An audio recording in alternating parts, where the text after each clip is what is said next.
Oh, sorry, are we going today's schedule first and then yesterday's? Oh, sorry, yeah, that's what I had. Yeah, and then weather. Cool. No worries. No worries.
Under largely sunny skies, clouds, nothing to complain about.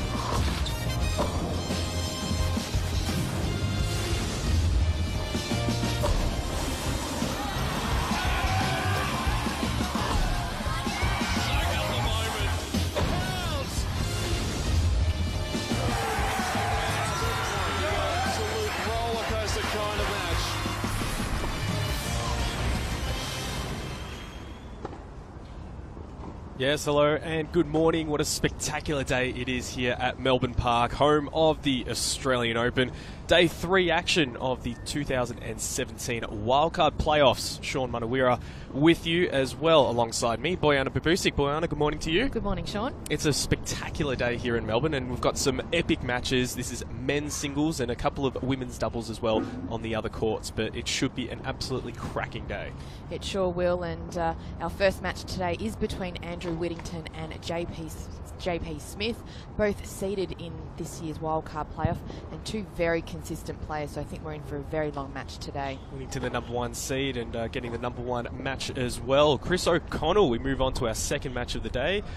Chris O'Connell from New South Wales taking on the Victorian Sam Groth, who had a marathon match on the first day. Yeah, interesting match today. Sam, a very experienced player, had a tough 5-set match on Monday. Chris, a young player, so it should be an interesting match, that one. And then our final match on our broadcast court here is Gavin Van Pepperzil and Omar Yasika. I mean, Omar as well having a marathon too. Absolutely, and Gavin, you know, toughed it out on Monday. He's here in the quarterfinals and an opportunity lies ahead of him today. It was good chatting to a few of the players coming into the studio. We hope to chat to a few more. I mean, yesterday there was some very nice matches indeed from the girls. It was the girls' time to shine, and we unfortunately had a bit of a retirement from Madison Inglis, last year's winner in this wildcard playoff. But Sarah Tomic, she looked pretty ominous from the get-go. She sure did. She came out firing. She was out there to do business, and she took control quite comfortably in the first set. Unfortunately, Maddie had to retire due to a stomach illness. But Sarah into the quarterfinals, and looking forward to seeing her progress through the draw. Coming up after that, it was Alison Bai, and she defeated Angelique Sivanos by probably had a slow start out of the blocks, but ended up getting over her, I guess, younger opponent. Yeah, experience. Yeah, experience for Alison yesterday definitely got her across the line. Tough conditions, very gusty and hot. But look, a win's a win. Doesn't have to be pretty sometimes, but she did enough to get the job done. Sometimes one of the better wins when it can win ugly, I guess. Absolutely. And, a nice one here, Arina Rodionova. She was absolutely devastating, but in some ways as well, early in the first set, just did enough against Belinda Woolcock. Yeah, got off to a really good start in the first and in the second. Just looked in control, really played aggressive, moved forward, really crafty with her hands as well. So she's looking very fit and I'm sure very confident moving into tomorrow's match. And the final match was, in fact, Abby Myers, and that was an absolute showstopper. Some great hitting, big serving from both players, but Abby Myers was able to take advantage, I think, of her 7th match point. Yeah, it took a while for Abby to get across the line, but like we've seen so far in this tournament, it only takes a few points for that momentum to switch, but good on Abby. She held her nerve and was able to get across the line deep into that third set. And you'd probably say some positive signs there for Tammy. Last 2 days have been quite hot here at Melbourne Park, but today is just going to be a little bit different. A top of 20 degrees. Am I seeing that right, Bodge? You are, Sean. First 2 days very hot, but the advantage for the men is that if they do get into that deep 5th set, the conditions are cooler for them and it probably won't be as taxing physically. And I guess as much as the hot conditions in the first 2 matches, first 2 days, at least the cool conditions, you are still acclimatising to the Melbourne weather because it is the 4 seasons in one day, and now we're just getting to 20 degrees. It's so bizarre. Yeah, it will feel a little bit hotter on the court. Obviously, do add an extra 5 or 10 degrees due to the hard court, but these players are accustomed to playing in these conditions, and I'm just looking forward to seeing how some of these players have recovered after some very long matches on Monday.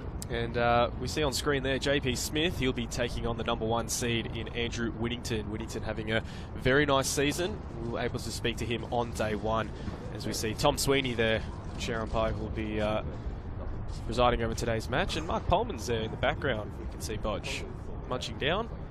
He probably would have just had a little bit of a warm-up, keeping cool, staying in the shade, and maybe just having a feel for what the conditions are like out on court today before he takes on Blake Mott in his quarterfinal singles. Andrew Whittington just taking his time to get to the middle for the toss of the coin. And, just take a listen, we'll win. Sweeney Tom.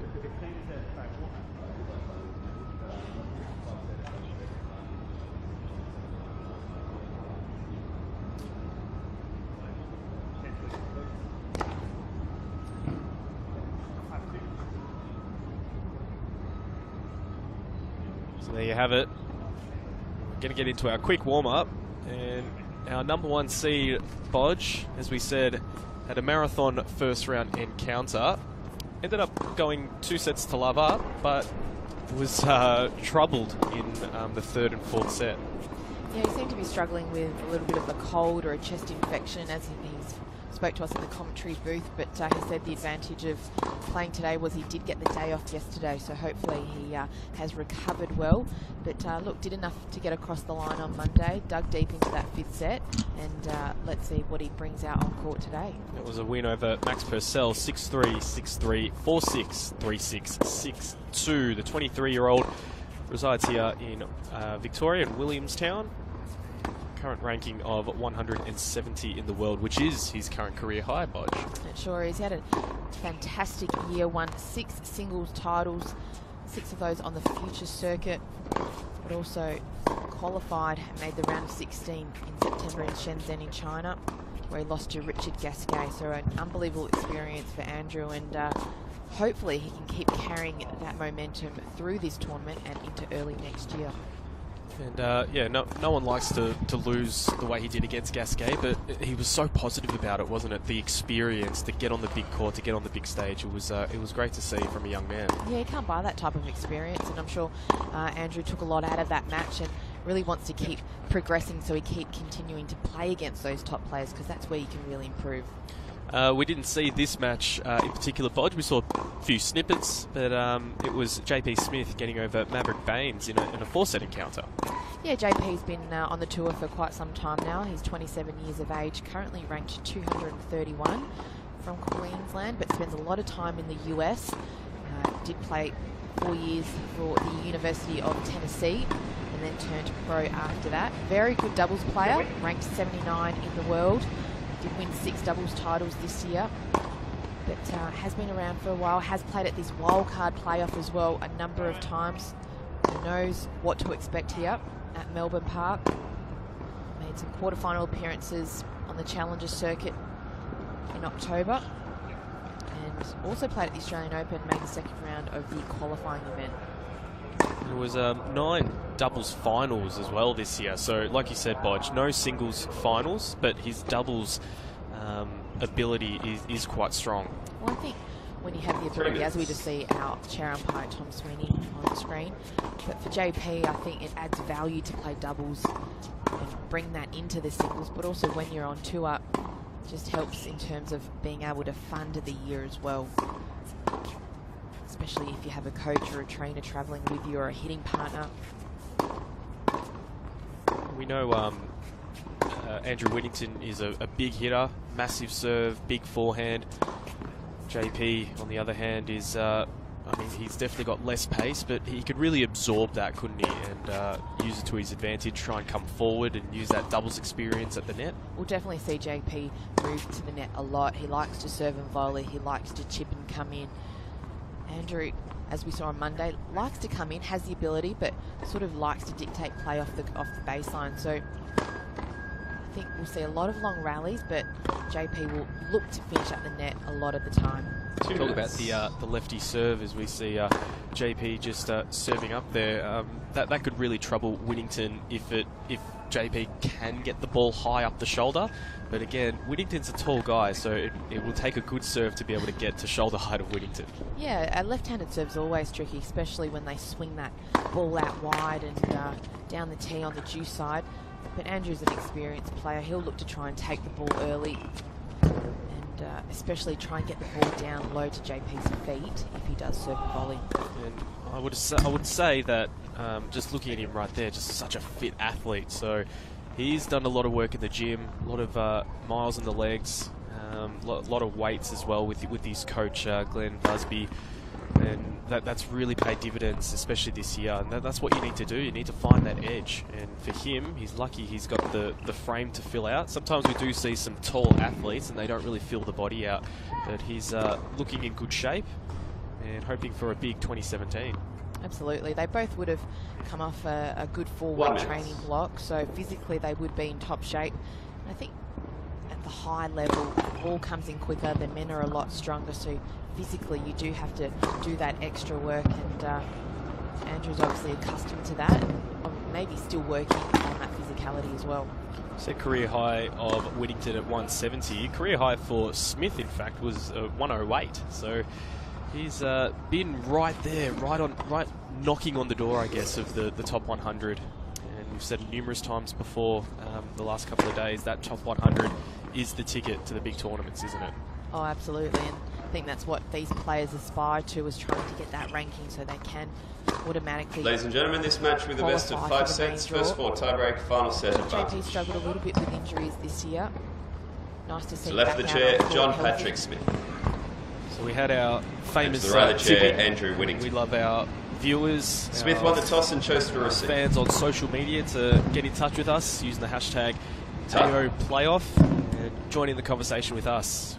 Every time we get players in, we've had a few questions from our fans, so we will try and read them out. We will have a look at your tips as well. If you have any questions for us, especially Bodge, a WTA former player, and got a wealth of knowledge. And I'll definitely be asking you a few tips on how to improve my game, Bodge. But we did some tips yesterday. So the Whittington and JP match, we'll just stick with that. You have gone for Andrew Whittington, and I've gone for JP Smith. You going to stick with that? I think I will. Yeah? Yeah. Looks like we've got some play going on the outdoor courts as well. We have the women's semi-final between the number 4 seed Destiny Ava and Alicia Smith up against the number 2 seeds Ellen Perez and Olivia Tranjamulia.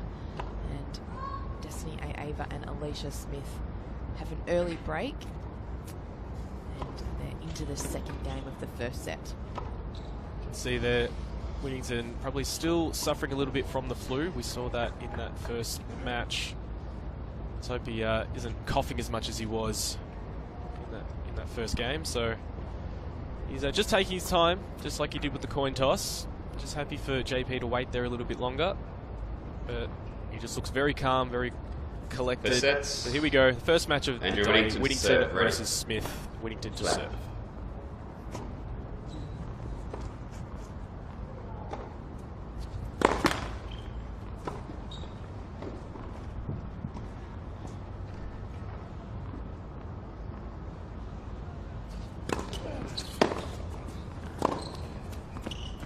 Love.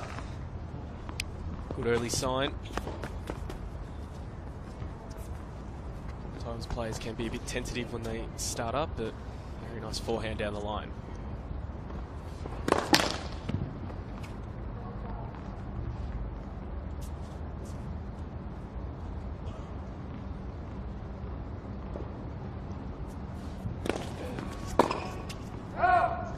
Love.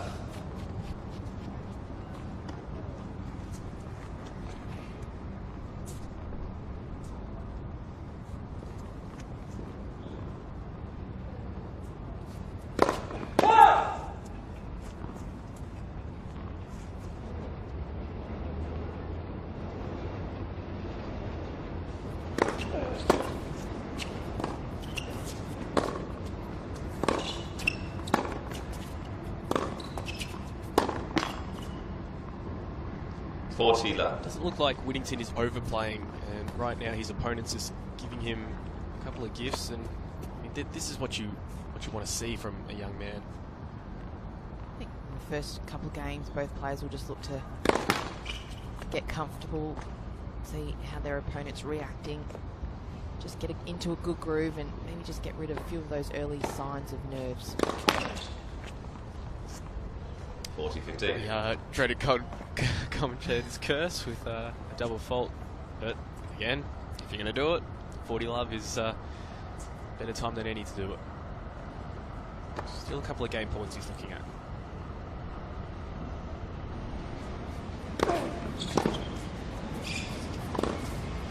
Ah! 40-30.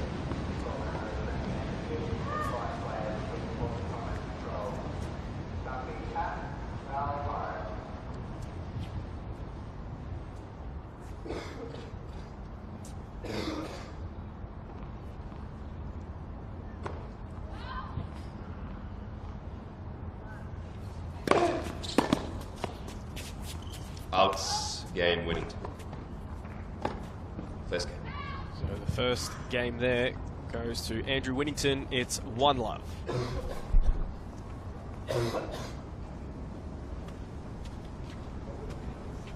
Yeah, that's cool. You just hear in the background the chord effects mic, and lovely there. At least he's using the bin this time. Good choice there by Whittington. Yeah, clearly feeling the effects of the flu. So JP, just as Max Purcell did, if you can just keep him on the court for as long as possible, it could play into his favour. And we did see the last couple of points there with JP. He can frustrate, can't he? Just using that slice as you were talking about earlier.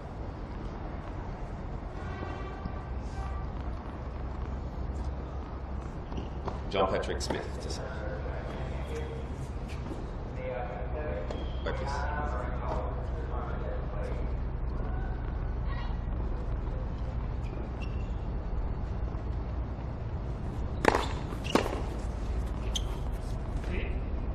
Yeah, it was in the middle of the line. It was very... Thinking that it was a fault. Love 50. Love 50. Waiting for the call, but he didn't come.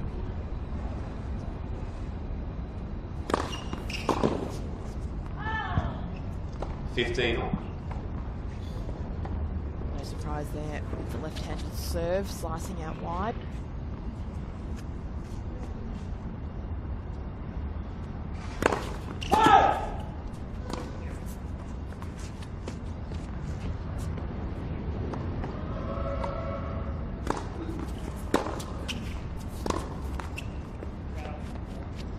15-30.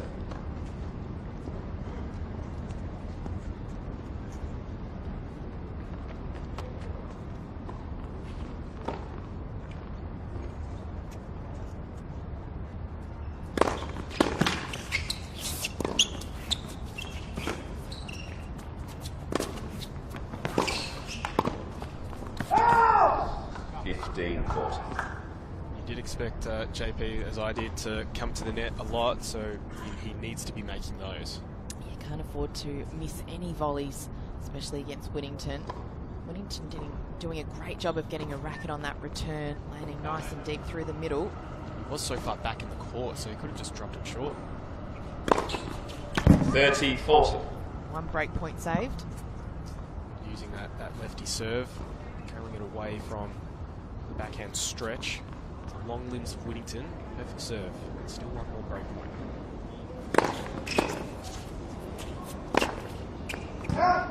Game Whittington. Whittington leads by 2 games to love. A wild miss there from JP. Forehand side. He misjudged. I think I did hear that hit the fence on the full. It's never what you want.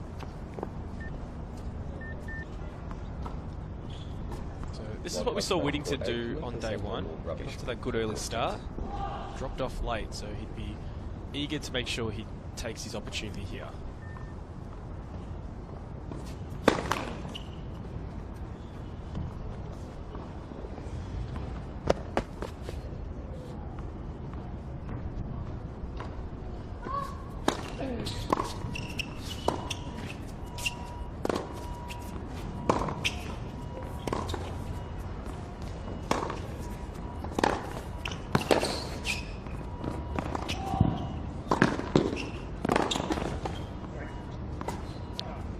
Bit of help there from the net.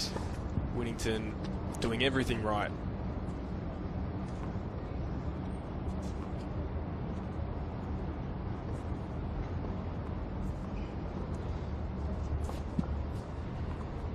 Thank you, boy.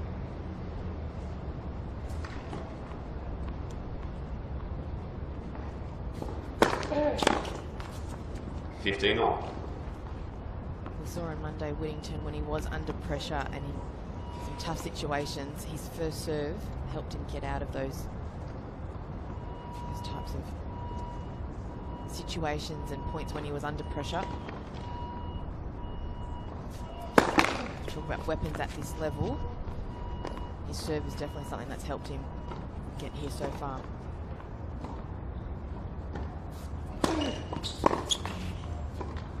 Yeah, we also saw that with the girls yesterday, the Patterson Myers, being able to use that serve or a big shot to get him out of trouble. Sometimes just the swing at the ball in those tough situations can pay dividends. And like you said, Whittington, for him, this is a clear weapon, this first serve when it does go in.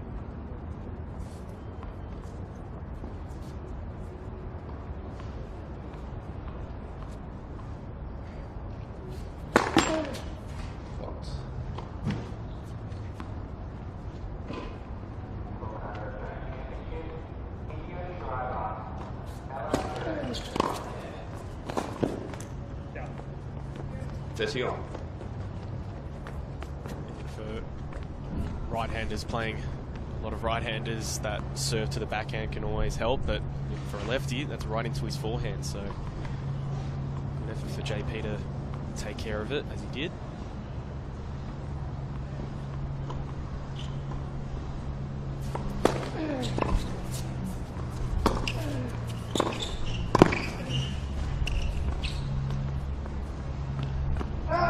Such a good backhand volley out on the stretch. 40-30. Just the ability to get it back deep and wrong foot JP.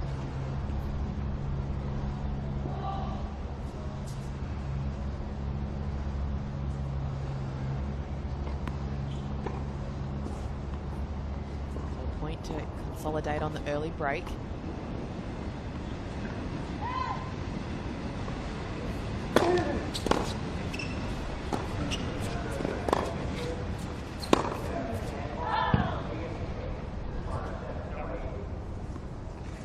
Just missing that one. Whittington happy to target the forehand though. I think that's probably the weaker side of JP. Saw it a couple of regulation forehand misses in JP's opening service game.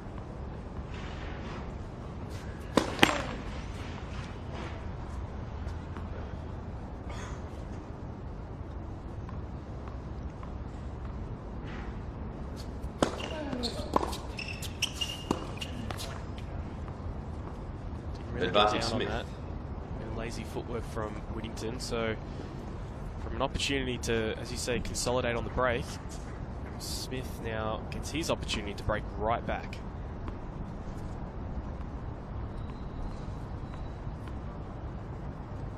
Thank you, boy. Thank you. It's okay.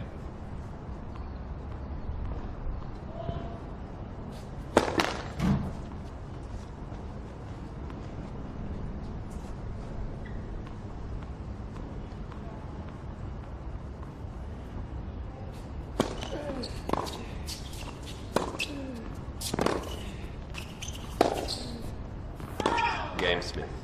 And it's a break there for JP Smith as the shake of the head from leads by 2 Whittington. games to 1. Game still on serve. It's 2-1.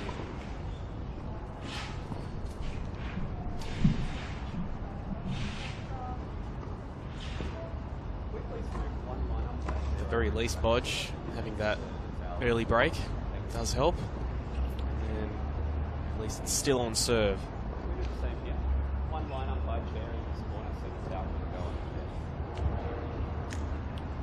Spending time just making sure everything's running appropriately with the lines judges. Whoops. Ahead there. No, everything's good. Oh, I tell you what, Bodge, walking here, I'm not sure if you experienced it, but I did. The flies were just more so than usual, so I can understand where Marenko was coming from on day one when he was trying to plead with the flies. To leave him alone. I asked politely as well, but they just weren't answering. I'm not sure what it was.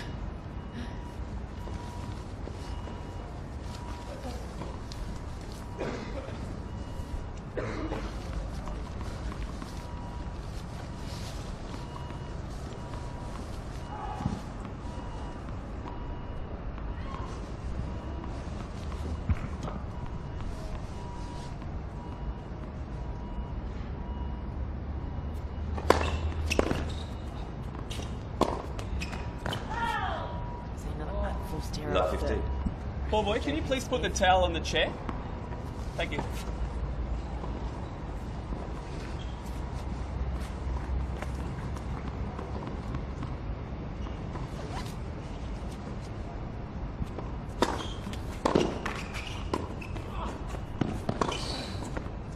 Love 30. This is too good. Not enough on the half volley.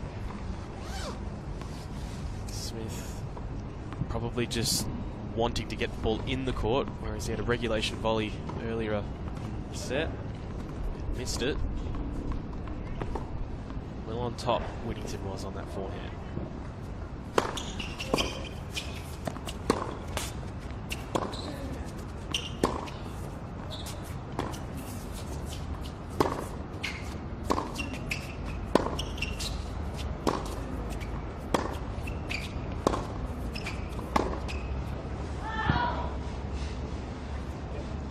For Whittington, he'd be very happy to sit back and rally all day.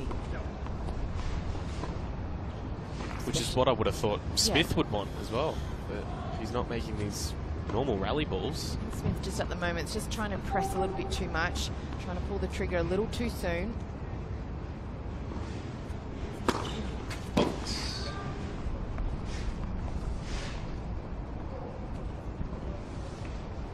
Wait, please. First serve.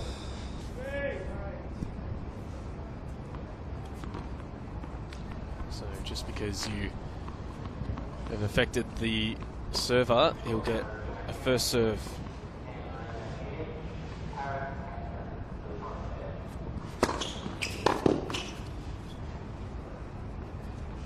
Whittington just letting things get into his head a little bit, Bodge. He's just a little bit frustrated with that last point. He still has 2 break points.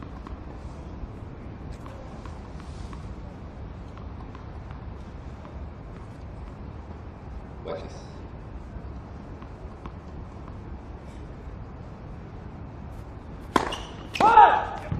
Thank you.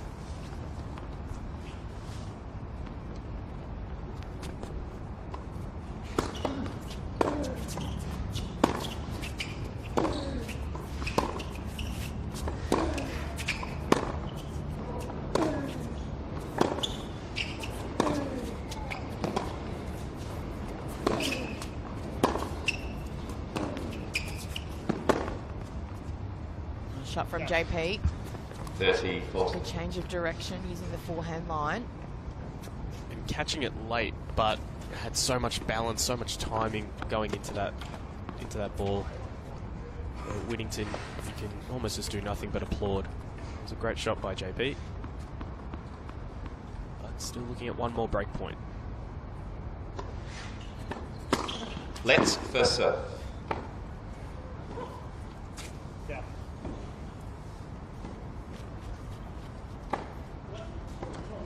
I called a let, yeah. Pulling things up.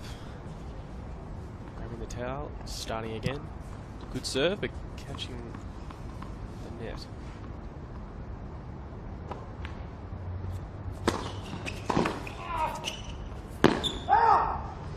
Juice. Good awareness there, Bodge. Hesitated for a moment, but then decided to let it go. Good choice. As long as you commit one or the other.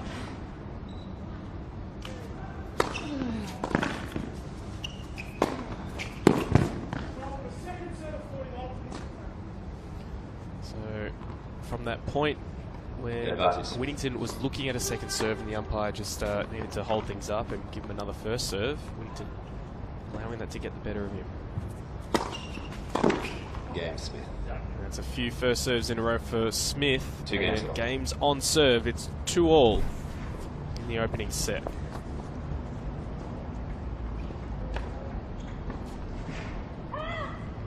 Just an update out on court number 7, the women's semi-final doubles. Destiny Ava and Alicia Smith are leading 4-3 with a break against the number 2 seeds Ellen Perez and Olivia Trenjamulia.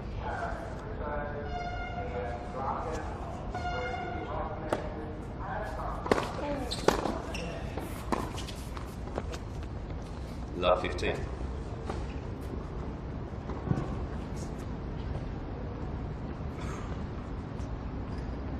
points in a row now for JP Smith.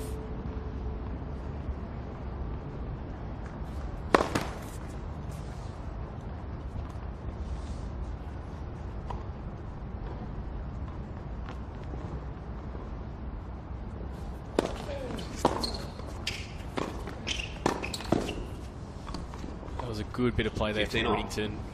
Slice, allowing, or probably seeing that Smith was coming forward.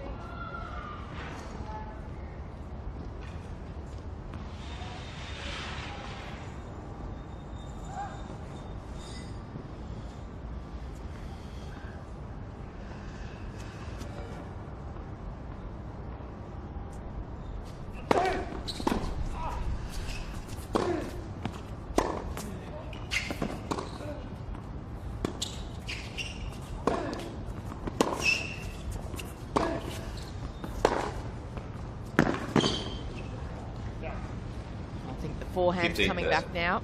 It's very much on Zoning song. in. Just quickly on that previous point, Bodge, just thinking about for all the listeners out there or viewers watching the approach from Smith and then getting the slice return from Whittington. Maybe after the next point, you can tell us what the best way is for a volleyer to deal with a slice. 30-all. Obviously the ball's going to land low, so you really need to make sure that you make sure you have the racket face under the ball. It's not just about the racket, it's also about the legs, so making sure that everything's moving forward and that the player is getting low.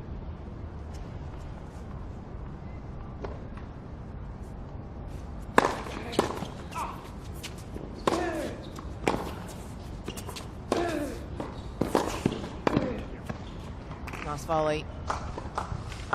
JP 40-30. acknowledging that one. And then on the flip side, in that instance, you saw just a pace return from JP, and I mean, all in that instance, you need to just block that back in court. Absolutely. Use the pace, keep the feet moving forward, and racket out in front.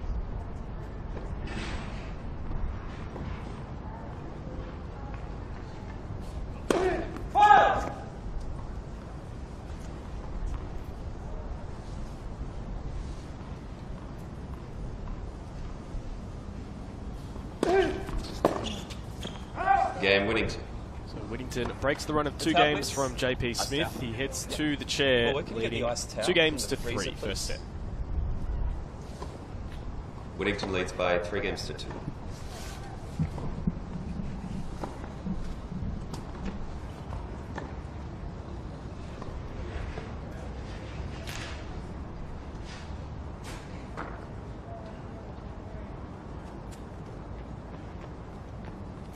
Laughing at me there, Bodge, leading by 3 games to 2, of course. That's okay, because it's your birthday today, Sean. I'll let that one slide. Thank you. Happy Thank birthday. You. So I just get the 1 error, is that right, for my birthday? Yes. Geez, early in the day. I should have left it for later. How young are you turning, Sean? I'm 28 today. Perfect day to spend it out at Melbourne Park. Oh, absolutely. Sun's now coming out, so it is a beautiful day. So thank you very much for the wishes.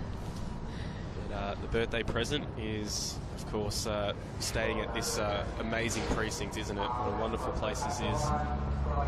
Very soon, all the absolute gun players in the world on the men's and women's side will be gracing us with their presence.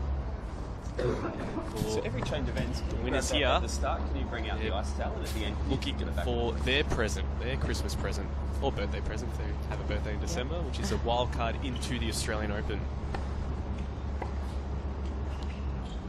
It's been an interesting start here in the first set between JP Smith I'll and ask for Andrew another one. Whittington. Whittington getting the early break and having opportunities to break again. However, JP Smith hanging in there, breaking back. And now things are on serve here in the first set.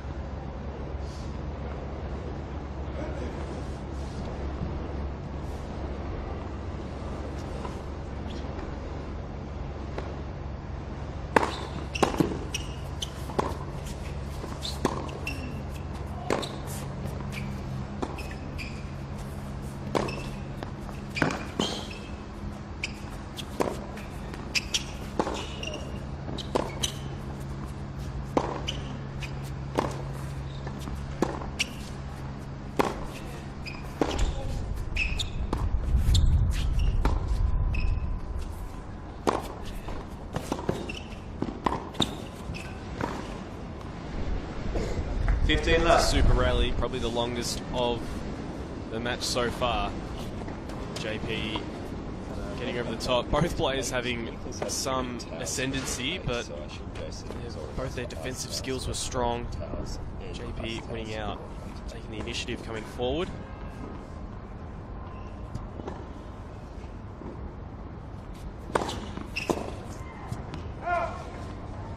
$30. In your eyes, Bodge, would you say that any player has the edge right now, or is it just too close to call? Still line ball? It's too close to call. I mean, I feel the longer the match goes, the better JP's hitting his shots. 40 In the love. early stages, it seemed as if Whittington was getting all the opportunities, but unable to convert.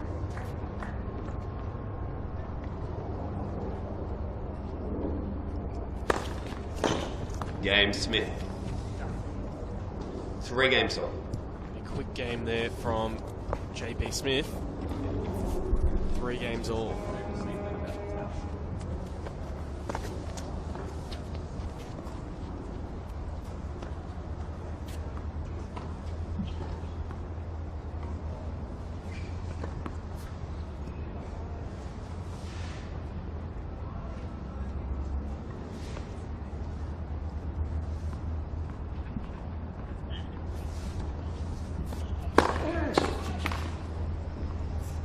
$15 love.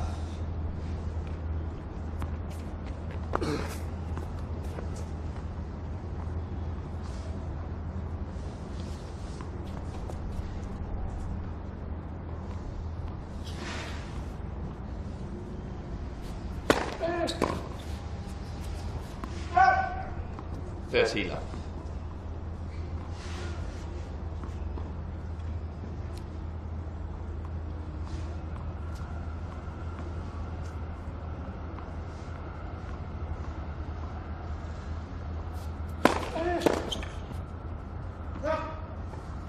$40 love.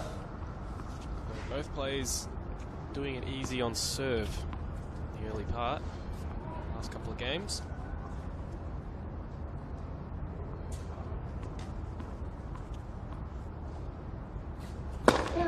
Game. Whittington. Big serve there down New the balls, tee. please. Whittington heading Whittington leads to by the chair. 4 games to 3. 4 games to 3 lead.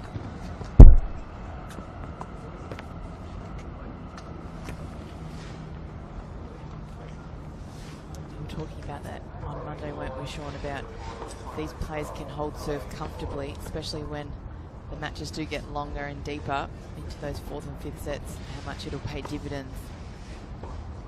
So early, they've given us everything. Quick games, long games, net play, baseline rallies, short ones, long ones. It's just very nice to watch.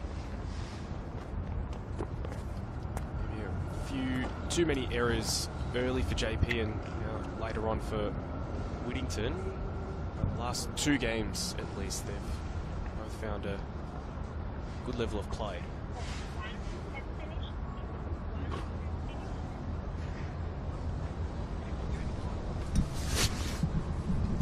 3 years old Whittington is, and JP Smith 27.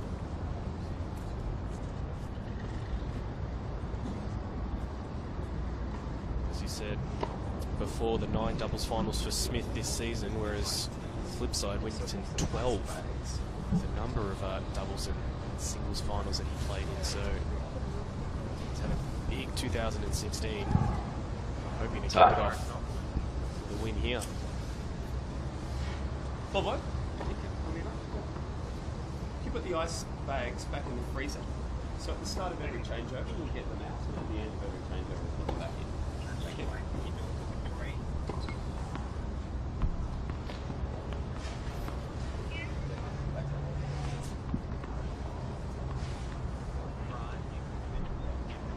Bobo, can you run and grab the towel? Thank you.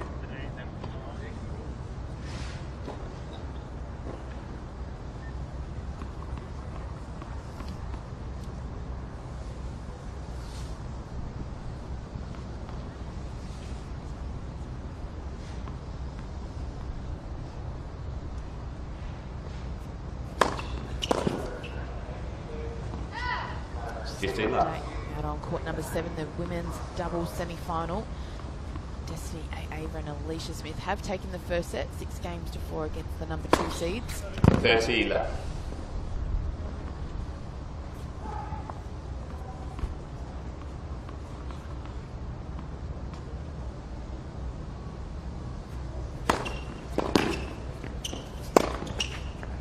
left. We're at a quick service game. JP's just returned the favour, hasn't he? That's right. It's couples with the previous service game for JP Smith as well, so both players not dropping a point on serve in the last 3 games.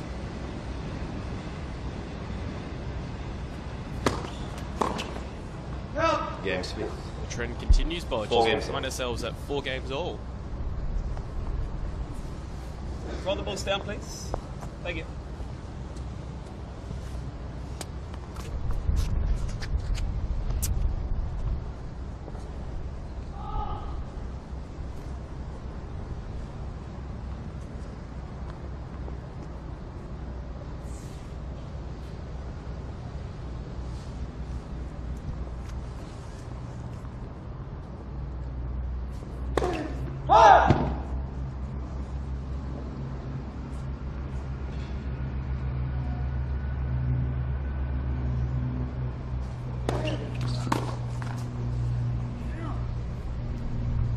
Left.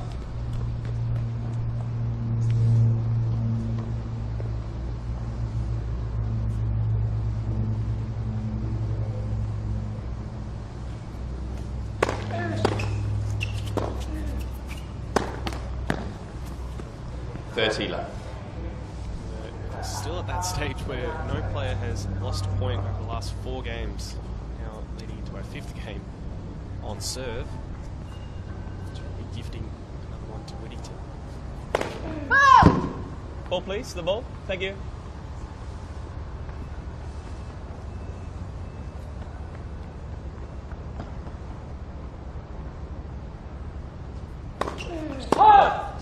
30-50. There's Whittington right there, breaking that trend.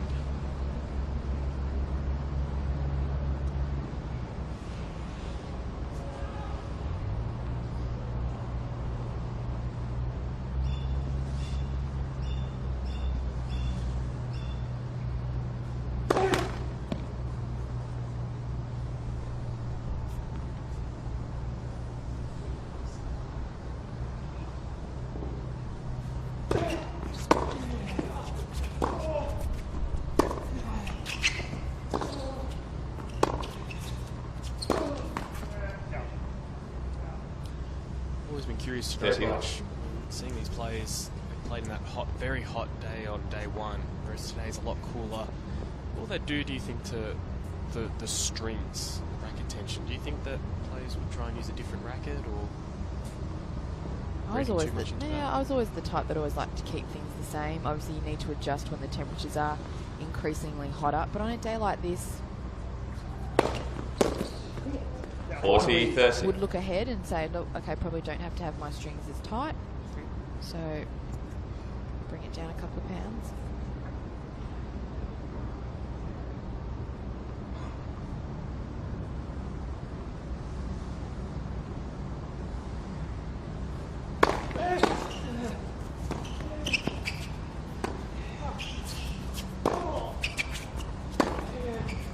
Juice.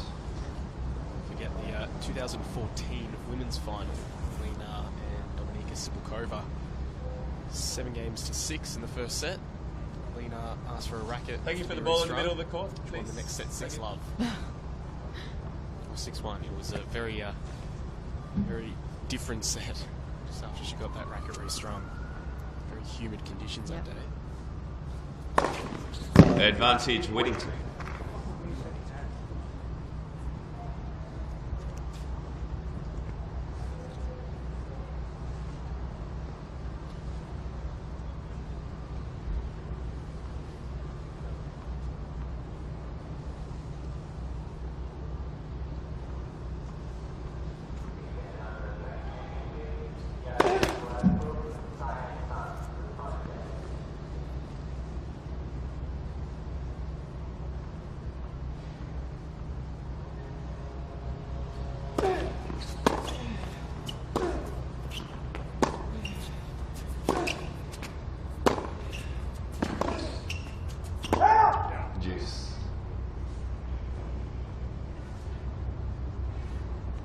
Made Bodge to work quite hard in this game.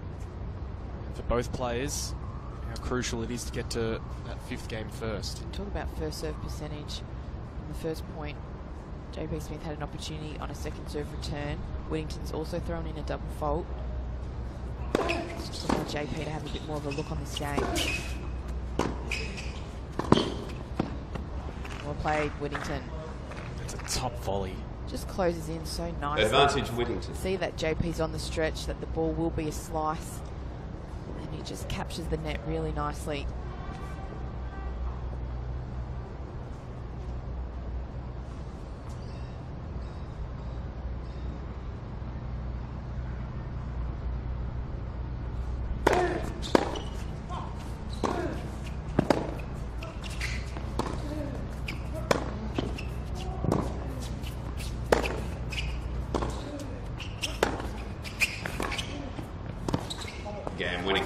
There's the defensive slice again when JP moves up. It's 5-4, Whittington leading.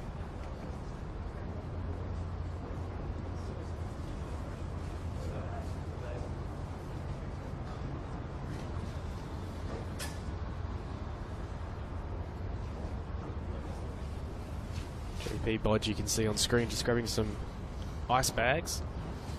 He did that on the last change of ends, actually, keeping the quads cool.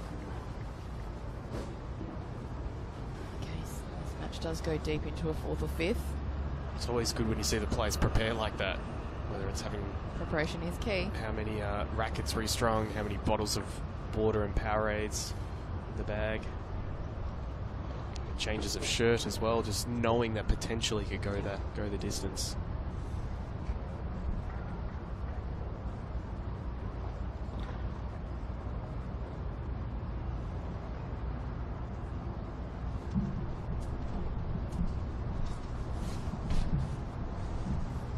Yeah, so the ice bags, when you're ready, put them Now, on the fridge neighbouring on this court side. bodge. It's a freezer, so it's better for the Got a few ice. games in the second set. Dylan Perez and Olivia Trandamulia are leading 2-1, but they did lose the first set 6-4 on serve in second. It's a nice early lead. And you get to take that to a decider. The winner, of course, will move through to the final.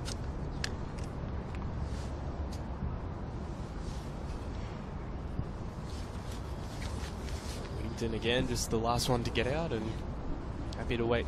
Make JP Smith wait.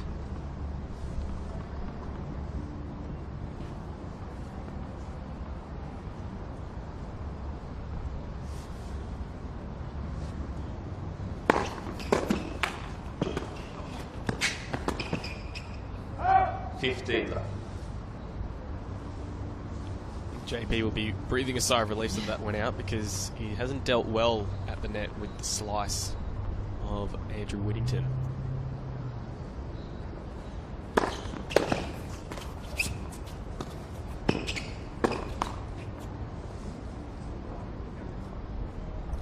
left.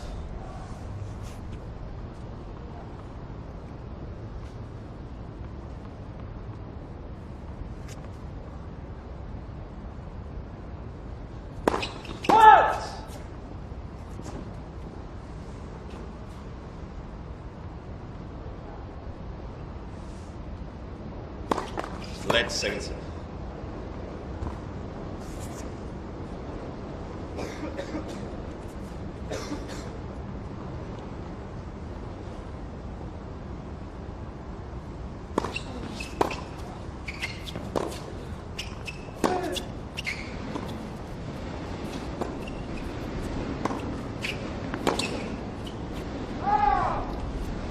Three times JP's come into the net and been successful.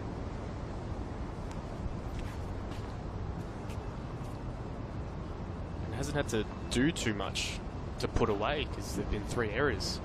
It's just made Whittington play. Game Smith. 5 games long. Just the pressure, as you say, by just rushing his opponent.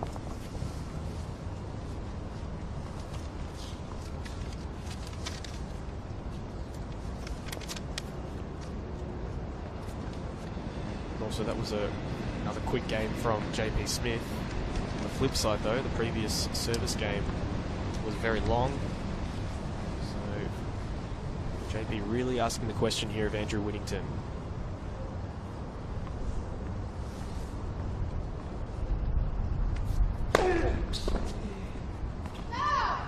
Left.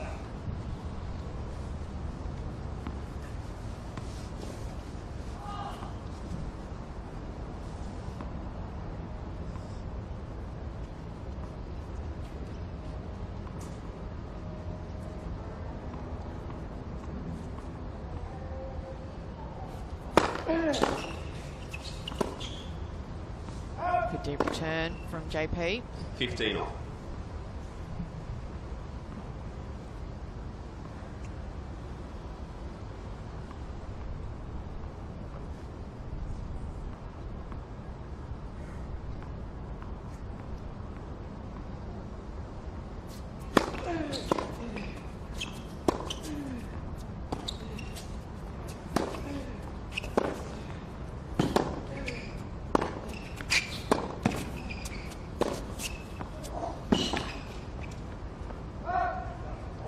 Please, the towel. He's been very impressive now with JP Smith in the last 2 games, coming forward on at any opportunity he can get. Really using that forehand angle as well, just to get Whittington off court. See how far back Whittington stands as well, so he has a lot of court to cover when angle is hit. A bit of experience probably showing through, knowing that we're at the late stage here.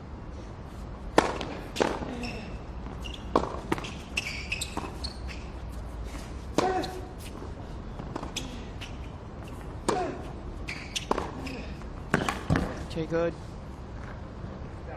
Who needs to go to the net, Bodge, when you can hit a blinder like that? JP's really standing up on the baseline. He's taking the ball early, especially off that backhand side. A lot of his winners do come from executing down the line. 2 break points.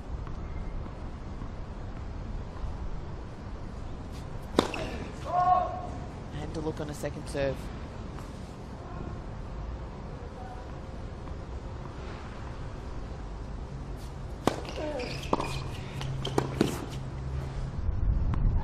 Game, Smith. So that's a very impressive run of games for JP Smith. Thank you, Bulga. And it's the first set. Thank you, Bulga. It's 7 games to 5.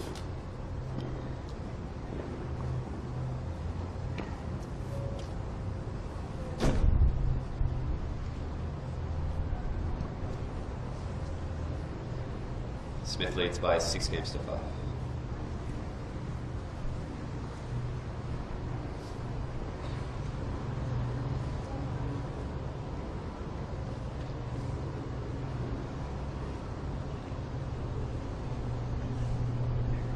Of course, Bodge just looking at me again saying, did you say 6-5? So 7-5, so I apologise, I did say 7-5. I've already used up my mistake for it being my birthday, so probably owe you a coffee now. We'll see plenty more of this set to go. It'll be JP Smith Back in the fridge. to serve. Thank you.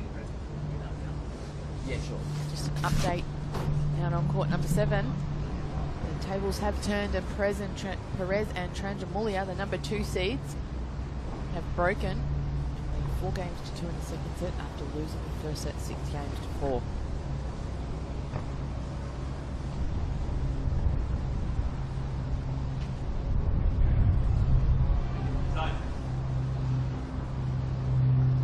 Nice to see a crowd of people watching on. See Jason Stoltenberg, Lake Hewitt at the back with the white caps on. Davis Cup coach and captain.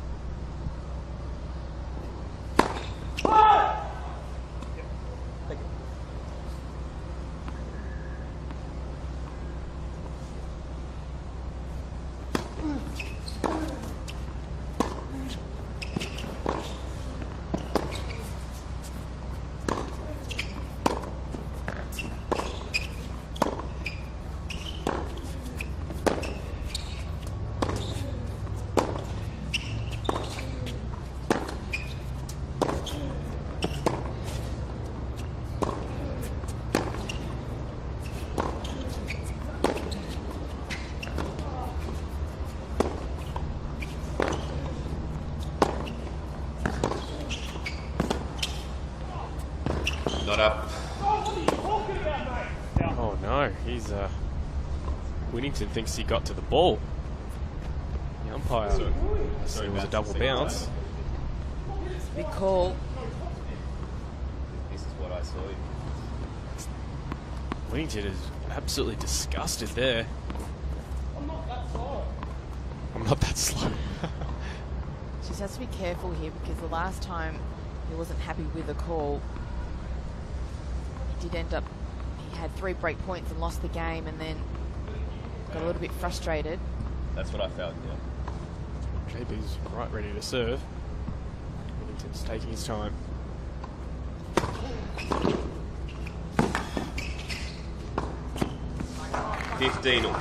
Response. I actually thought that was good from Smith to rush Whittington with that frustration, but as you said, that's a perfect response. That's what you want.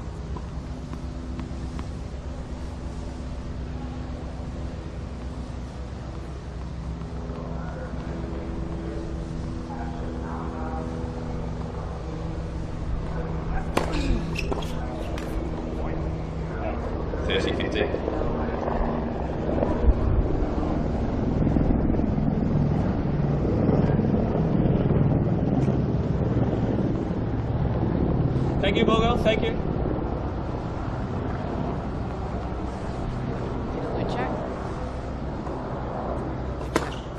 Mark Pullman's.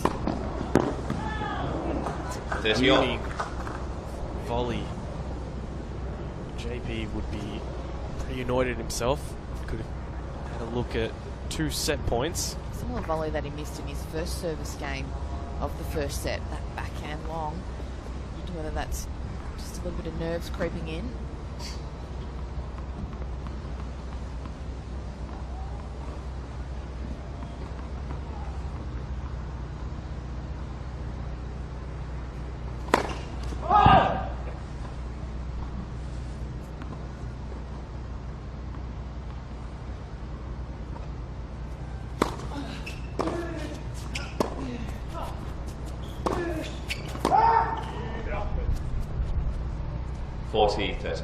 Here is a look at first set point.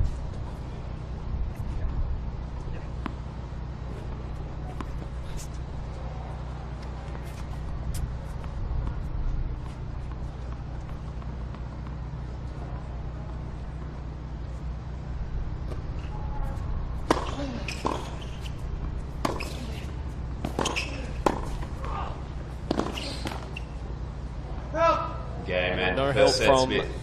the net. 7 games to 5. It is, there we go, 7 games to 5 to The ice, JP please, Smith. Morgan. The ice. The ice bag.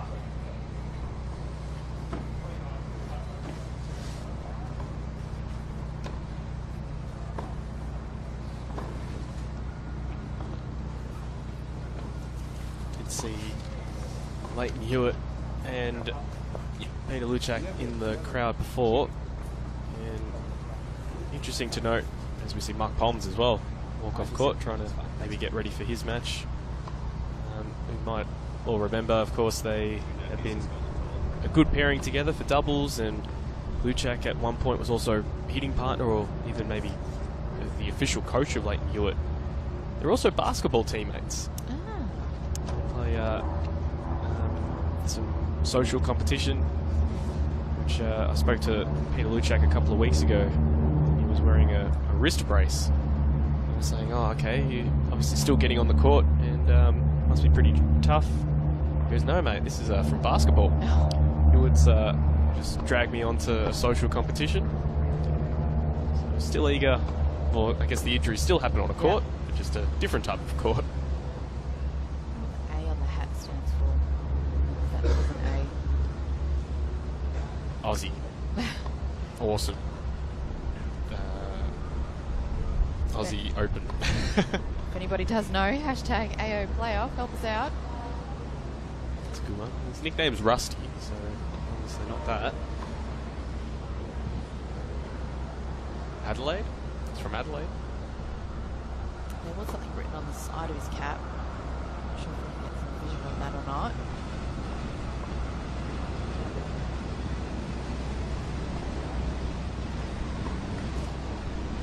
Whittington has some work to do. Clear his mind and come out firing in his second set.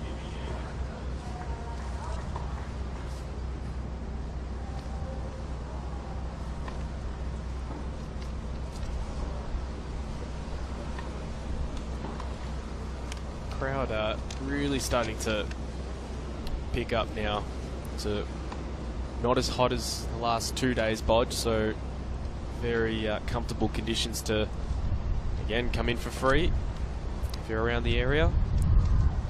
Looks like JP Smith has taken a toilet break.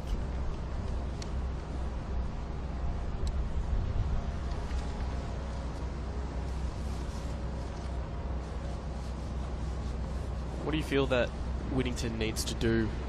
He did a lot of things right, but just late allowed maybe a couple of things to eat away, get a bit annoyed, as well as a few loose errors. Yeah, just has to stay composed. I mean, he did very well to hold his serve, but towards the end, just a little bit of lack of concentration. I think JP Smith really stepped up his game. He was striking the ball a lot better, coming into the net, putting the pressure on Whittington. As you can see there, the trees Guys, the ball's this way. rustling a little bit, so it's a touch of wind around on this Thank you, 20-degree day.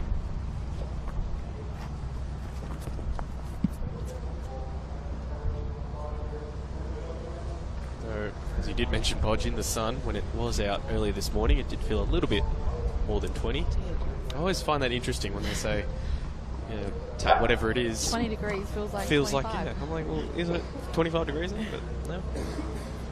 Better minds than me coming up with all those temperatures. But here we go. We're at the second set. Second set. Good chance for Whittington to get off to a good start here.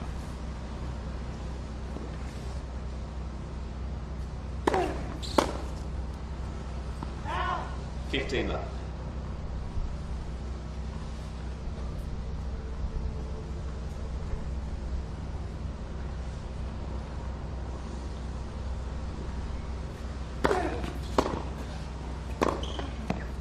$30 left. Strong serving. Definitely what Whittington needs to put forward. Get that pressure back on JB Smith.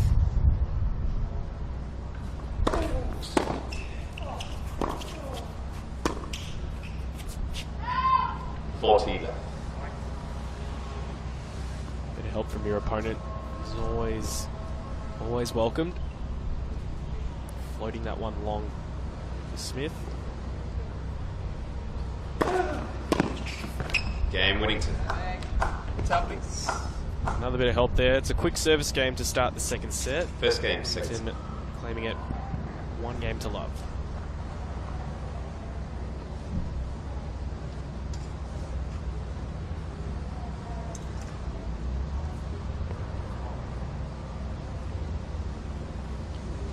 Don't forget, coming up after this, it is a player that a lot of people are talking about, Chris O'Connell, the number 6 seed, taking on a former superstar on the men's side, top 60 player in Sam Groth, the big serving Aussie, coming up right after this, Bodge.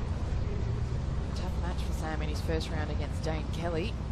He had to fight it out till the very end.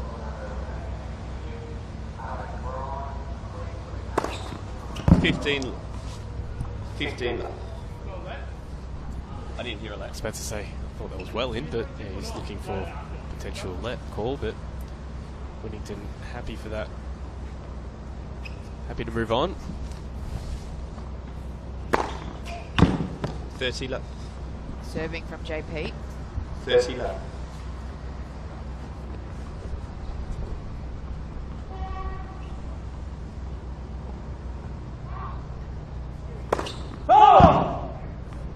Thank you for the Third ball. time down Thank the you. tee. Why not? 2 beauties to start off.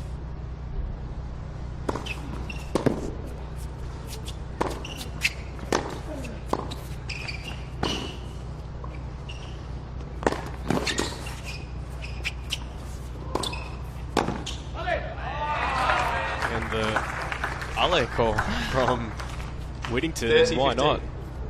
Pick the right direction. JP just not doing enough with the volleys.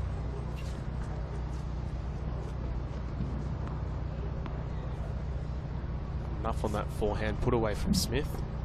Gave Whittington a look. So he'd be looking for another big serve here. Maybe another one down the tee.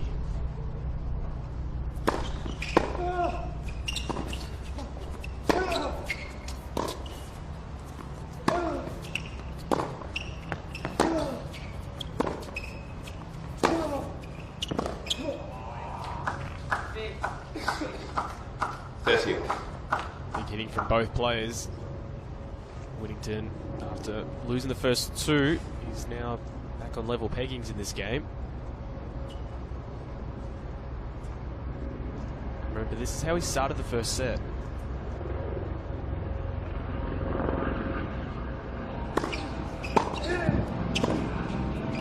$30-40. A little bit more on shots of Whittington. Hitting.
frustration there, Whittington, Ben knowing Martin Smith.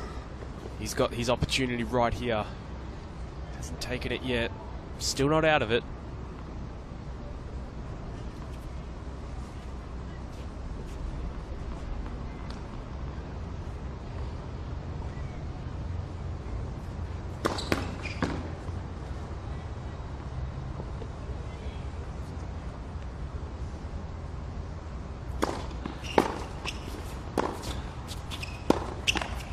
Game Smith. Good save from One JP. game. Under pressure there, but managed to get out of it. He's coming into the net a lot more, getting a lot of more free points. Just frustration creeping in for Whittington. Especially after he started with two beautiful serves, beautiful aces. Got into a bit of trouble. Game's on serve.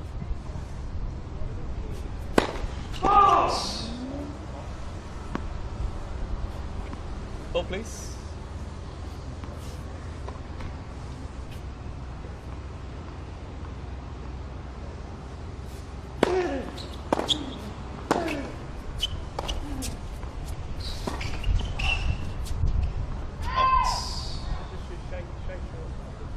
Right play. Lovely Dodge. dish. With the lob. Player charging forward. Really wrong-footed. Well, the last time JP came into the net, Whittington missed it. Whittington yelled, put it up. So, obviously attempting there to do that. Just a tough one to make when you're on the stretch. Oh, it's a good dig, Love just drifting long. Great return from JP too. You're right, getting that one low, you need to do something with the ball.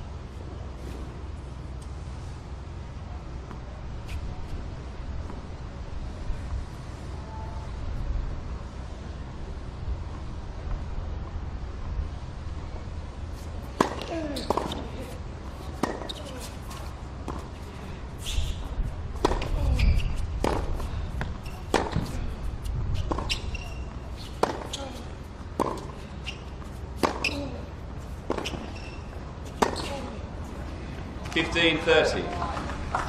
So much shape on that forehand, what he wants to. I know he's got the power and pace, but that's his placement and good timing.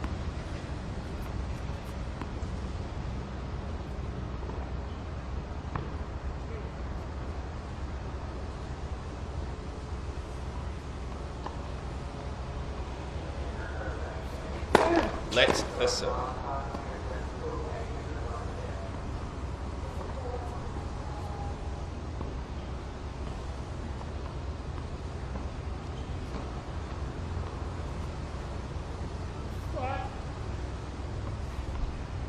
Custom win. Effective the ball toss.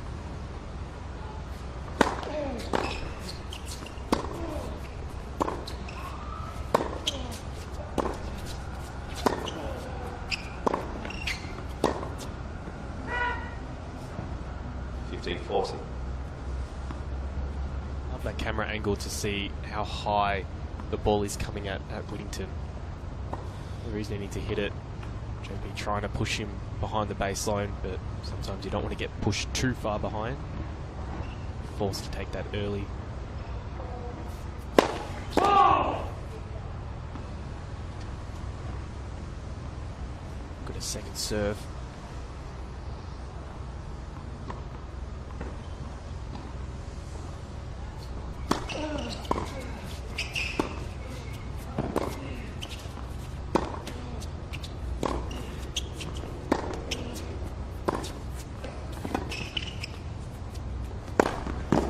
Game Smith. Nothing really on It's up, that please. lob. So Smith No, I haven't seen it. gets a break. I've only Leading just 2-1 in the second set. No, I didn't see it.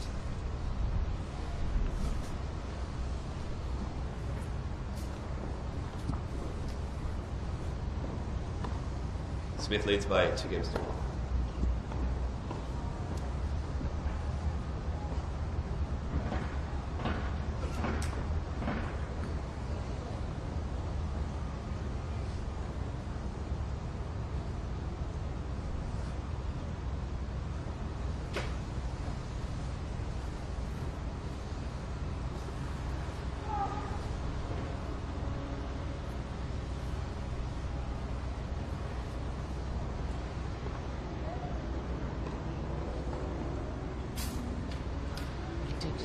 word to himself. Not looking very happy at the moment. Big cloud cover. Now probably blowing its way over to Melbourne Park. There's a 20% chance of rain. Will not rain. Your positivity is shining through there.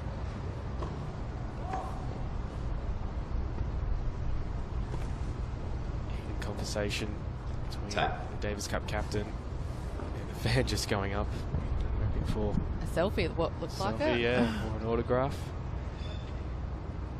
Like I said, with the basketball team, maybe he was just asking for some basketball tips from Jason Stoltenberg. He's not too bad on the hoops. He was in one game. Thanks, guys.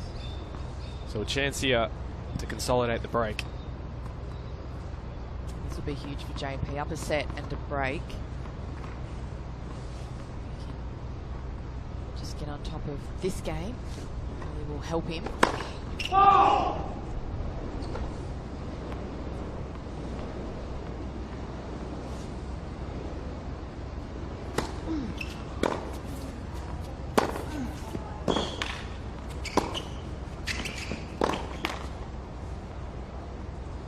Left. See Whittington forced to slide on that forehand, defensive forehand. It's an impressive shot to play. Yeah, JP's just putting a lot more on his shots and just keeps moving forward, and Whittington doesn't really know where to hit it. He's tried the ground strokes, he's tried the lob.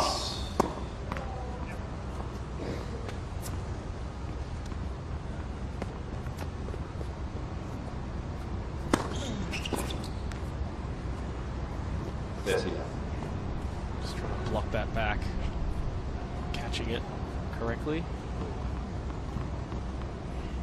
White piece.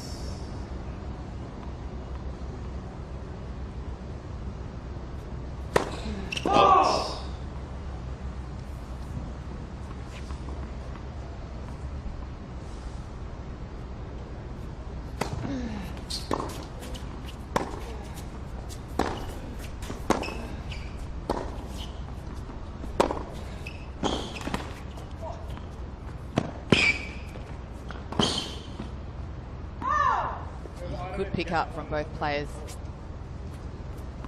Great defense. Good effort by JP, because that dropped really short. Long legs. So not many strides to get to that ball.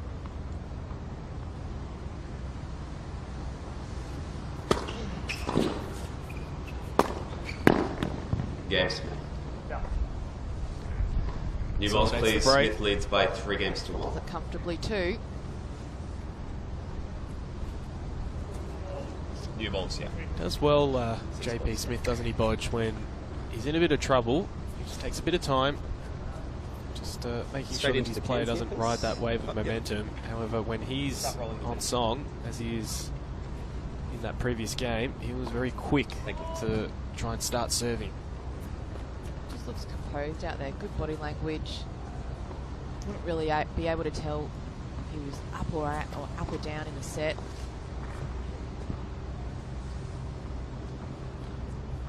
How do you feel, Bodge, that a few players do it on the tour? New racket, new balls. Just looking for a bit more control. Doesn't fly. Sometimes see it as well before the change of balls. Oh, sorry, before the new balls, and then the change of racket comes to get a bit of play in the racket before utilising the effect of the new balls.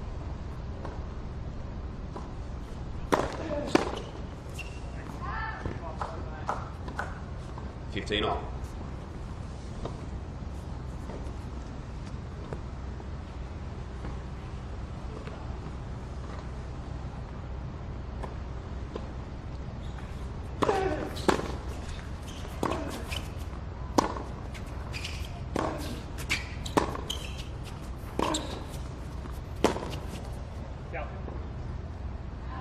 Get the old racket back.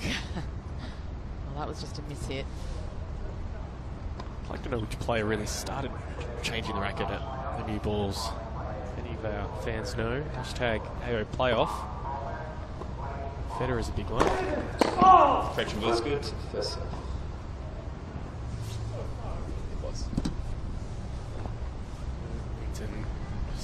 so far in.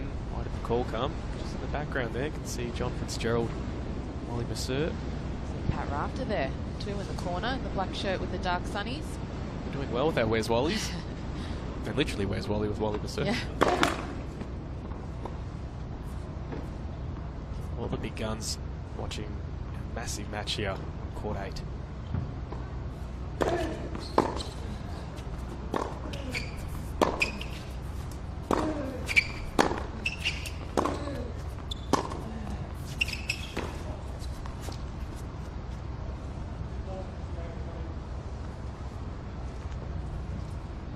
Off.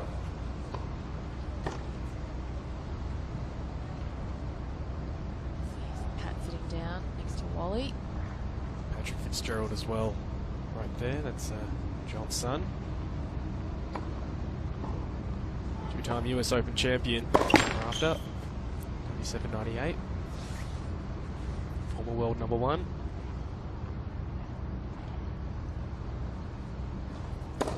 Let's second serve. Bit of trivia, Bodge. He has the shortest stint at world number 1. At a week or 2 weeks, something very short. 30-40.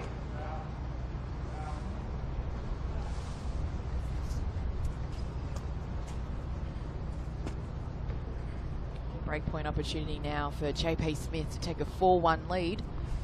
What a start this will be. Yep. Set 4-1 if you can get this point. Juice. Are you okay? Maybe the lines judge or one of the ball kids got collected with that absolute rocket.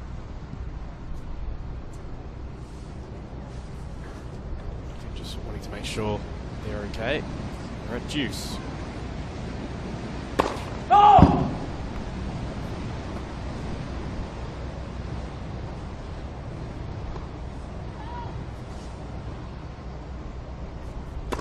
Let's second serve.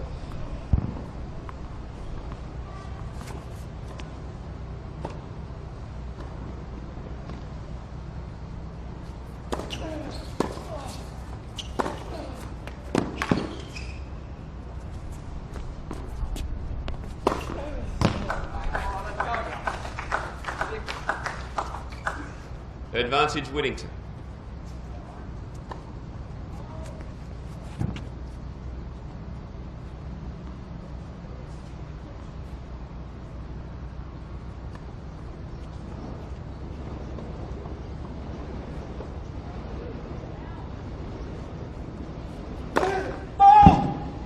Thank you, thank you, thank you.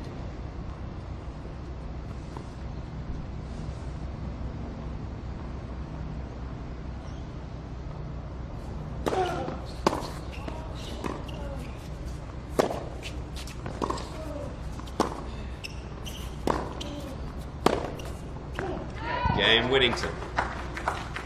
So he saves a break point, Whittington. Smith leads by 3 games to 2. Break, so it's 3 games to 2 second set.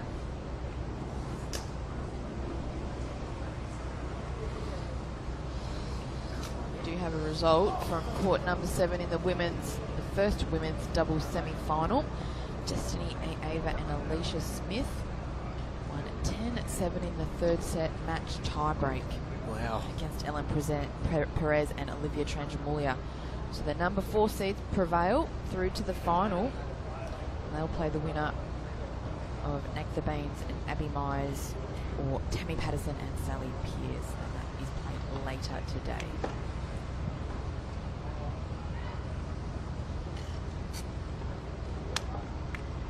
So Pat Rafter and Hewitt there, so one former to the current Davis Cup captains, and John Tomic as well, just having a bit of a watch. Some of the guys. You see Leighton having another selfie. So popular, isn't he? Leighton Hewitt. Absolutely. Pat Rafter there. I'm surprised people are going up to him for selfies as well. He's disguised. Everyone's favourite bloke, Pat Rafter. Should go out later, Bodge. Grab a couple of selfies with the players. If you've had any selfies with any former champions of the game, hashtag AO playoff, send them through.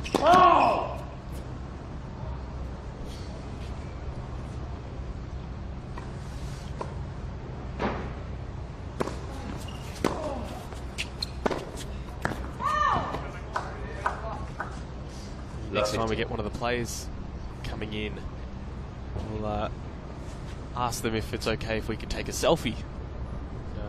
Upload those.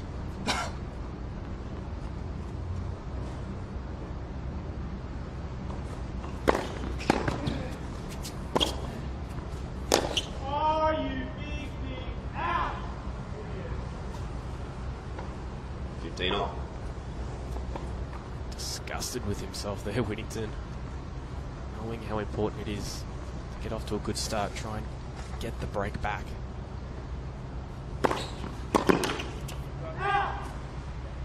$30.50.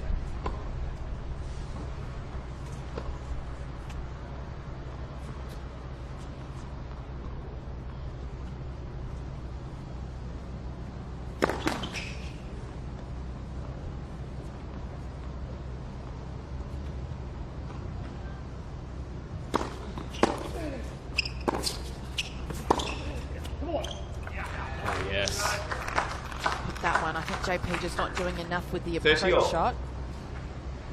And then hitting zone of Whittington. Over that high part of the net. Just played it beautifully. Whittington, 30 all.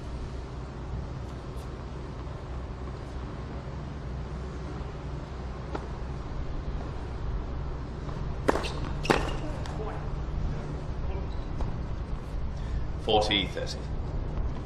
You're in that position for JP, that's just what you need, a first serve. Free point.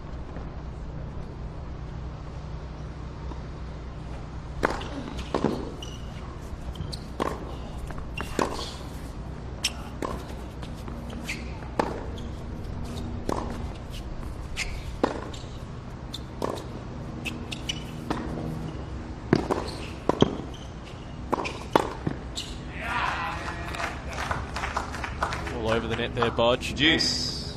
Didn't have to do too much with that first volley. Just went right back at JP. Pushes it off with a nice swipe. Gets it back to Juice.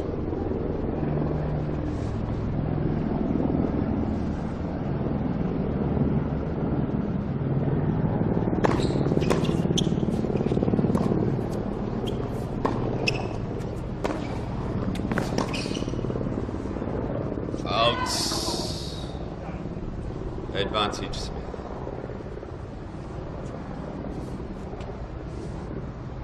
I like the way when JP approaches, he chooses to go line most of the time, takes away big areas of the court.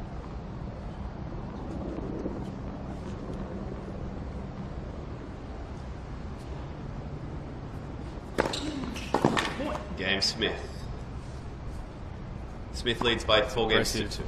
Got out of jail with his serve. So he maintains the break lead in this second set. 4-2, claiming the first 7 games to 5.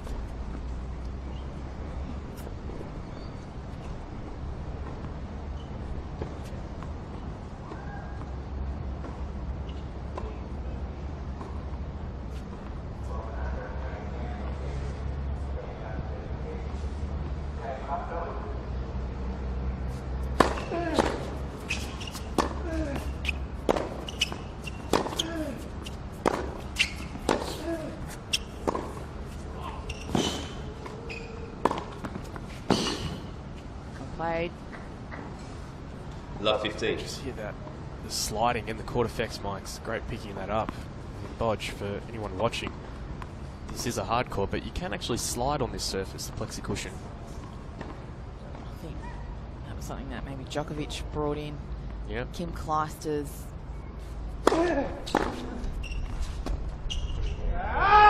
It's a brain fade. Love 30. Kim Clijsters taking it to the extreme though as well with the flexibility. Like Hewitt slid a lot. Yeah. I mean, Grigor Dimitrov has got great flexibility, so he also can sometimes take it to the extreme and get into those split positions.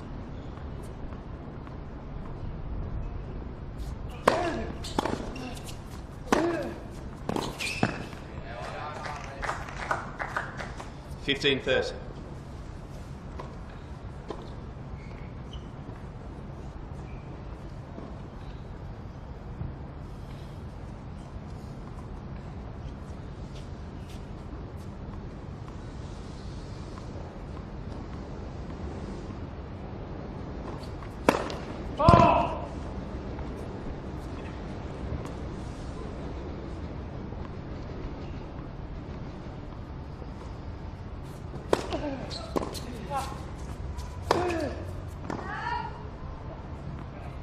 $15.40. A couple of unforced errors, and now JP Smith has 2 break points.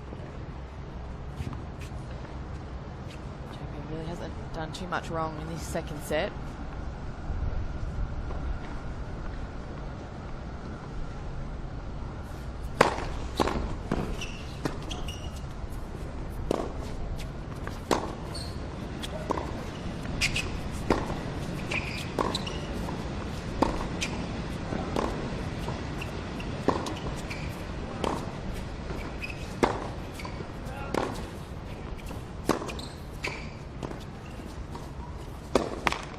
Game Smith.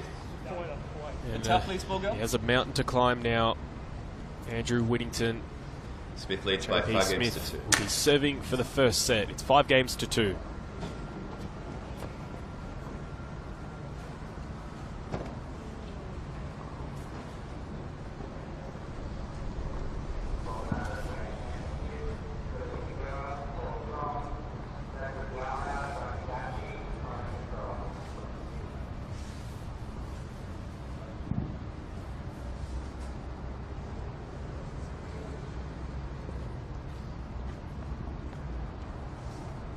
So ball girl.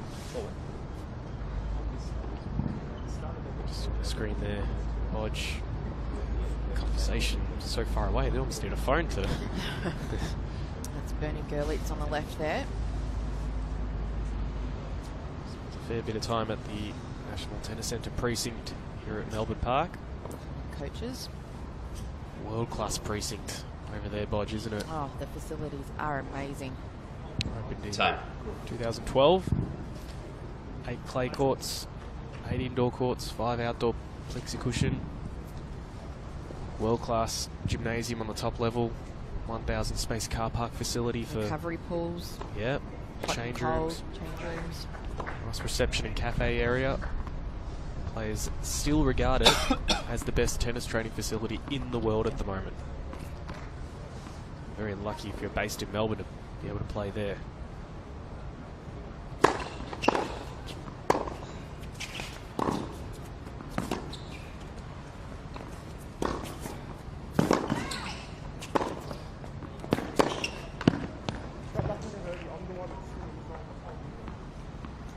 $15 left.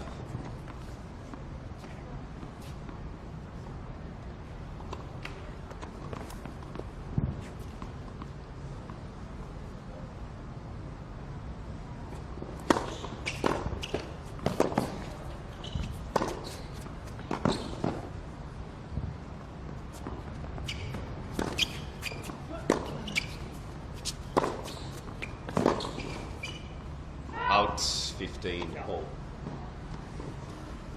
Good scrambling there from JP Smith.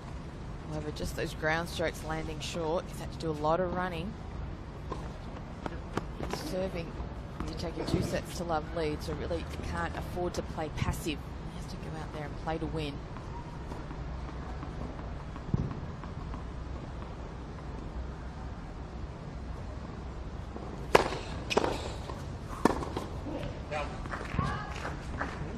$15.30. Now that men's singles quarterfinal has gone on court between the number 4 seed Mark Polmans and the number 8 seed Blake Mott.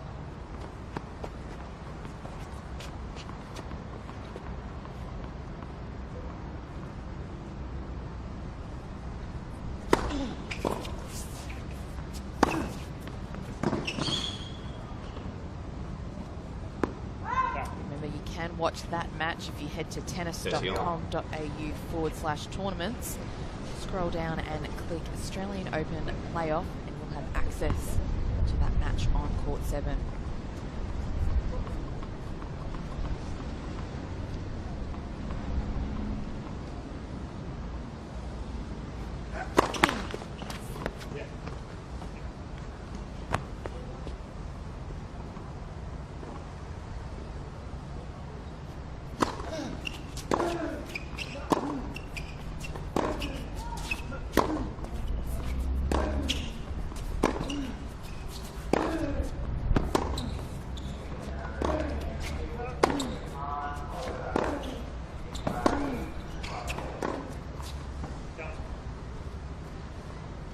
JP Smith, he gets a look at a set point to take a 2-sets-to-love lead.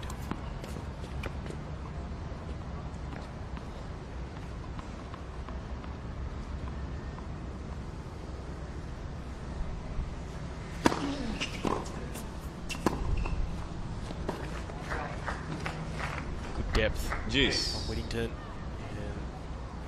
well, a bit of lazy footwork from Smith.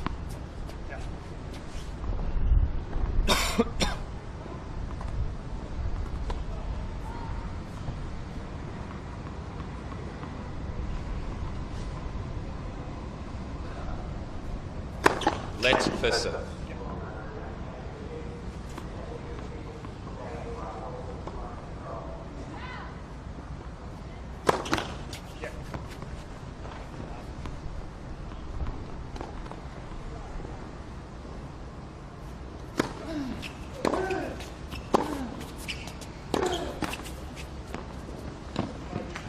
Bit of help. Advantage Whittington. The unusual scoring system of this game prevails. A set point for Smith, and now a break point opportunity for Andrew Whittington.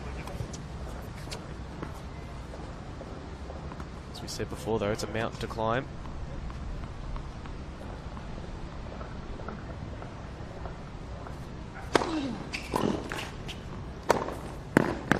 Game Whittington. There it is.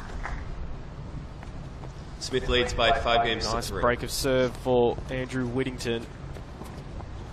Still has a big job, though.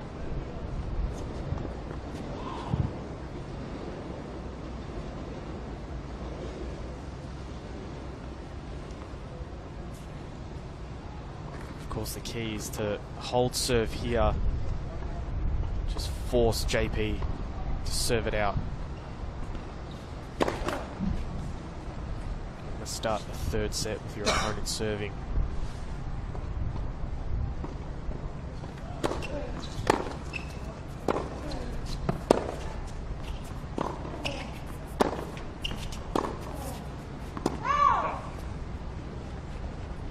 Love 50.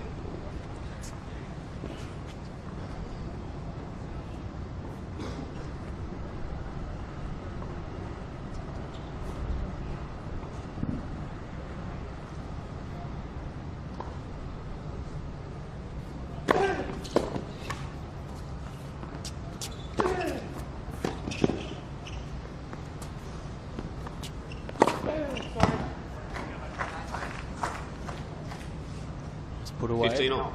You do have to feel a little bit for JP Smith Bodge, and we also saw Madison Inglis having to pull out. It's not great when you needed to come into these big matches and clearly not 100%.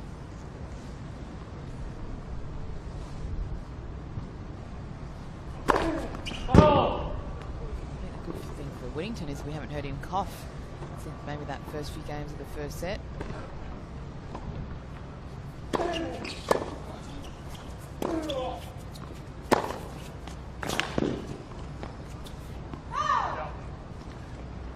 First.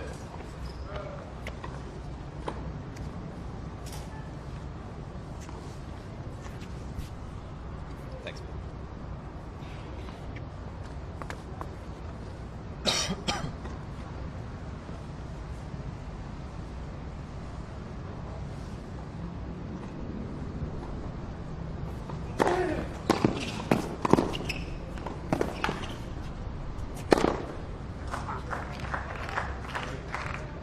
I did mean Whittington. 30 on.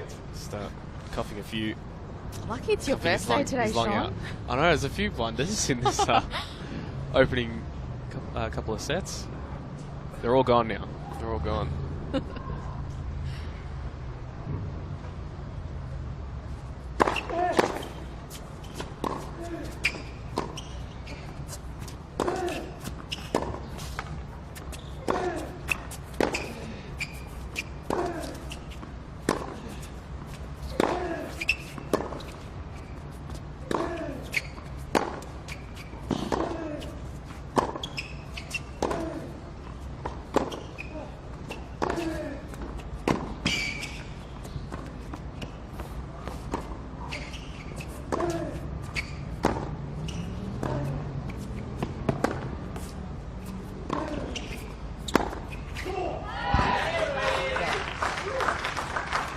Great rally from both players, moving around the court, 40-30. utilising some slice, some pace. So JP wanting to come in off after that backhand, just pressing a bit too much.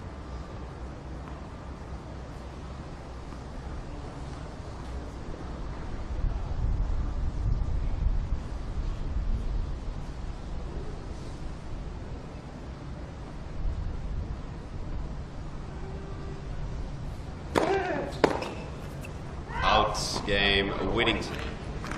Smith leads by 5 games to 4. A couple of games, but Smith still has an opportunity to serve for the set. It's 5-4.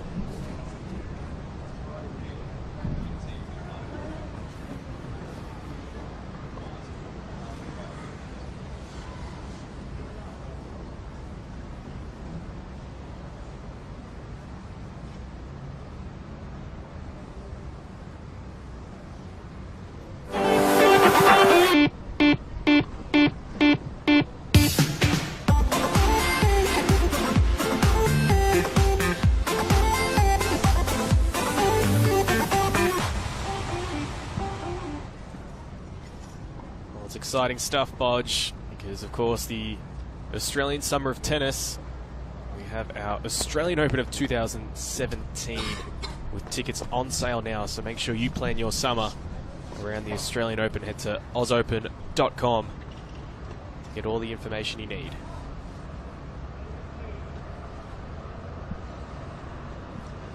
Tie. These players, of course, hoping that they'll be there in January.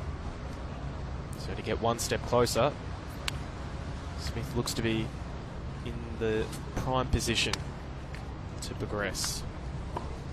So he'll serve now to go to a 2-sets-to-love lead. Yeah, big task now for JP, up a set and in a position to serve out this second set. So no doubt there will be a couple of nerves, but crucial he gets his first serve in and wins the first couple of points of this game right here.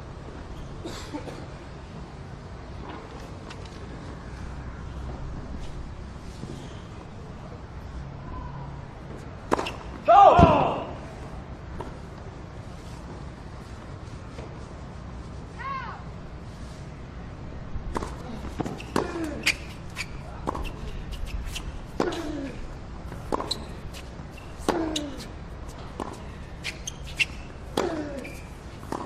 15.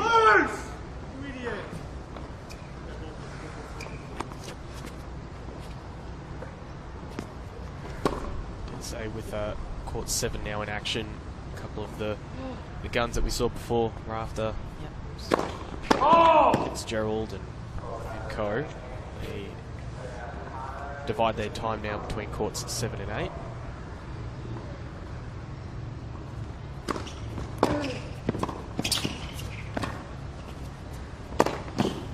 Oh, that's well played from JP.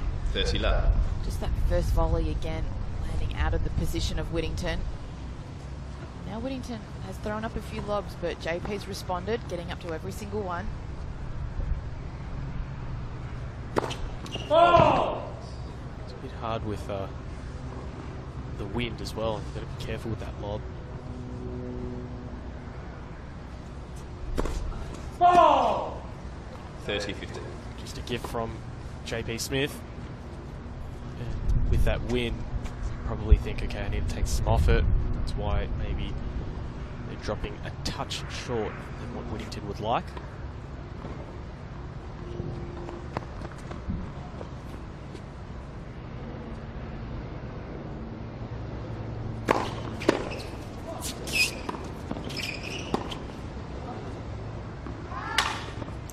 Yeah, on that occasion, 40-50. knowing that he had to clear, but sailing long. Seen that a couple of times. I thought it was the vibration dampener, but it's the end of the racket. Smith with 2 set points.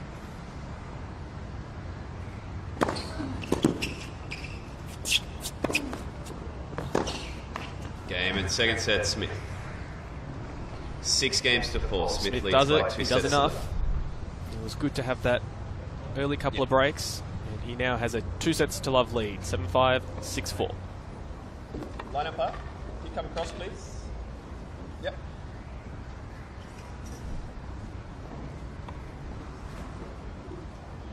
Thank you.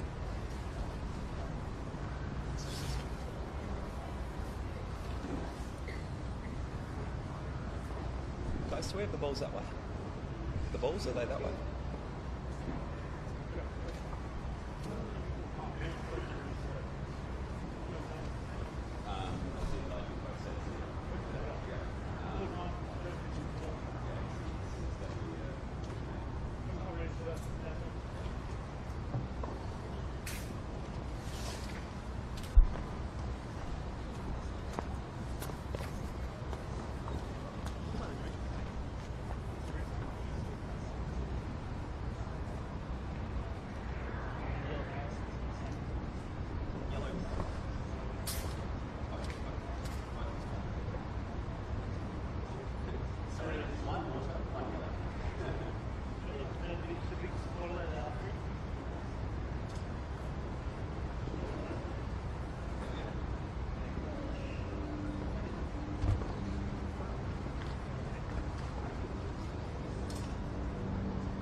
JB Smith, as we said, has done enough. Got off to a great start in that second set. A couple of breaks, lost one of them, then was able to compose himself and now get to a 2 sets to love lead. But as we've seen on day one, in the final match of yesterday's proceedings, there is still plenty to be played. We do have another men's singles quarterfinal out on court number 7 between the number 4 seed Mark Polmans and the number 8 seed Blake Mott, and it's currently 1-all on serve.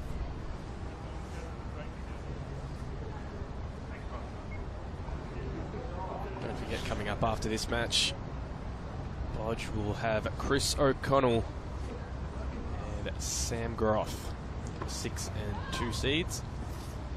The final match on court number 8, our centre court, marathon court 8, is Gavin Van Pepperzeel and Omar Jessica. Of all the other outside courts, here's free entry here. Oh yeah, Melbourne Park. of course it is. And Bodge, our weather person, forget the shower that it might say there. Although it is possible. It won't be no rain here as yet, but a max of 20 degrees, so perfect conditions to come out. May still need to slip, slop, slap though, the UV rays. Yep. Whittington just needing a bit of time, heading off court. Oh no, he's just hiding behind the chair umpire.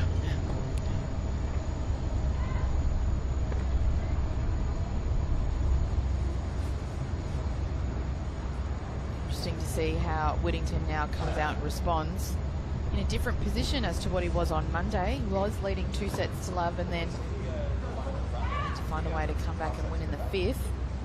Now he's seeing himself down 2 sets to love. Can you see a fight back brewing? Look, I think if he can get an early break, absolutely. But if JP's hanging in there, Time. it'll be tough to come back.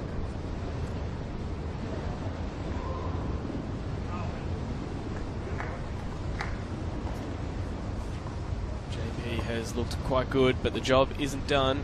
Of course, we are playing Grand Slam conditions. It's best of 5 sets. So it could be in for an absolute thriller if Andrew Whittington can find a bit of form in this early part of the 3rd set. 3 games.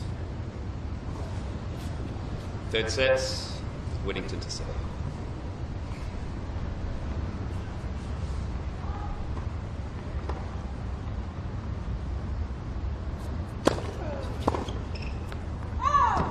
love. Thank you.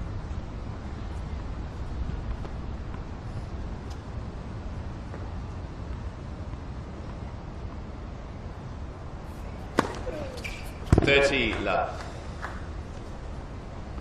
Way to start. 2 first serves.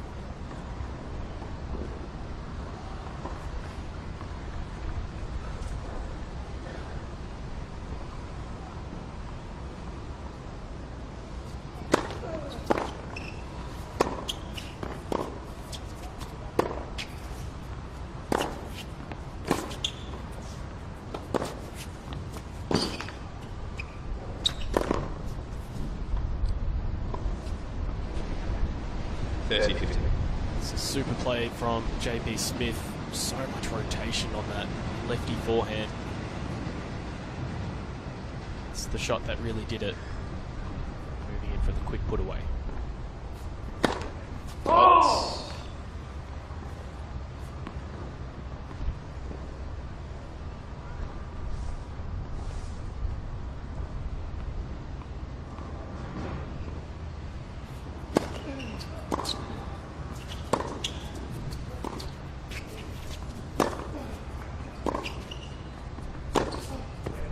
40-15. Appreciation shown from JP Smith. Nothing you can do really but just applaud. Whittington off to a good start.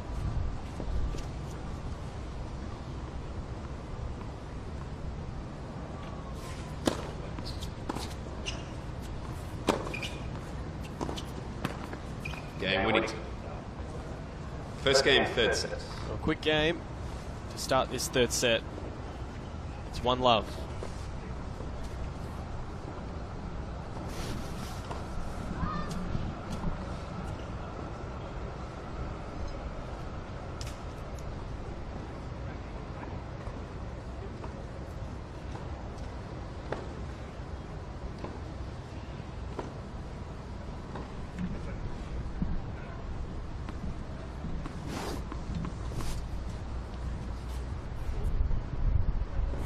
JP to stay on top of the match and not lose the concentration. It's very quick again out of the chair. I mean, usually the one game. Well, it is a quick turnover. There's no time to sit down and take a few minutes. It's simply just a quick I just told him he has to be fast. Walk around. So JP shaking his head.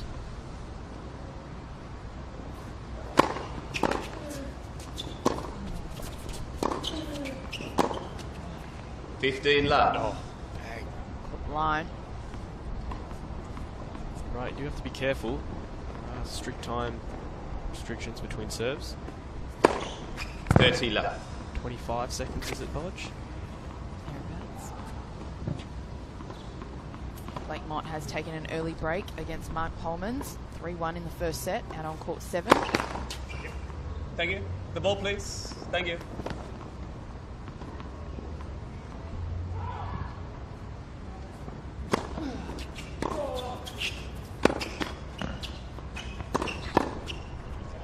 Love. Good hands. Great reflexes. It's just back on the time restrictions. Rafa Nadal, notorious for sometimes going over, has the towels on both sides of the ball kids to make sure he doesn't go over. Game. Smith. 1 game. Altered his routine of the hair and the shorts and everything else that goes on. Sweeping the line on a clay court. That aside, it's 1 game all. Another quick game on serve for both players.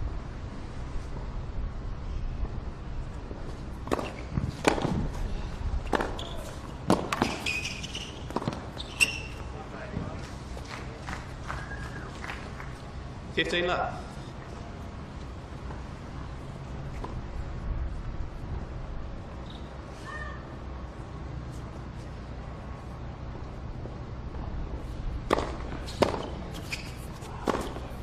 $30 left.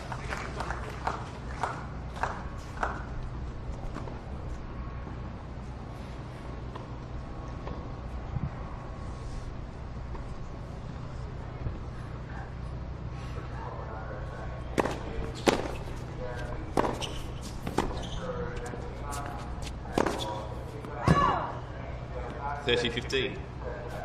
It's a wild swipe there from Whittington. No topspin. It was all power. You could also just really see how much power he can generate.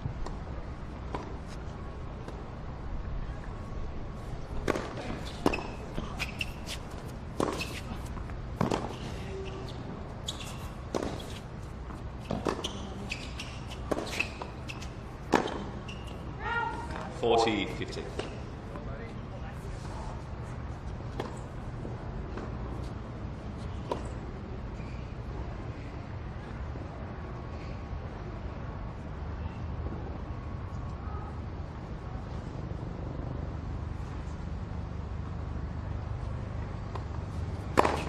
Game Whittington. New balls, please. Whittington leads by 2 games to 1. 2-1 lead for Whittington in this third set.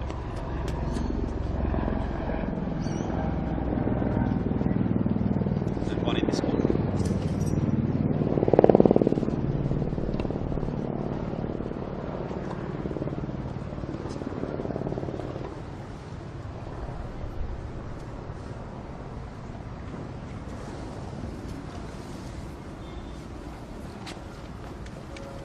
Have a change up in balls. Also have change in officials and ball kids just to freshen everyone up, give everyone a break. Because they're out in the elements sometimes. See what they're wearing, the long shirts and the long pants. So those very hot days, you do also have to feel for the officials on court. Oh, absolutely. Reckon if they can request an ice towel to change event? No? Reckon any of them have tried? No. Time. I guess that's what they're doing now, if they need it.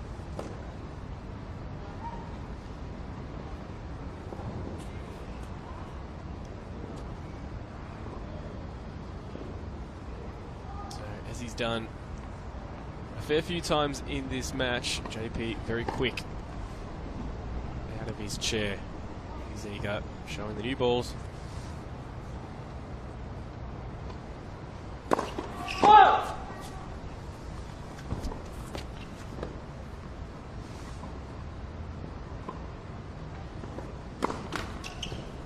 Love 50.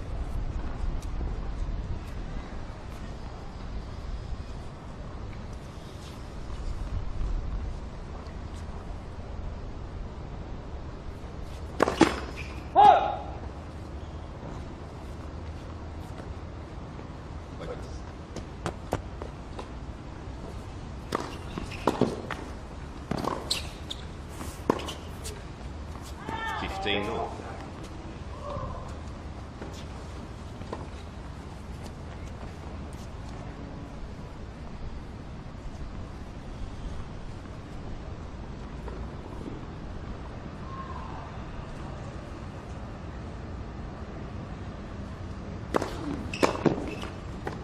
$30-15.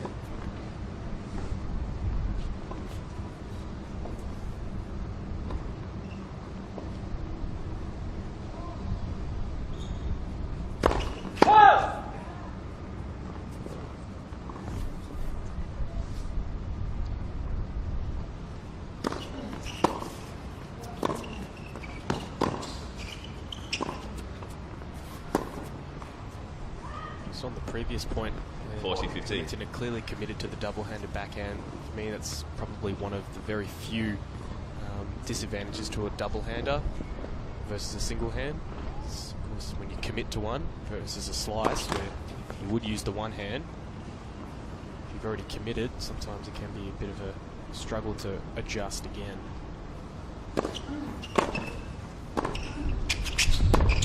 Game. Smith. 2 games. After the double fault in the first point of JP Smith's service game, comfortably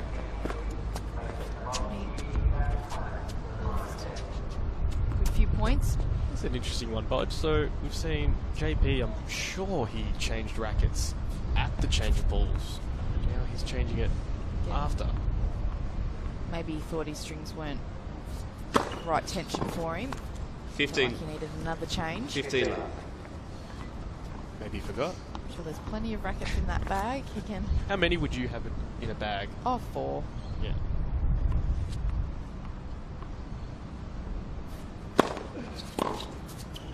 Out. 30 left.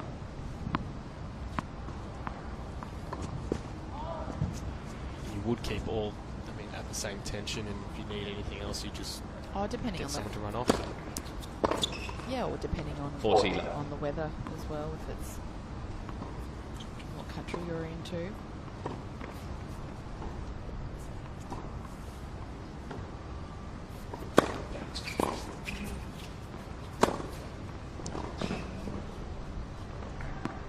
Game. Whittington.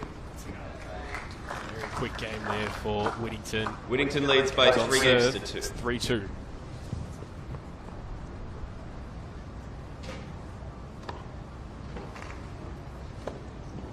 Just on string. I mean, get this Australian Open, it was something upwards of 40 kilometres worth of string.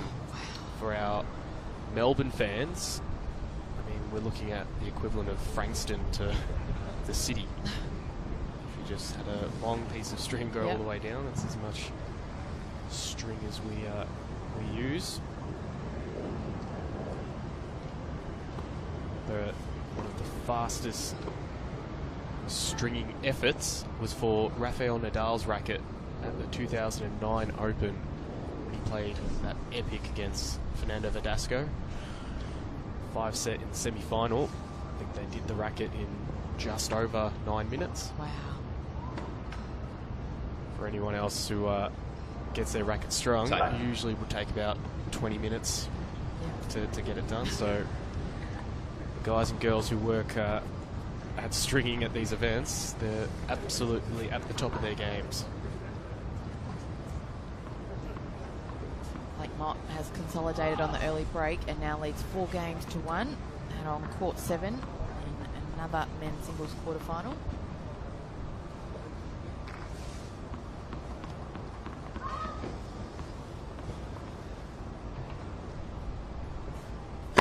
Let's first serve.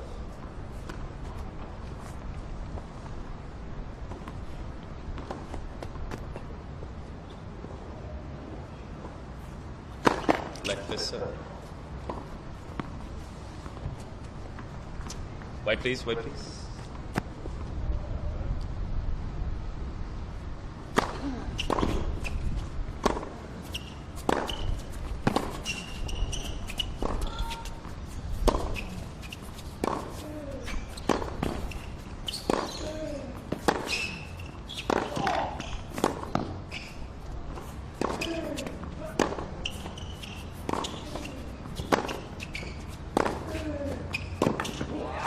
Impressive by Whittington. He lost his footing, Bodge. He lost his footing. He looked as if he Love 15. may actually lose that point, but he got himself sorted. And that was a great rally. That's the point Whittington wanted, that first one. Was to put a bit more pressure on JP Smith's serve. Really needs a break here.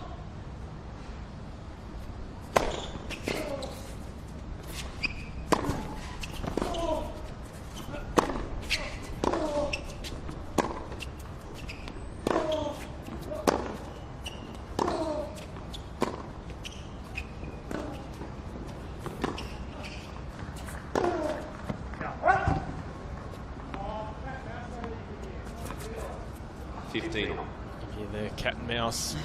That's how he's feeling this match is.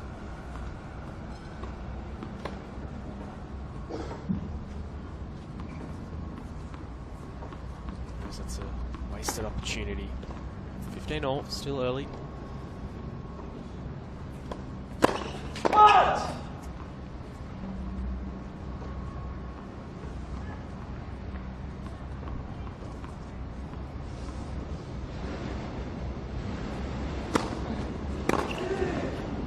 Oh, Wooshka.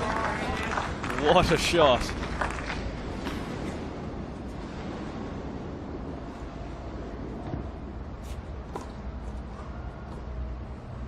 Needs a bit of that bodge, doesn't he? Just Absolutely. to G himself up. He's right in this set.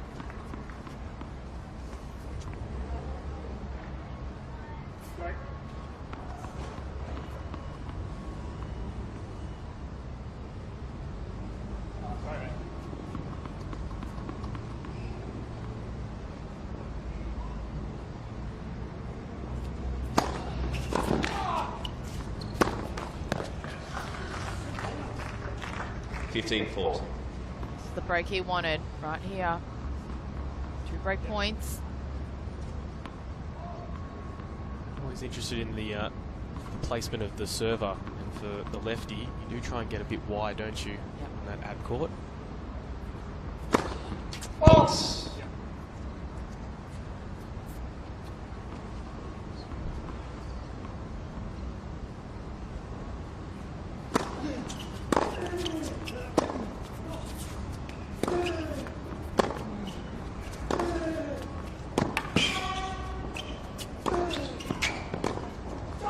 That's how important that was. Whittington leads by 4 games to 2. It's a fight back, a break of serve. The first one in this third set. Whittington 4-2.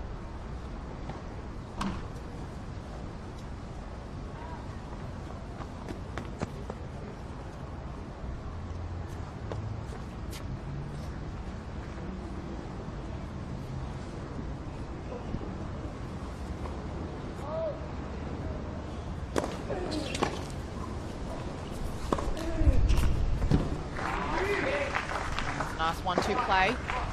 15 left.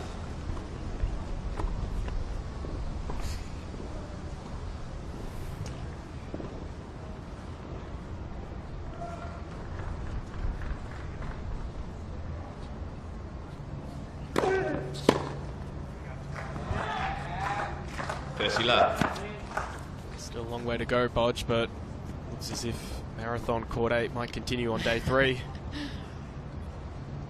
Thank you.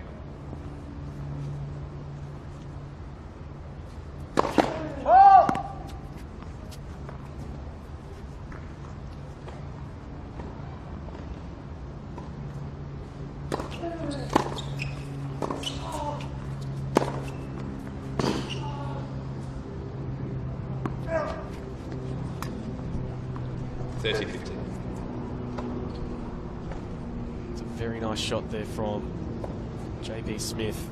He knows his, Rips that forehand, doesn't he? knows his opponent's starting to get on top very early. He's trying to snuff out the challenge.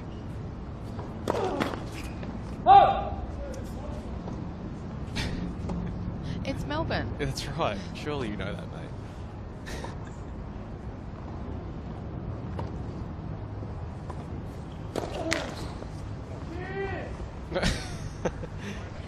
30. Not happy with the weather gods.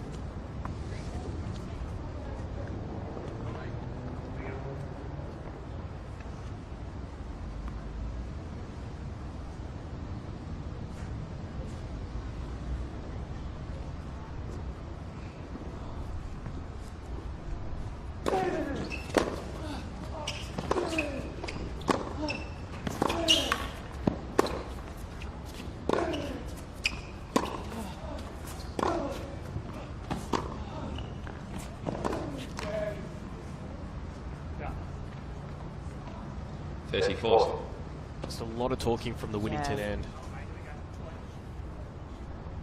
Just needs to conserve the energy and just use it for when it really needs to.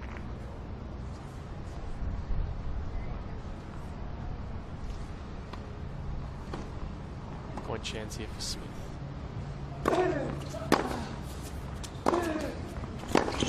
Come on. Juice.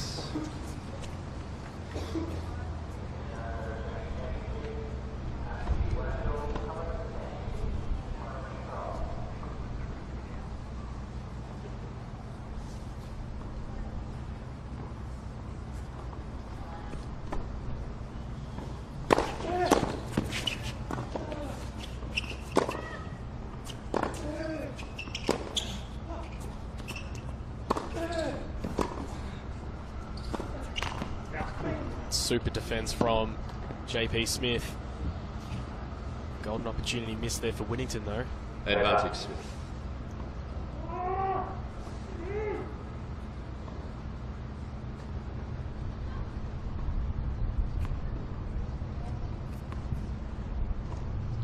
Do you think this one's going bodge? T, body, wide? I think I'd have to go flat out wide.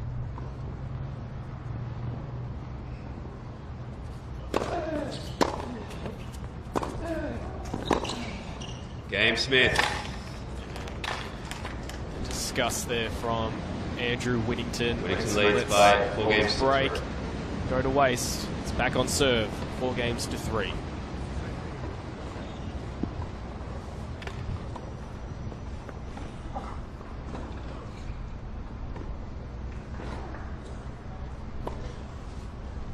One more.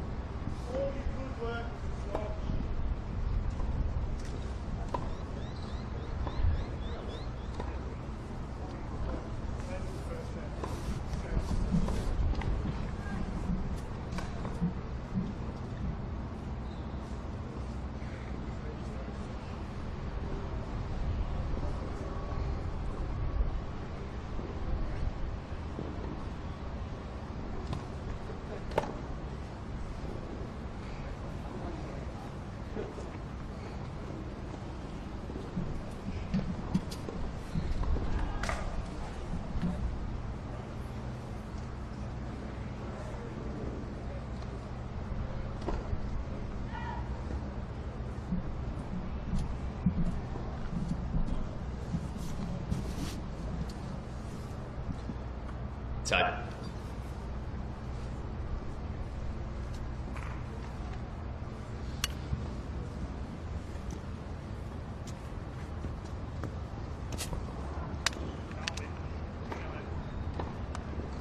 As I just saw Whittington just pretty fidgety, very frustrated with himself. Had a break, lost it. And now JP Smith. It's on serve, so Whittington still has his nose ahead.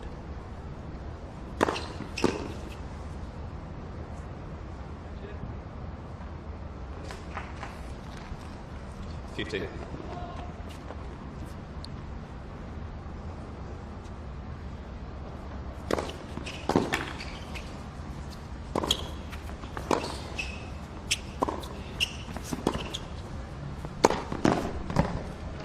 Play JP 30 left. again. Not hesitating to move back and hit the overhead. Laid out on court 7. Blake Mott. 2 break points and leading 5-2. 40 left.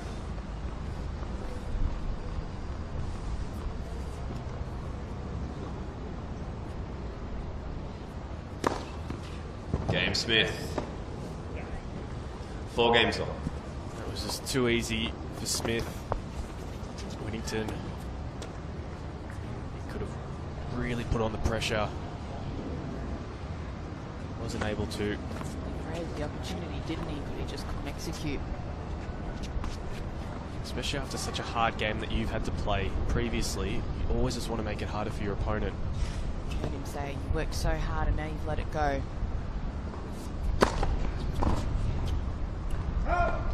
15 left. And Blake Mott has taken the first set, 6 games to 2 against Mark Coleman's on court 7.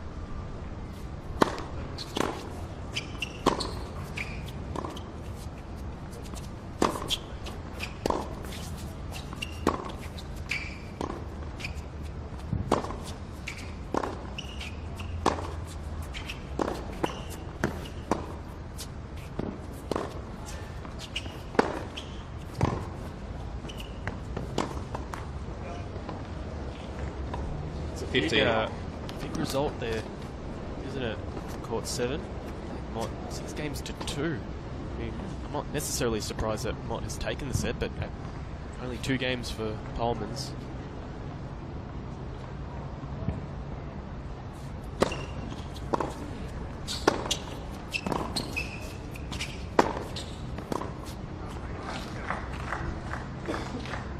Thirty 15.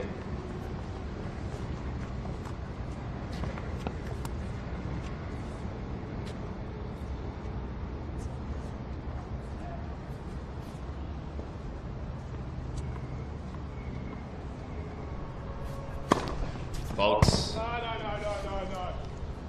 No, put one. It was close, Bodge, with your Australian Open officials hat on. Oh, I think it was just wide. Clearly, Whittington doesn't think so.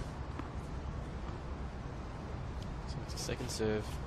I don't want to argue too much. Don't want to leave too much of a gap between the first and second serve.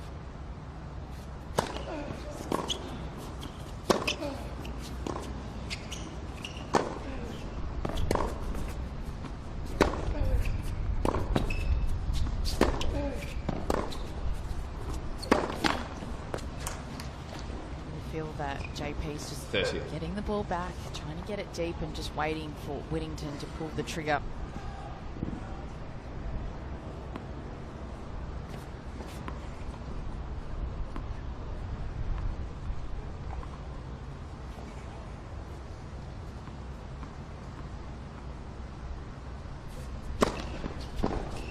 $40-30. I think that's a let off there for Whittington. JP, if you get that breakpoint opportunity, it just puts so much pressure to be up 2 sets to love, having a breakpoint. It's good though by Whittington. Game. Whittington. Couple of let-offs. Whittington leads by 5 games to 4. Whittington The towel, please. going to ask JP to serve to stay in the set. He leads 5-4.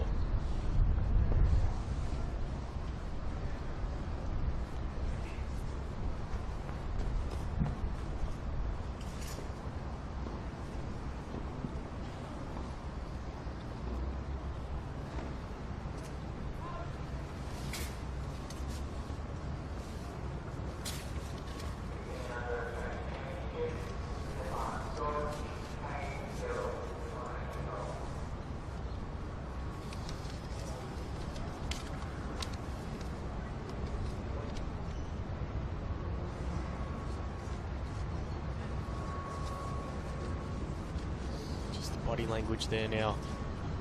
So different for these players. JP nice on the quads and just looking so calm, just munching down on some food, whereas Whittington just before his shoulders are slouched. Time. JP's just got to maintain that good first serve percentage. That pressure, can't really just afford to get the balls back. He really has to go for it as well. See now, bananas, the food of choice. Just those gels now. Let us know, Bodge, what your food of choice was at change events. Always had the banana and the goo gel. Any like jelly beans or little sugary treats for that hit? No, just the banana. A couple of bananas and energy goo gels along with the water and maybe Gatorade and Powerade. You can see a few players with cans of Coke now. I find that a bit odd. Too sure about Coke. Almost keep it as well 15. in a can, so it does get quite flat. Yeah. But they're just needing the sugar hit. So a lot of runners choose to as their choice of drink every few Ks, the flat Coke. Must be a thing. Usually drink a flat lemonade when you're not feeling 100%. That's what Whittington needs.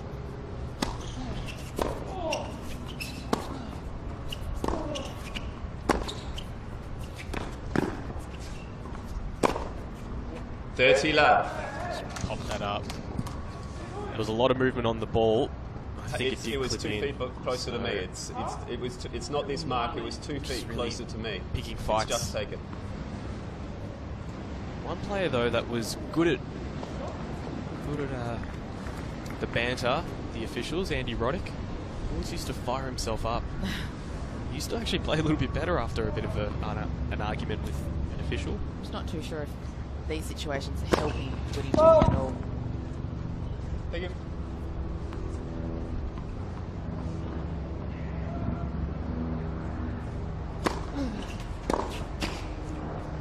Oh, 30-15. from his end, he'll feel that justice is done.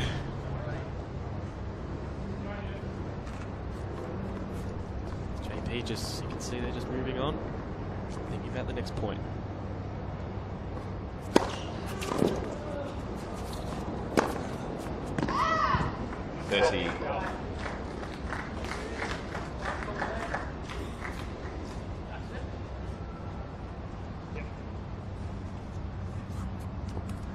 The scoreboard pressure bodge can start to click in. 2 points for Whittington to claim this set.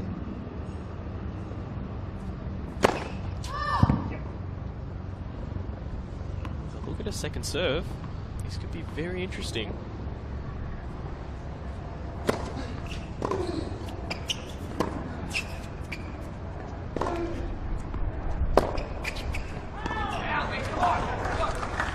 Pressing again too much.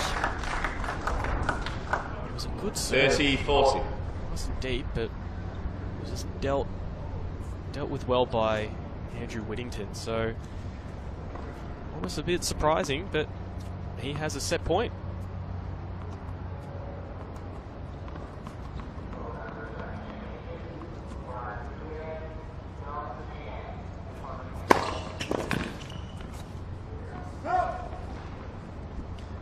Serve. Saves a set point, JP.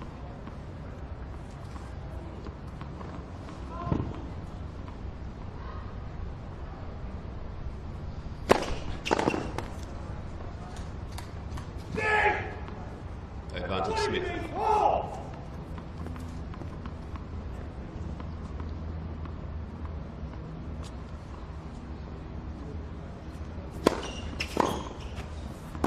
Game Smith. Frustration there. 5 games.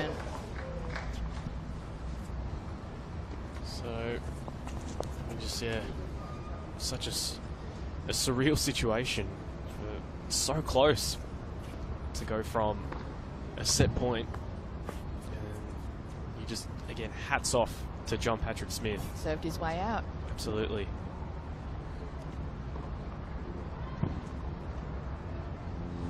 Allowing his opponent to just implode a little bit.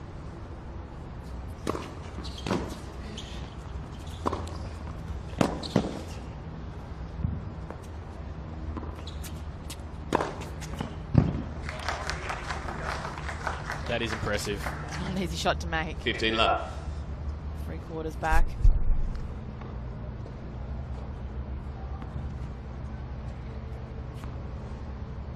Sometimes like that ball at that point of the match just to let out all that anger.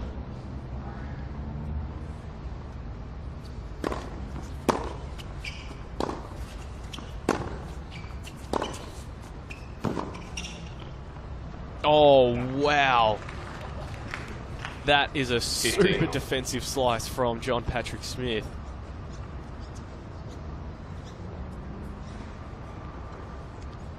I almost don't blame Whittington for being a bit casual at the net, because that didn't look like it was going over.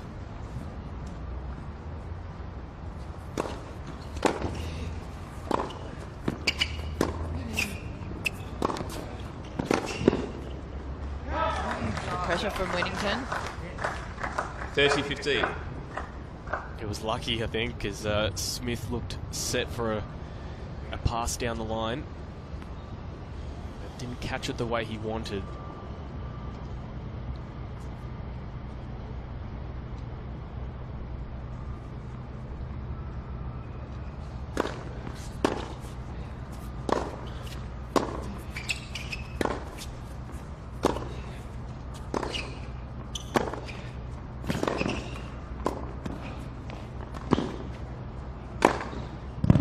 I really like that play from JP. He just finds the right ball 30 to on. approach on, using his backhand down the line. Not an easy half volley that he had to play, but did well, digged it out. He was quite quick as well off the mark, so I thought he had enough time to take that on the full, but he decided to let it bounce. As you said, well played.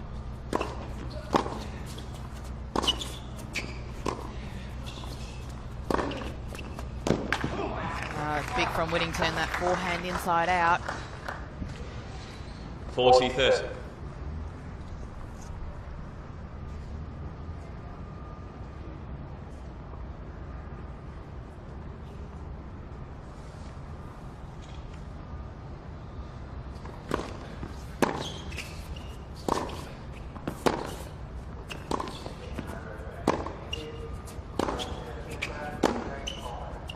Game Whittington.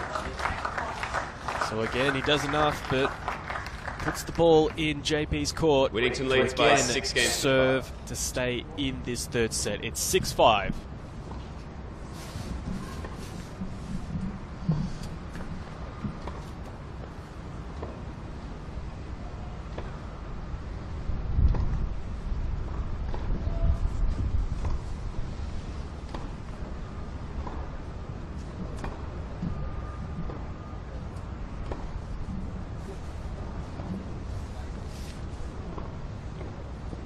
Just clearly feeling the effects of this flu.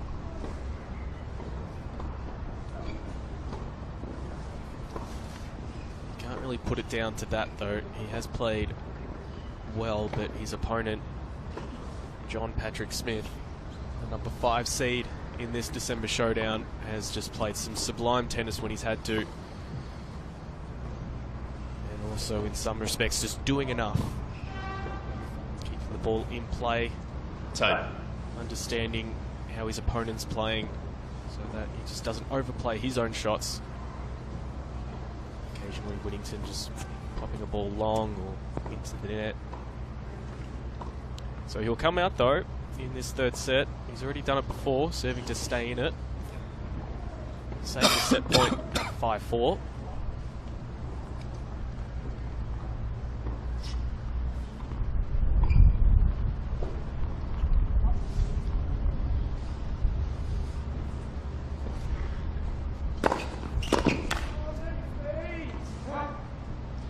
Love. Love.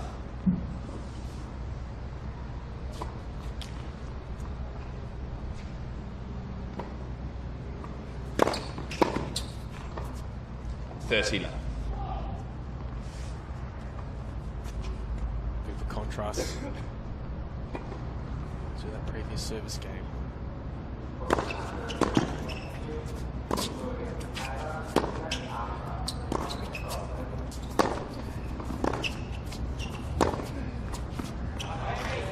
Too good off the back foot. That is timing. 30-15. That is good foot placement. Whittington doing well to get into position quickly.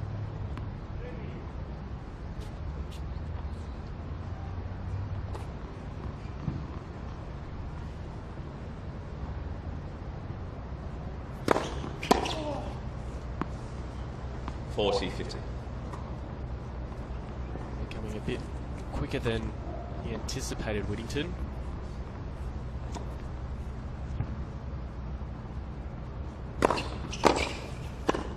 I just said good footwork from Whittington a couple of points earlier. That was not the best from John Patrick Smith. Given how well we know he can play in doubles, he's a very impressive volleyer. So be frustrated with that miss.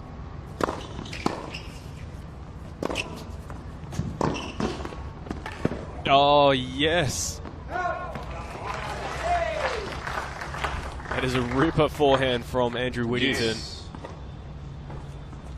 Smith did very well to even just get a racket onto that.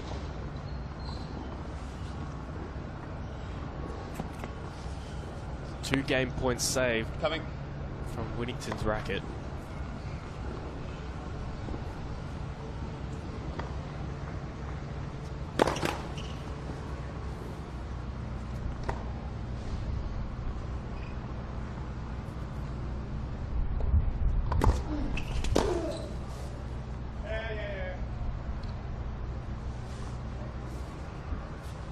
Advantage, Smith. Ball just goes sailing off the top of the frame. It's not what you want. But he did so well to get the juice.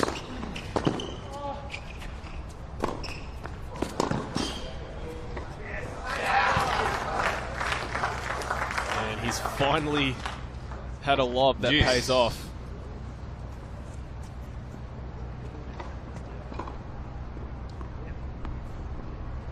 Such a good lob. Forehand as well. He's tried a few backhand lobs. One-handed, double-handers, missed most of them. Out.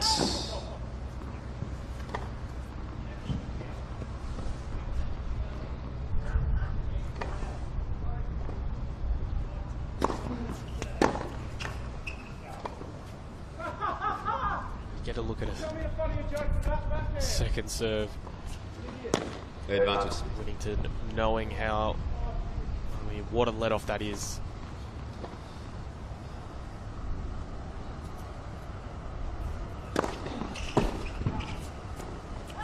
Game, Smith. Drifts long.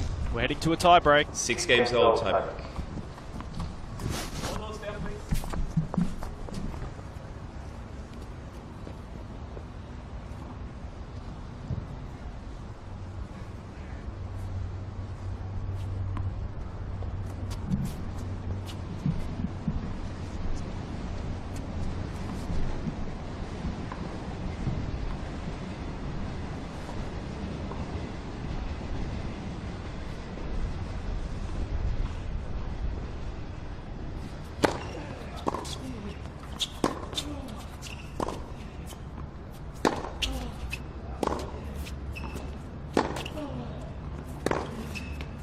Out. 1-0. Whittington. The overrule, but it was just a late call from the umpire. Did look to sail long.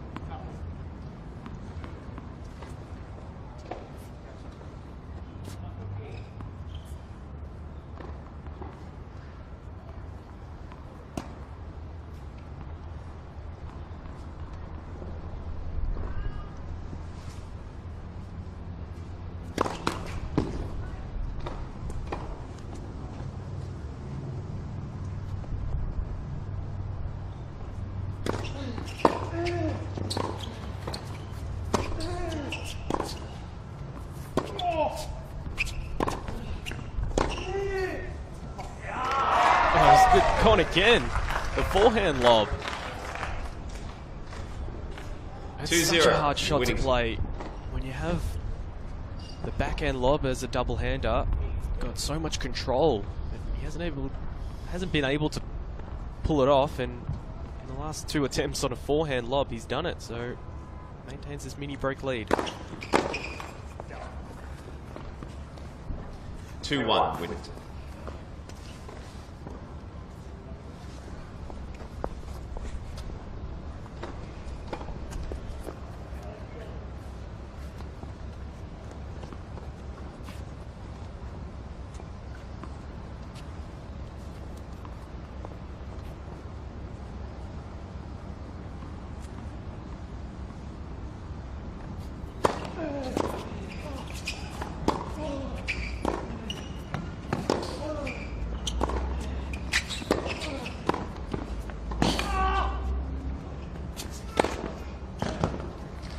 Talk about hard shots, the degree of difficulty. That was maybe a touch of a miss hit. 2-0. Effective nonetheless.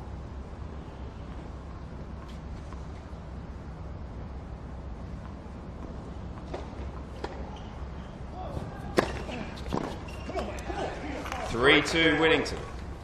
It's a good serve. Not much Smith could do with that.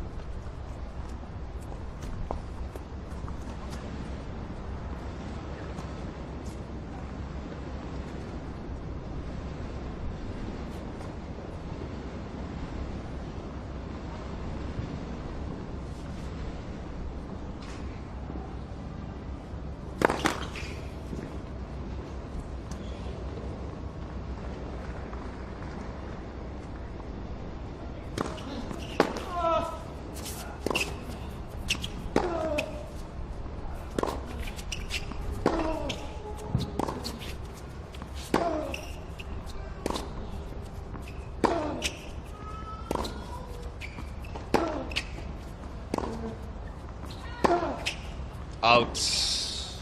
Out. I said it, the microphone was off. out. I said it. When it bounced, it was wide like this. It's overruled by the chair And then umpire. I repeated once the microphone was on. And to the disgust of Andrew Whittington. It was a very clear one. I'm sorry I didn't have the microphone on so you could hear straight away, but it was clear. The chair umpire, Tom Sweeney, there just saying he didn't have the mic on, which is probably why Whittington didn't hear it initially, but I think regardless if he heard it, he was still confused at the call, thinking that it did clip the line. So we're at 3-all. The swapping after 6 points.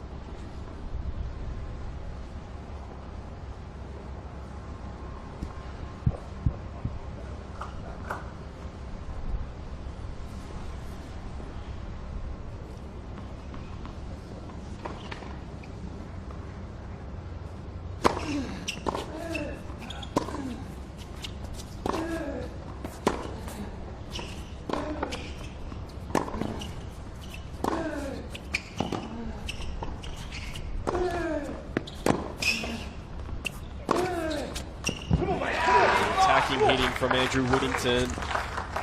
Hats off though to JP Smith. The defence was so good. Just kept getting balls back, forcing Whittington to make an extra shot, but Whittington eventually claiming the prize of that crucial point after the change of ends. This is a titanic battle here, Bodge.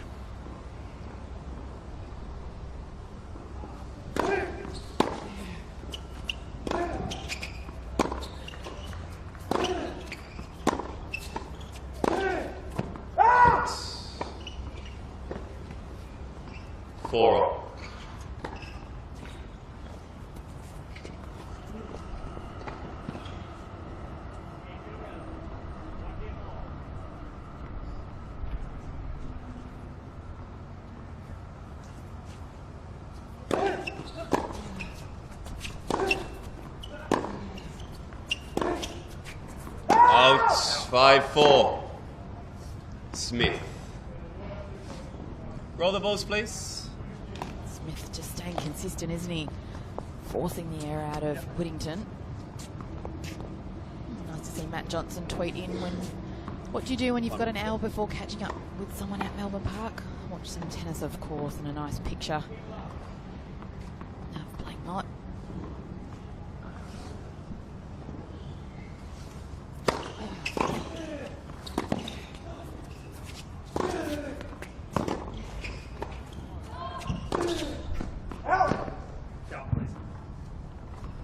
It's a run of 3 poor errors, probably the last one actually a bit worse. So what that does, Bodge, is give John Patrick Smith 2 match points.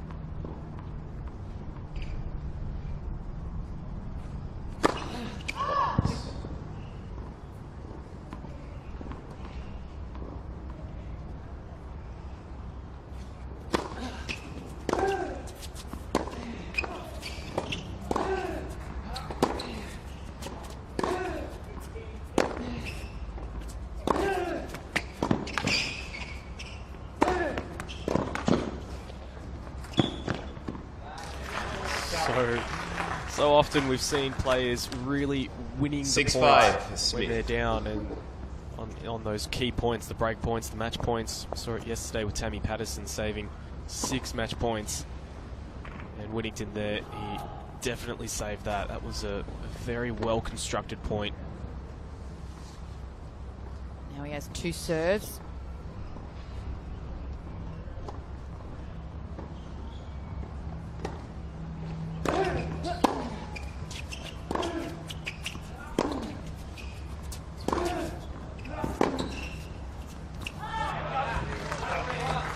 Guitar, please. So the fist pump. 6-all. Roll the balls, please. Thank you. Ball boy. Balls. Change of ends here for Andrew Whittington. Nice run of.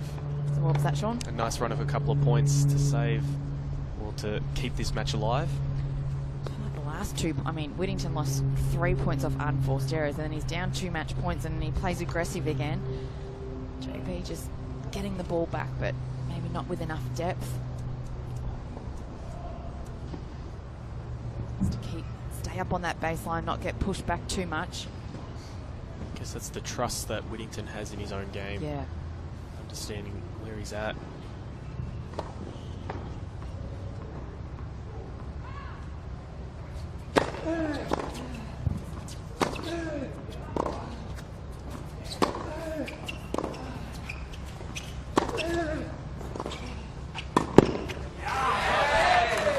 Points. Roll the balls, thank you. We see a set point. Yet another set point for 7-6 Whittington.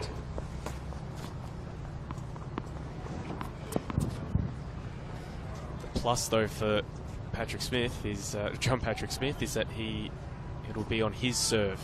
He'll have the opportunity to potentially dictate how this is played out.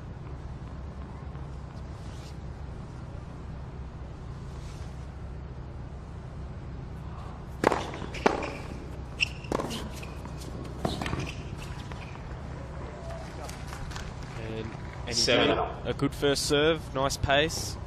Really took the pace off that forehand and used the court well. Got Whittington off court.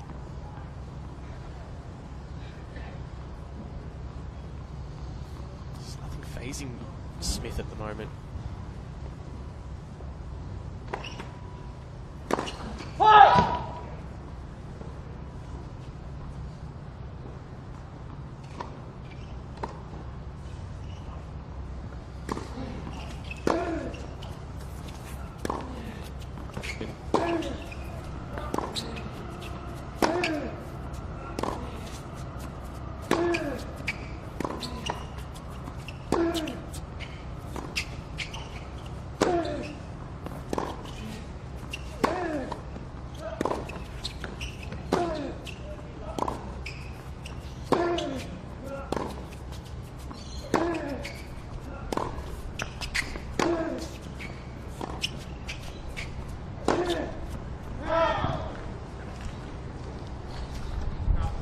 H7 Smith.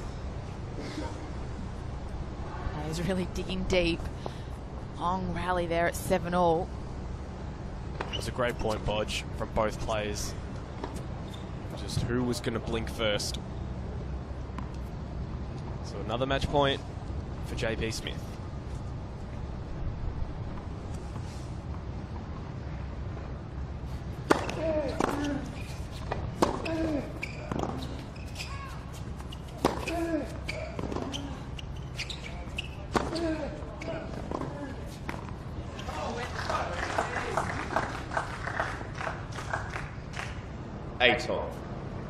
Just as we've seen with a couple of matches, I mean, that's now 3 match points. Starts to eat away. I guess, though, on the flip side, Whittington as well has had his opportunities to win the set. Hasn't taken them as yet.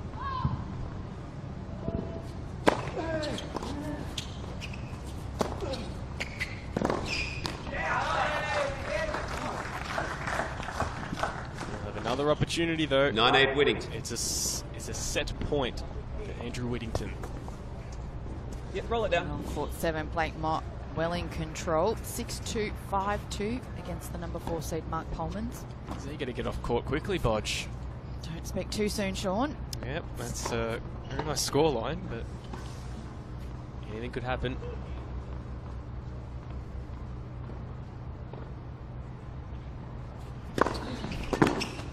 Nine off. It certainly wasn't long. Huh? It certainly wasn't long. It hit the line, but it was long. It certainly wasn't long. I was unsure about wide, but it certainly wasn't long. Believing it hit the line, but the wrong line to be called in.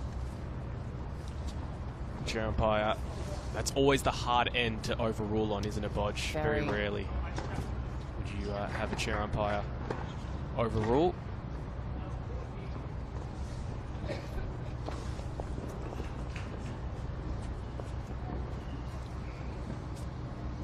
Sweeney there. Not an easy job, the chair umpires, to call those types of balls. balls are coming at, like we were saying, the guys like 190, Can you run and grab the times towel? Thank you, 200 Bulwark. clicks Leave it. on the serve. Thank you, Bulwark. We've got an official right there on that line, hovering over it, and they're still not able to get it. It's a bit hard to get the man in the middle. 9-all.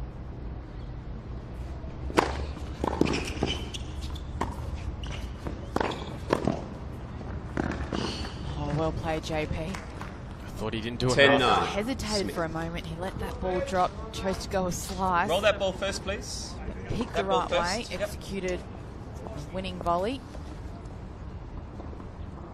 As much as I thought he didn't do enough with that initial Yeah. volley, at least he didn't panic. Yeah. He just cool hands up at the net. As you mentioned very early at the start, he's an impressive doubles player. Thank you. The second serve now. Love to see JP step up a little bit. A bit more aggressive.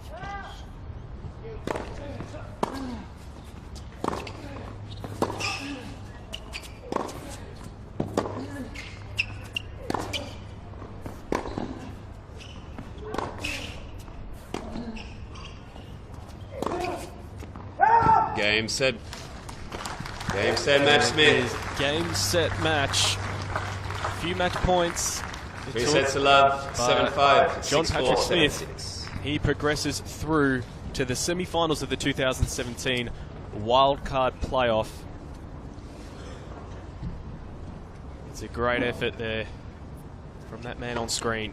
Yeah, really impressive display from JP today. Fought hard in that first set, got broken early on, but then found a way to get it back and just really stayed on top of the #1 seed today, and a very well-deserving winner.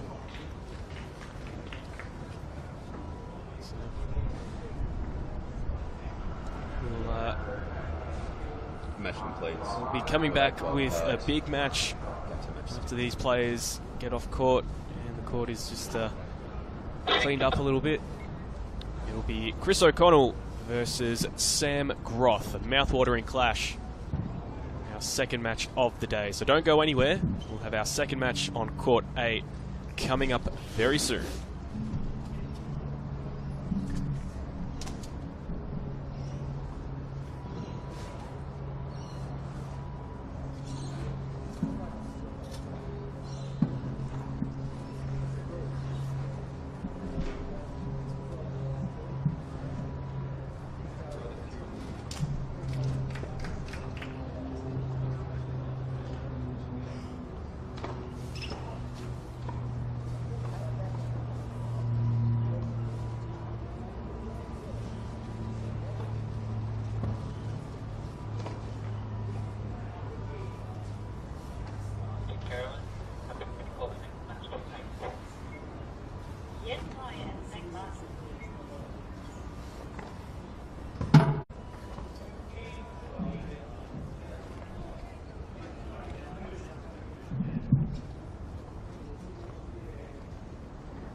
Tall boy.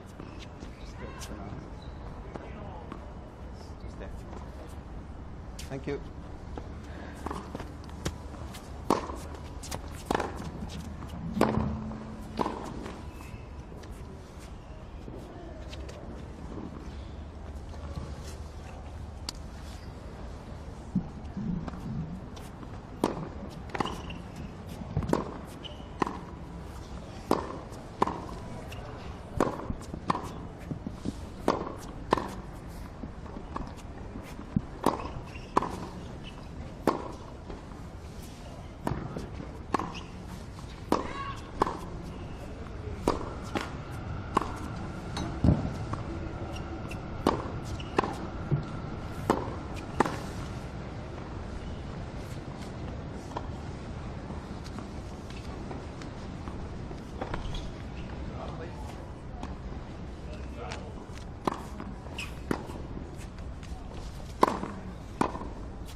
Three minutes.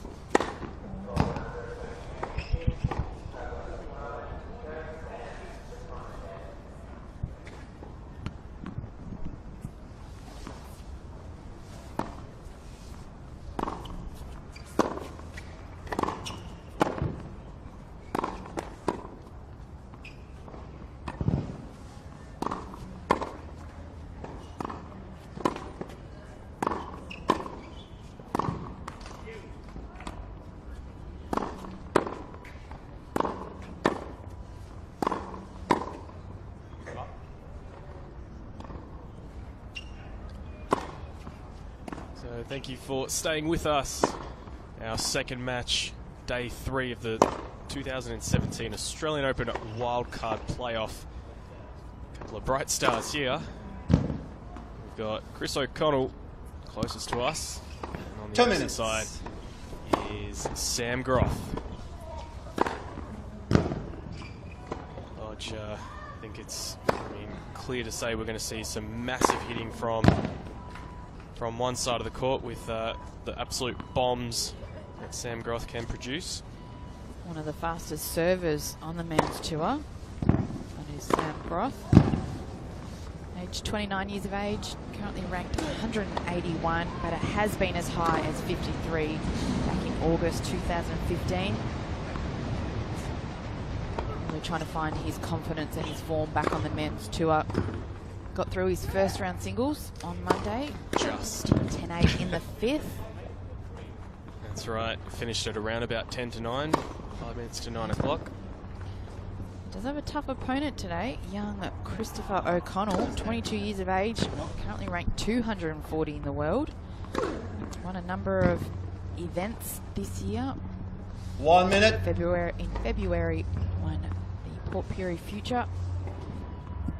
Won a couple of international futures in July and August, and then a couple of more Aussie futures in October and November. So really has made a stance this year.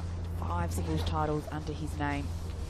I think what's also impressive, 5 singles titles, what an effort for 2016.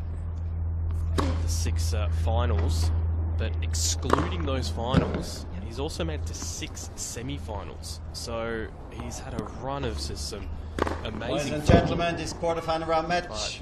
Just Played seeing the best of practice 5 serves sets. from both players, First 4 tiebreak, he's final gonna set have to advantage. stand very far back in To the the left court of the chair, against Christopher O'Connell. the bazooka that is the To the Sam right of Groth the chair, Sam Groth. Groth won the toss and chose to serve. Interesting to see Time. how Sam has recovered after his epic 5-set match on Monday. Very hot conditions. Did get the day off yesterday. It's an ice bath or two over the last couple of days. Legs, arm.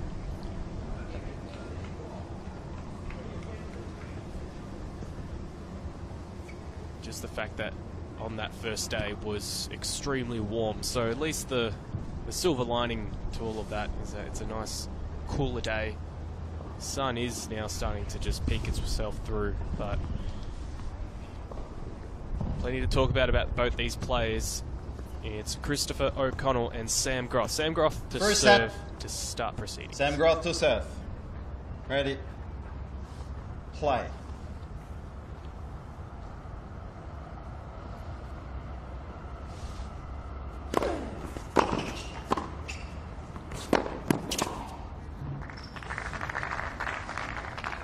$15 left.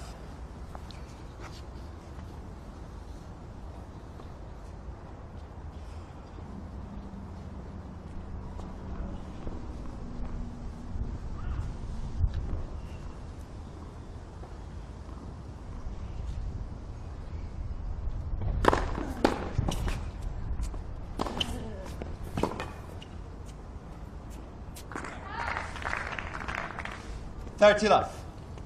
Just an update for you on court 7 between the number 4 seed Mark Polmans and the number 8 seed Blake Mott. Blake Mott has just been cruising through this match, taking the first 2 sets 6-2, 6-2. Currently leading 3-0 in that third set.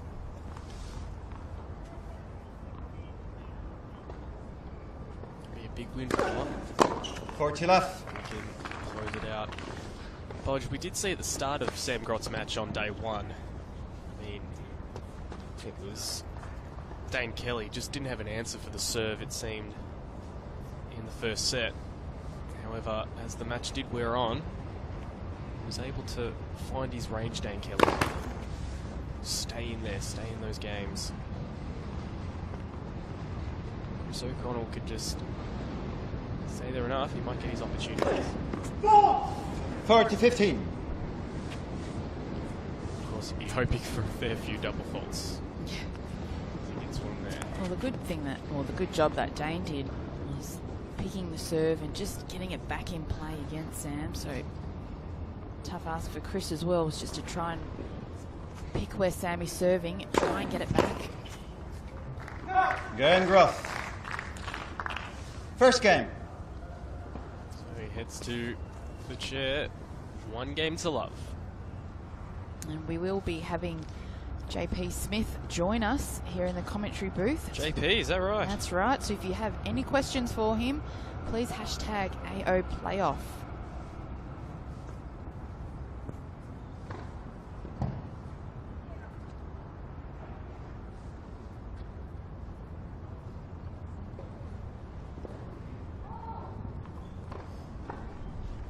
A few questions for JP Chris Smith. O'Connell to serve. Impressive display. Was made to work in that final set. For those that are just joining us, JP Smith defeating Andrew Whittington in 3 sets.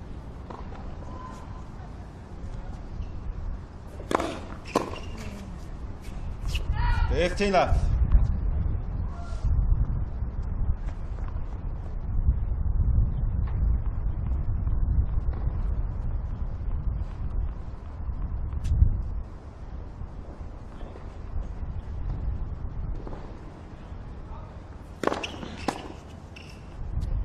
$30 left.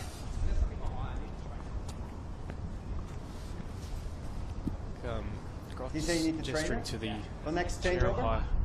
For changeover? Something Yep. in his eye. Whether or not he's requesting the trainer or something. Or had to take a bit longer. Ball! It's never good. Very irritating.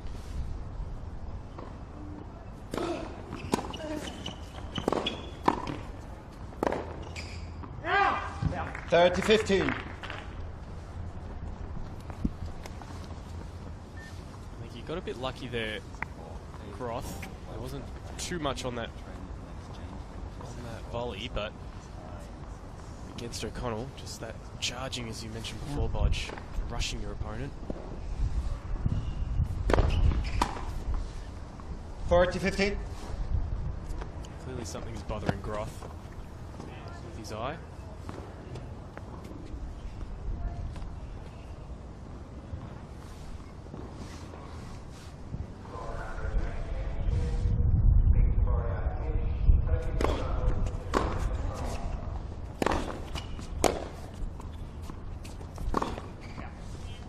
Game O'Connell. 1 game all. hold from the Sam, we have some tissues. while 22-year-old waiting. Chris Does that help? O'Connell. All right. He's comfortable out there. Big moment for him. Quarterfinal. And a wildcard into the main draw of the Australian Open up for offer.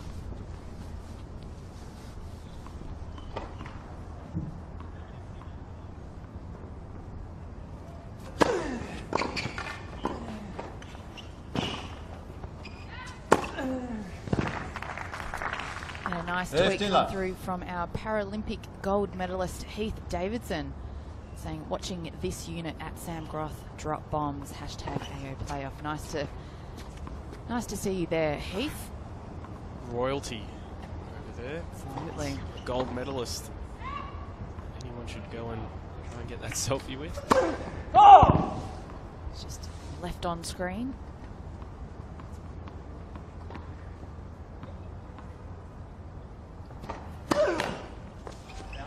$15.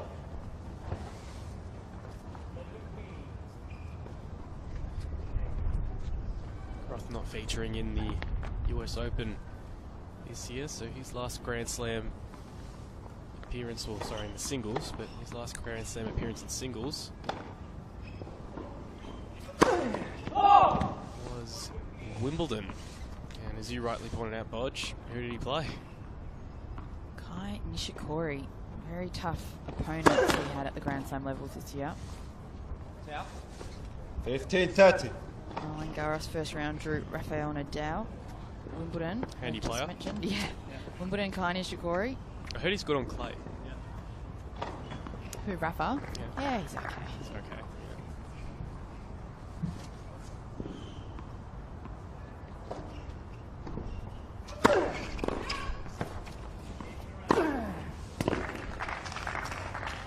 $30. Nice one. So, well,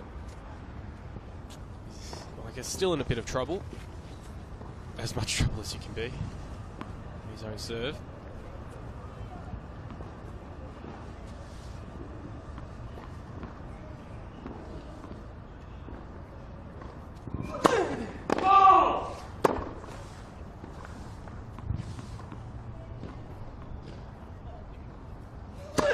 Led. Second service.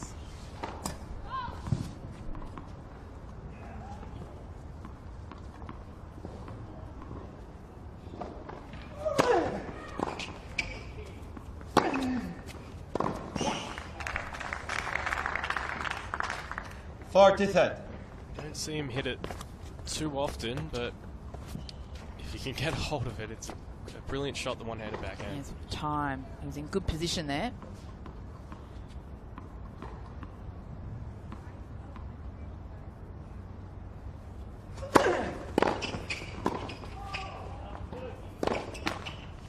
Groth.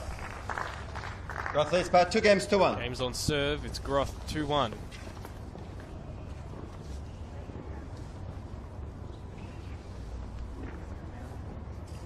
Just the trainer on court. I think just to have a look at Sam's eyes. Got a little bit of trouble with, I think, the right eye. With that wind, it does tend to blow whatever the... I mean, there's a lot of things going on the court, a lot of leaves and a lot of other bits and pieces. So let's hope this is something that you can quickly flush out and nothing more wrong with it.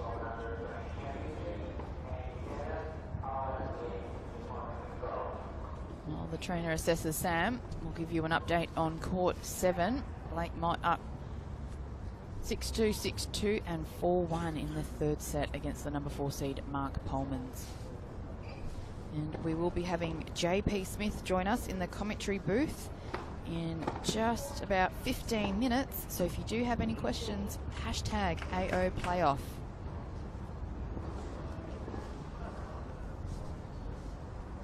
Spoke before, Bodge, about all the finals that O'Connell's been in.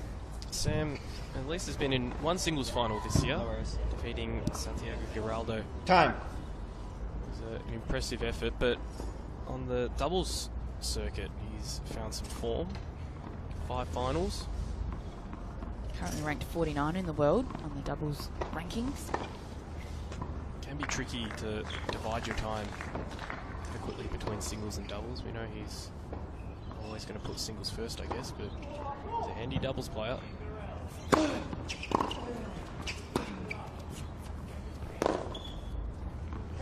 That sort of serve is going to be good at doubles.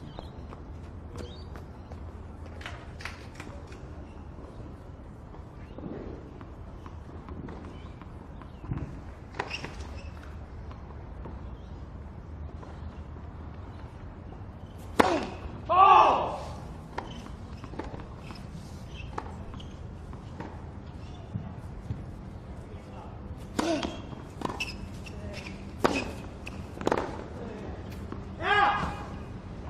30 left.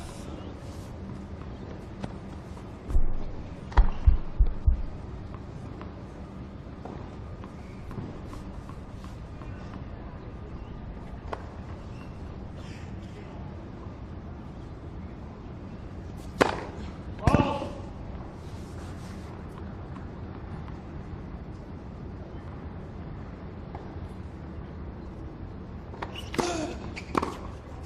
30-50. Talk about timing, Bodge. That one very early, well inside that baseline. A bit of a skip as well into it, so good timing.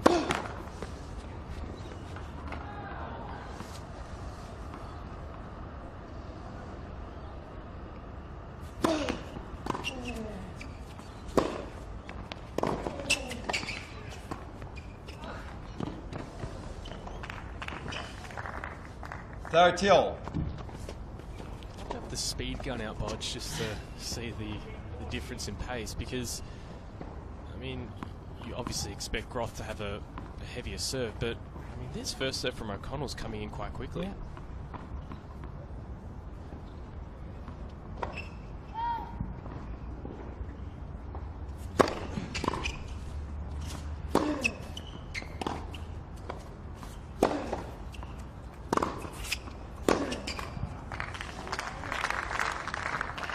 Balls there 30, from O'Connell, 40. just clearing the net, and that last one, how far back behind the baseline he is. Didn't have enough clearance. So Groth with an early opportunity.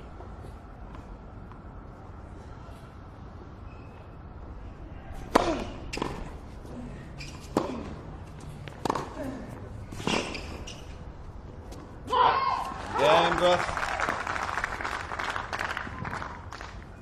It's by 3 games Well, to first 1. break of this match goes to Sam Groth. Solid hitting from the baseline. Clearly fired up this morning. No, taking no prisoners, Sam. I think he would be fired up and wanting to get off to a good start and keep it there. Yep. Of course, 2 days ago, getting into a hard slog. He'd probably like to get off court as quick as possible.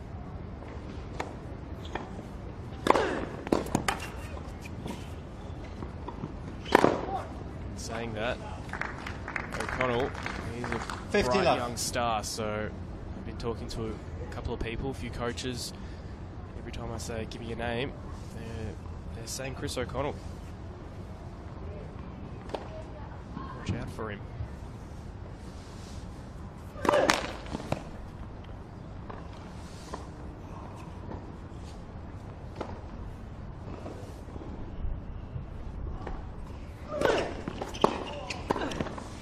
All.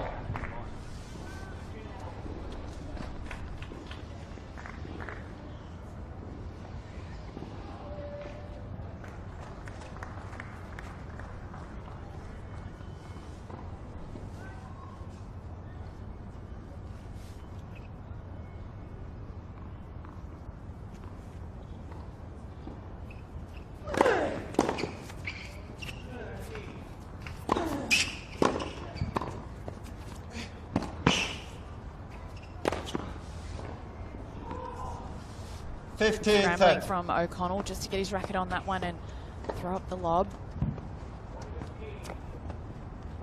Tricky overhead for Sam, just missed timing it.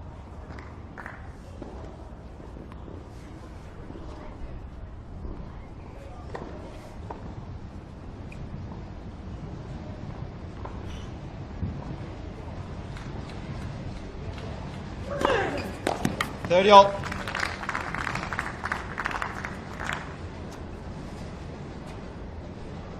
I mean, there is just no answer for that first serve sometimes.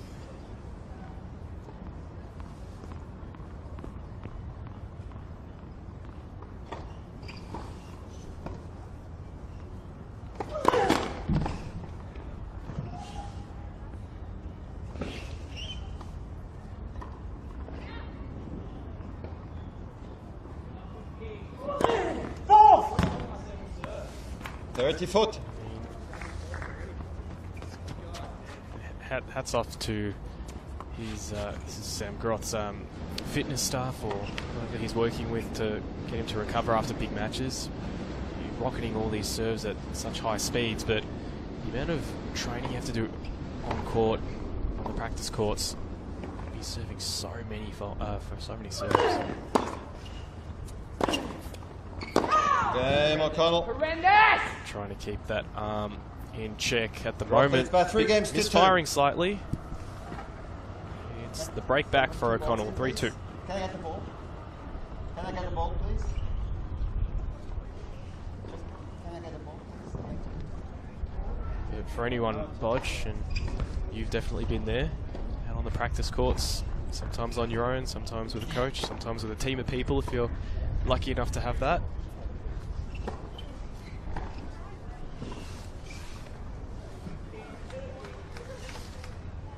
Just seemed like Sam Groth has had trouble serving on that particular end.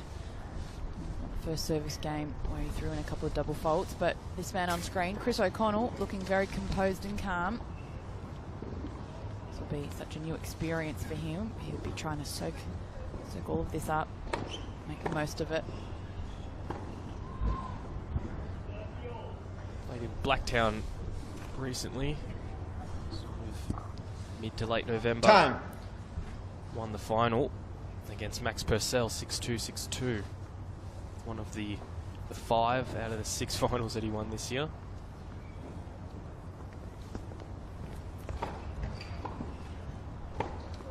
Whereas on the flip side, it was Sam Groth in a challenger, but having to retire after losing the first set. Battling a few of those injuries.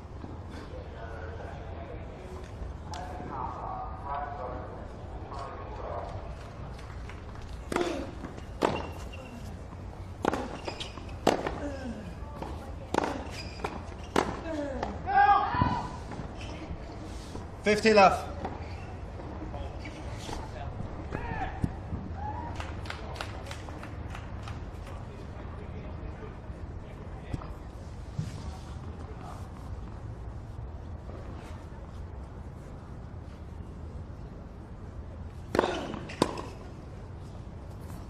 Dirty left.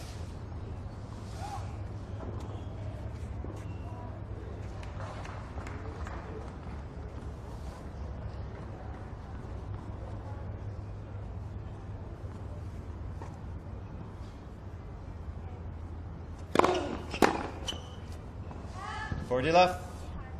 See O'Connell just targeting the backhand. Yep.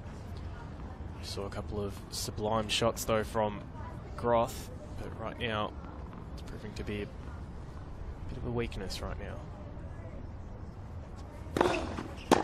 Game O'Connell. 3 games all.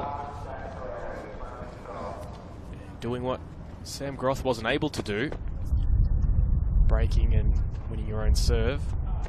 O'Connell does it. It's 3 games all.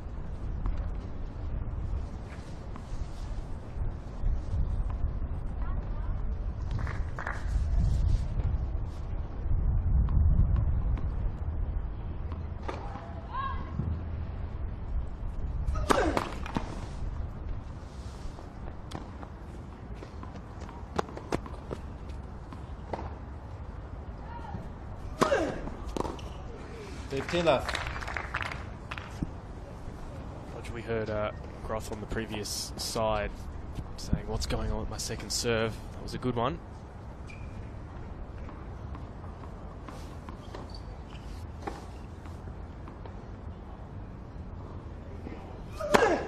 Dirty left. Do not envy that lines No. judge getting hit.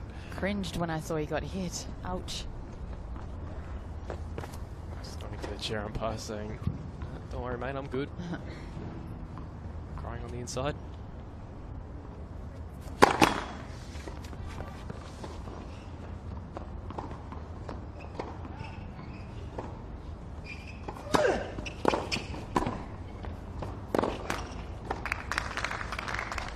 Good dig out. 40 large.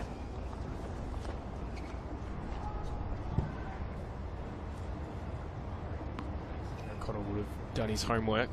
Knows that Groth loves the serve volley, as he should with such a booming serve, so got to get it low. Groth did too good to dig it out. Game Groth. New balls, please. Groth leads by 4 games to 3. It's 4-3. Groth gets his serve back on song.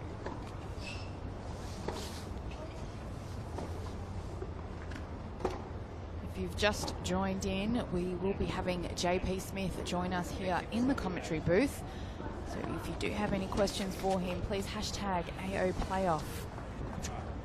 Looking forward to talking to JP about upsetting the number 1 seed today. That's right.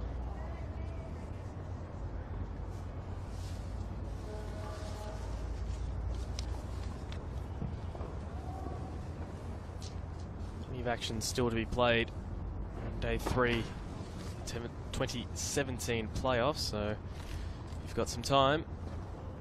You're able to get out of work early, take a bit of a lunch break. Although we're probably just past the lunch break period. You can head on down to Melbourne Park.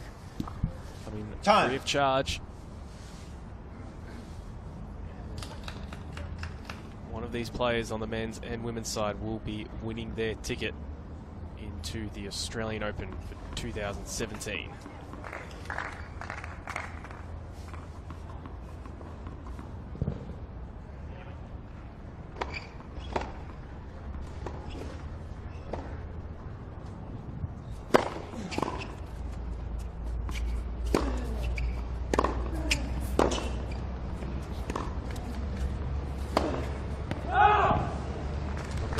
Mouth-watering clashes All out that we've 15. had just in this tournament, but even in previous ones. I remember seeing Sam Groth versus Nick Kyrgios. Before Nick Kyrgios went on a giant-killing run over the last couple of years. 15 all. Himself into the something like, well, definitely the top 20. Could see him free of charge, so come see some of these youngsters, everyone, because who knows.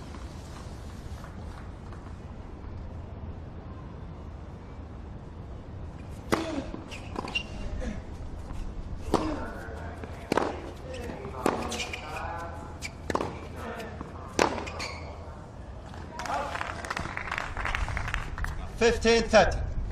Love that bodge. Just well done, Sam. Well done, mate. Just giving himself a bit of a pep talk.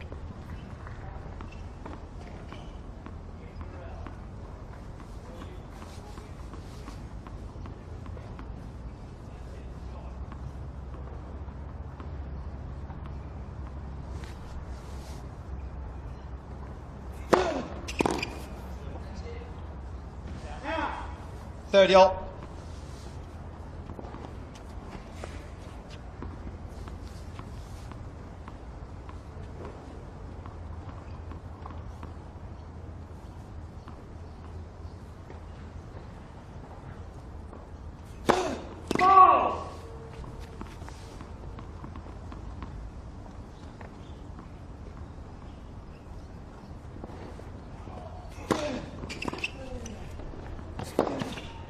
Oh, what a backhand.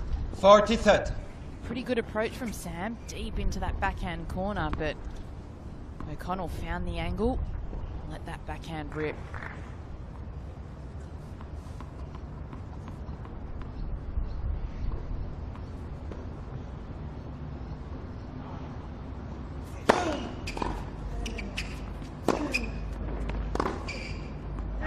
Game O'Connell. The 4 games all. Going for too much there, Groth. Low percentage shot, that one. But, I mean, you never know. Could that be maybe a conserving energy? Don't want to run out too many rallies. His serve should be getting him out of trouble a lot of the time today. He hasn't been too happy with the serve thus far. He'd be hoping to change that here. 4-all. 15 left. Good way to start, Bodge. He has struggled in his service games on this particular end. No trouble on that serve there.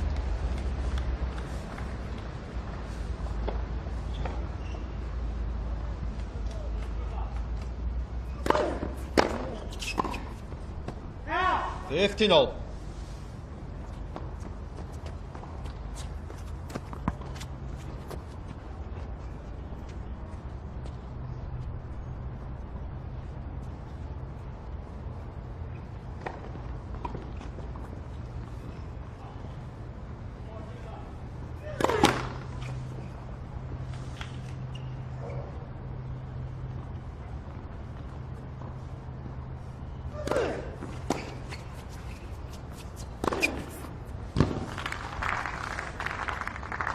To 15. Serve cracking forehand. 1-2 play.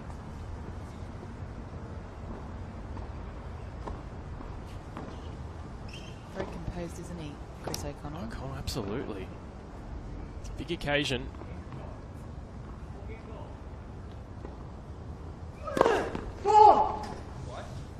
Right. At least all those finals he's played, giving him that experience that he knows how to act in these situations.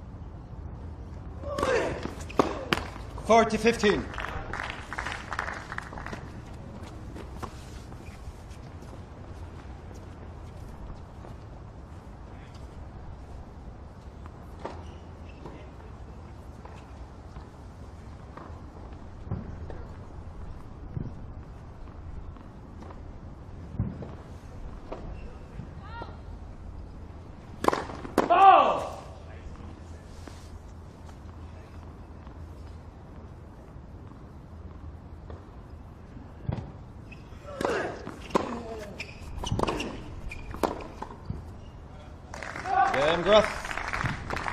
So it's Groth. Groth leads by 5 games. 5 first. It's 5 games to 4 first set. We have a result out on court number 7. Blake Mott has defeated the number 4 seed Mark Polmans in straight sets 6-2, 6-2, 6-3. So he will progress through to the semi-finals where he'll take on JP Smith. Well, that's a big result for Mott. Absolutely. I think both of us chose Mark Polmans to progress through.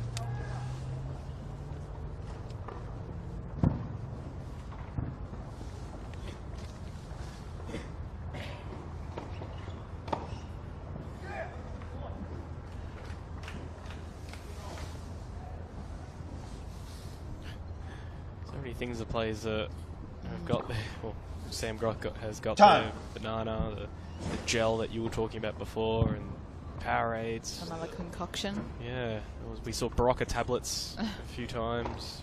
Not necessarily Barocca, but some form of tablets. But it's clearly working right now because he finds himself 5 games to 4 in the lead. So O'Connell serving to stay in this first set.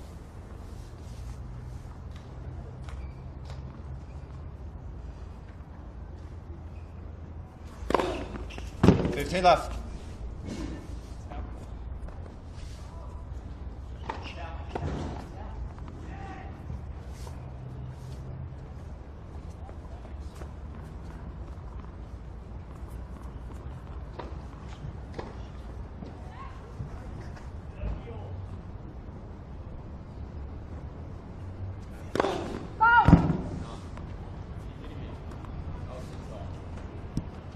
That was very... I think I agree with Chris. That was inside the line. But I like his attitude. There's nothing he can do about it, so he's just back for a second serve.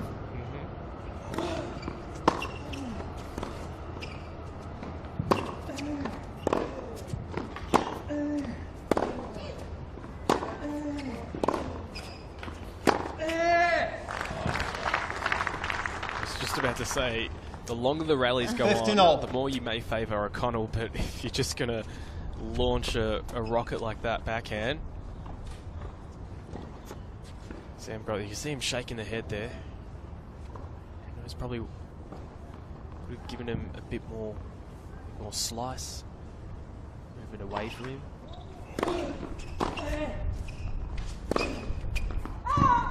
Last thing you want to do is hit Groff into 15, the 30. ball, Yeah. because if you can get a hold of a backhand or a forehand in his hitting zone, then yeah, just look out. That's a good sign here for Groff. 15-30.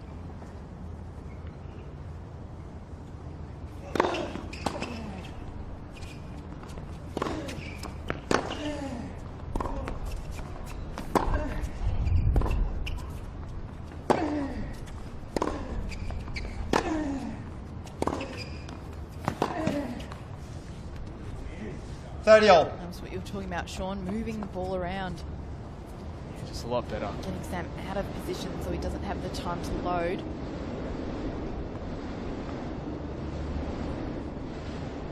Groff probably on a few occasions trying to look for the shot to come forward, O'Connell not allowing him to. Good play by the youngster.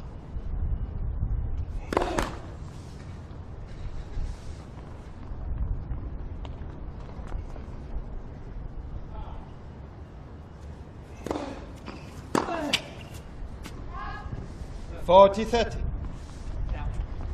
Just see on that left-hand side of screen, Bodge, on the court vision, the crowd is really picking up. There is a fair amount of people in the stands.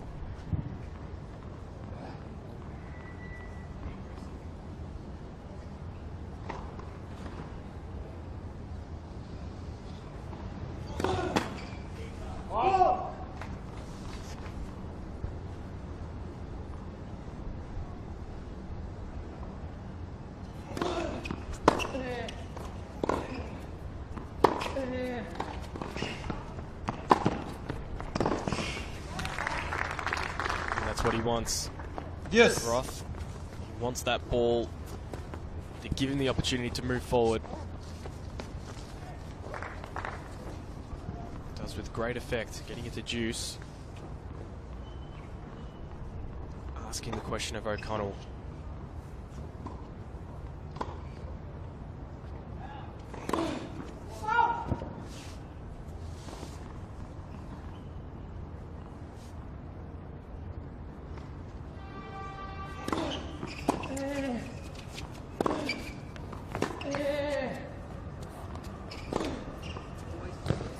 Advantage O'Connell. Precision, just great stuff there.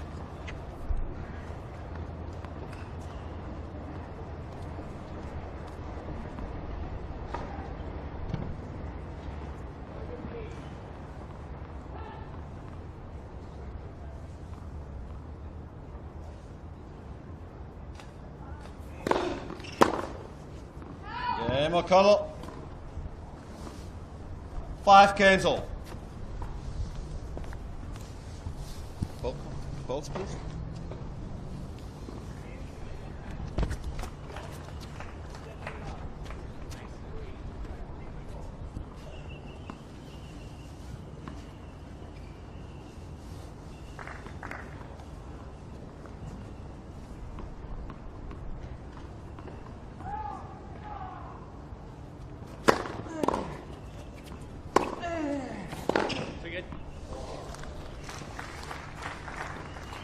Love 15.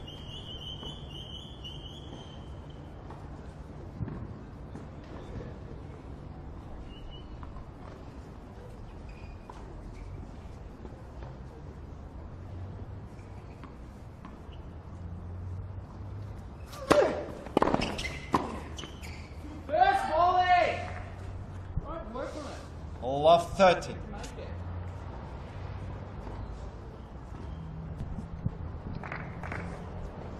So Bodge just adding to our guest lists over the last couple of days. Our first guest for day 3 is in fact the man that we saw previously on this court, JP Smith. Well done, and thanks for coming in.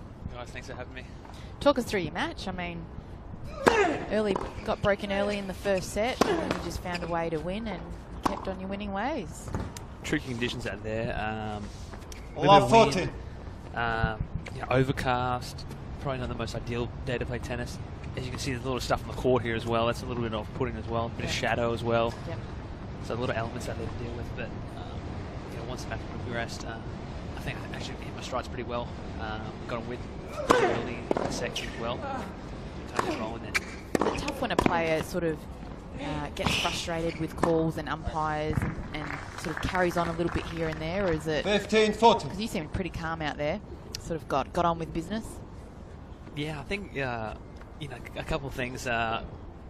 He's complaining a little bit about the wind. I think a couple of calls as well. Yeah. It's always important just to stay focused and just to make sure take care of your own stuff. Then you serve and a lot of returns. And, thankfully today wasn't too bad. First day, Really hot. really hot. So You say it's not ideal to play in the conditions, as we just see Groth getting Game O'Connell. broken there and trying to play baseball with the other side of the racket, but atomic style. O'Connell leads by 6 games to 5. he's a Remember six. What was that? Remember when Bernard trying to return with the handle of his racket? Oh, okay. That was classic. But so you said maybe not the most ideal conditions. Do you prefer playing in this though than the grueling 32 or something that you're playing on day one? I don't mind the heat, obviously, because you get a little more on your serve here. Tough serving conditions, so obviously being windy as well. So I actually don't mind playing the heat for my tennis-wise, but obviously physically it's a little bit tougher. But I was making sure I had even today I had a few ice packs on just to...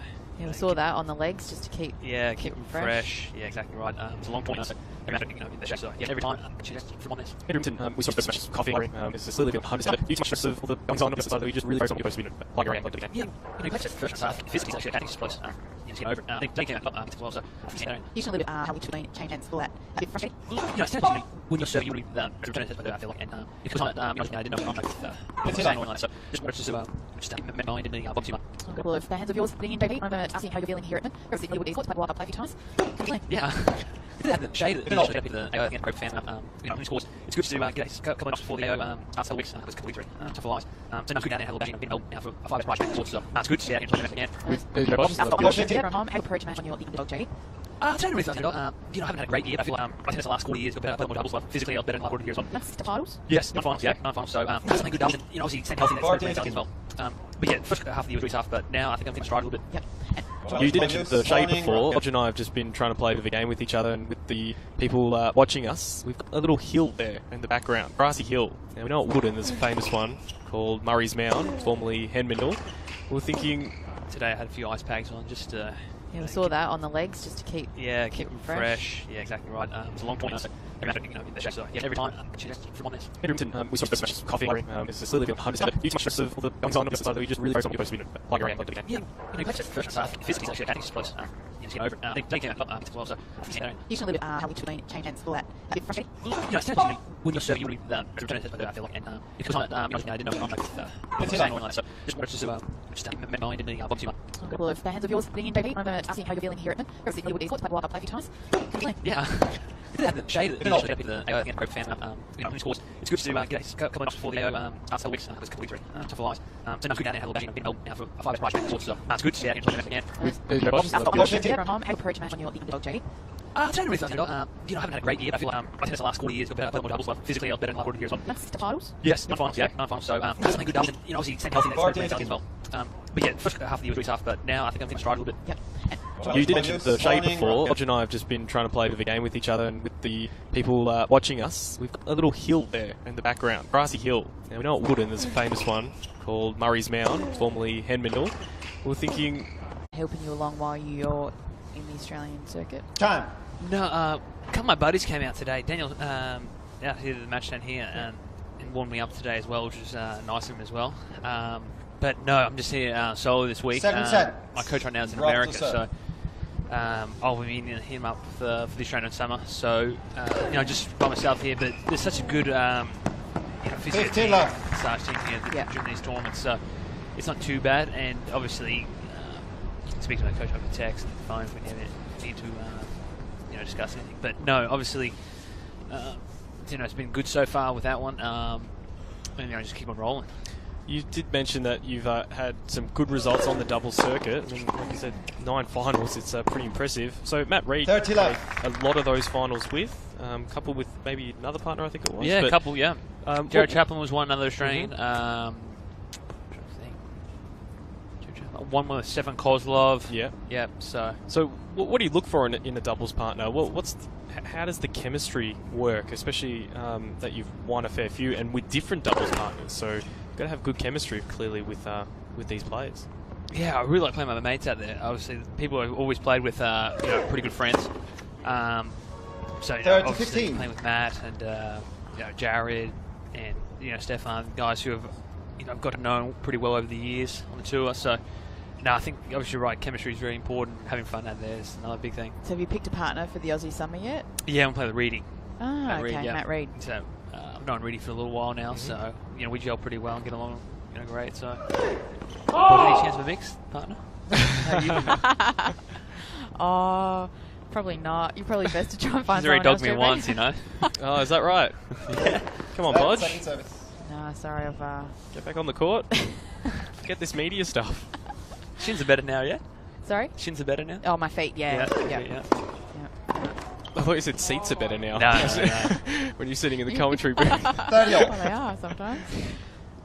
So, okay, you've had a bit of time to mull over the initial question of the Hewitt Hill or the Marenko's Mountain or whatever it was that we were thinking about before. You got any pearls of wisdom for us? Sean, you have to give me another 5 minutes here. All right, yeah, okay.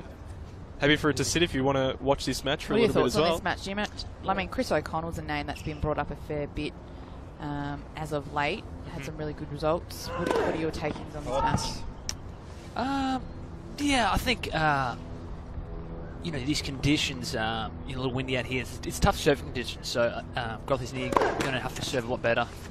The double right there, so he's really 30, gonna- Struggled on that end, yeah. Yeah, Maybe you could reflect on. You said your year wasn't the greatest, particularly in the first half. Sort of similar situation for Sam. Is that based on having such a good year and having to back up those results? Obviously, there's injuries involved. I mean, maybe you can just speak on your behalf on how the year's panned out for you.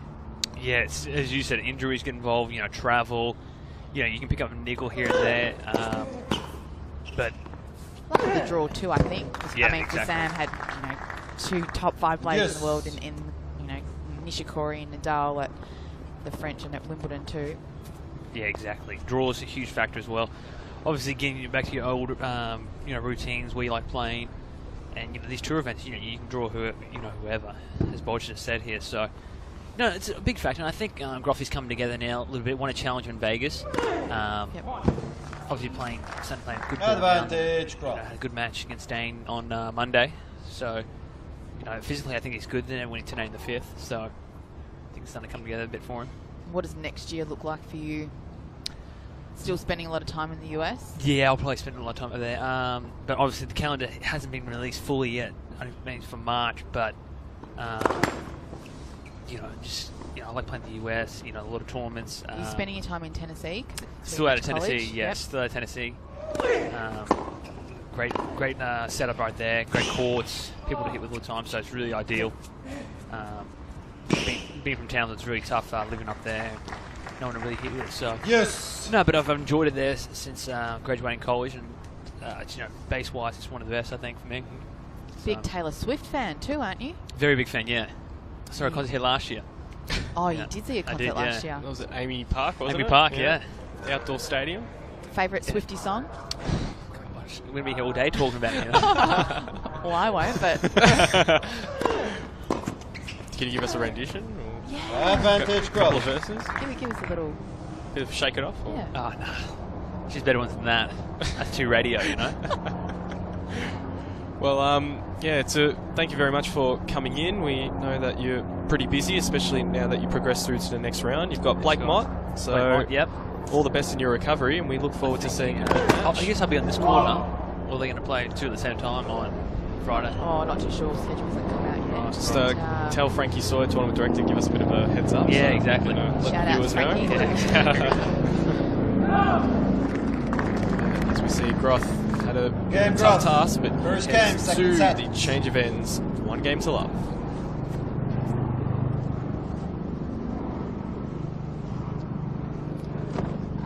So happy to stay here a little bit longer. We're happy for it. Oh, okay. I thought you No, got I a button am. or something. Oh, sorry. Yeah. I'm going to get my mouth. Yeah. No, I'm still waiting for Taylor Swift actually, so that's why I wanted to keep you here a bit longer. I'm still waiting for you. What name did you give that mountain, by the way? Okay, Oh. I just did a cop out, a Hewitt Hill, which is just an obvious one, isn't Yeah, it? very obvious. Yep. I was just trying to find Like a ones Henman that, Hill, yeah. Yeah, Henman Hill, and then there was Murray's Mound. So the only one I could think, Mott has won. Mott's Hill. I mean, sorry, Mott's Mound or Mountain. Did you know it's Sean's birthday today? No way. Working your birthday. Now you could sing in the Swifty song. That'd be a What good did you get you for your birthday? I've been picking up all of his. all the mistakes I've been making at the start, wow. in the first All one. off 15. Yeah, Bodger's had a. I actually gave you the had a different crew in here. Yeah, You know, Yeah, like the yeah. ABC guys, and then. Yep. you know. so it's- I wasn't here last year. Were you here last year? I was here last year. Probably working more behind the scenes, but Right. in fact, I gave you the first set at 6-5. That was one of my mistakes. So JP really? takes yeah, it was at 6-5, and I said, "Yep, he takes the first set." And Bodge just looked at me, going, "No, that's your first mistake. It's your birthday. You get one." That's good too. Wow, I have to go back and listen to that.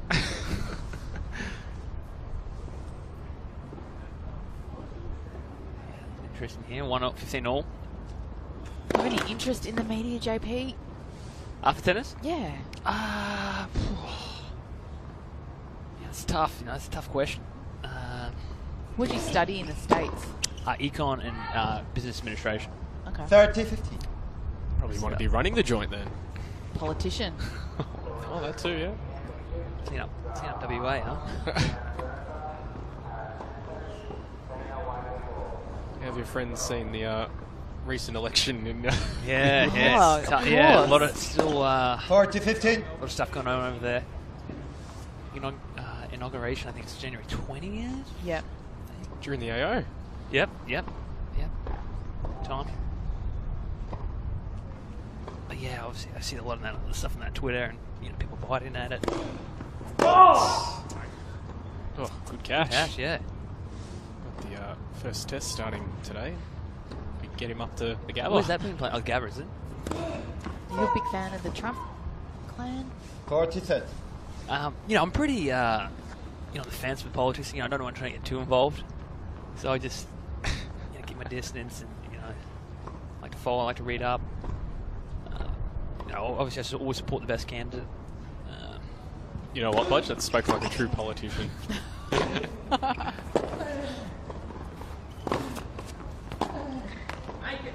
Yeah, Good McConnell. effort here for O'Connell. 1 game all. He takes his first game of the second set, 1-1. So Off here. thanks again, JP. We We'll will let let you you go. go now. Oh, yeah, And, cheers, guys. Yep. thanks. Was a pleasure to come up here in the comm box. Nice and aircon here, so feel free to drop by any time when it's pretty warm. TV as well, huh? Yes, that's right.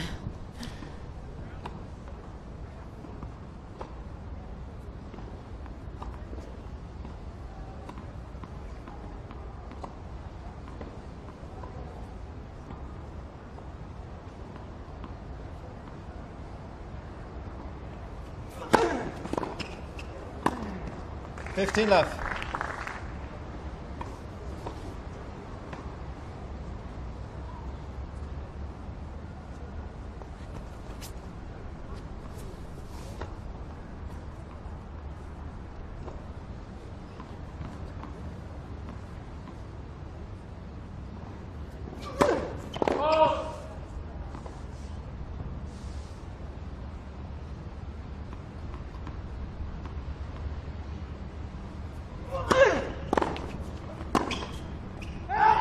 Fifteen all.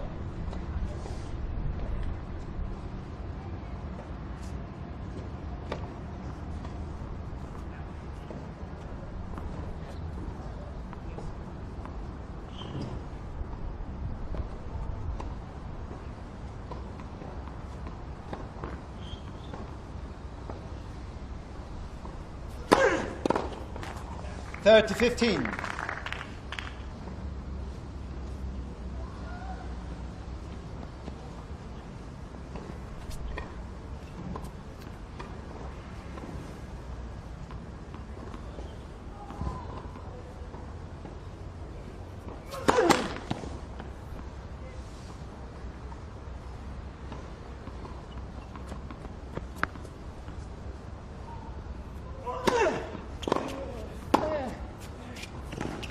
40-15.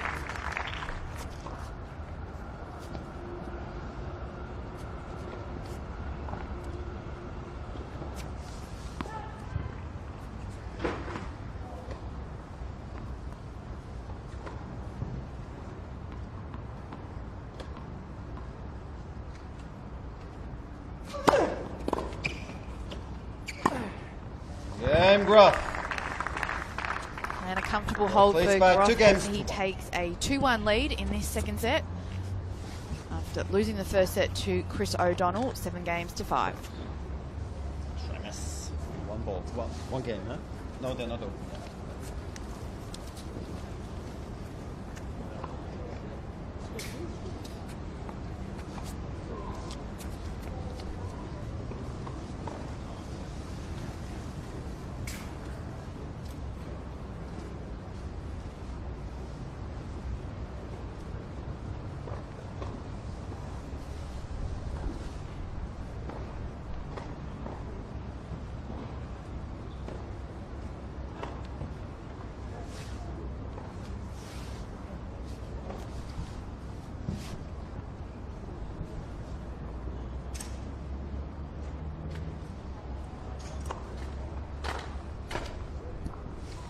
Time.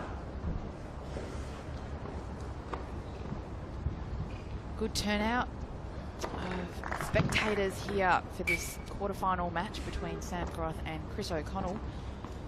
A few more jackets on today as opposed to Monday and Tuesday where the heat really did kick in. Yeah, that's right.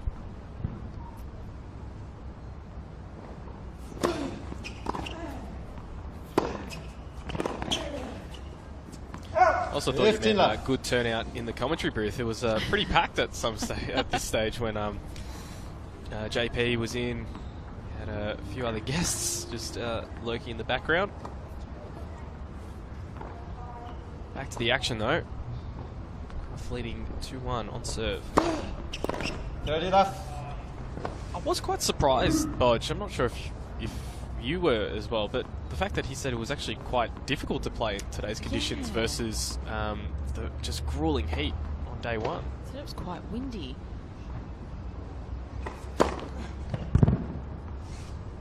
40 left. Oh, that looked well in, didn't it? Yeah. I think maybe there's something still in Groth's eye.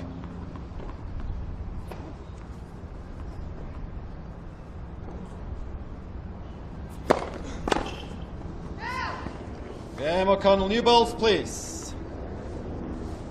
2 games Really on. taking it up to, I mean, you talked before, Bodge, about the highly fancied opponent. Clearly, Groth is a short price favourite, but Chris O'Connell, after winning that first set, just like you said, just look at him right there. There's Actually doesn't no seem fuss. to be phased by the moment. Taking everything in his stride.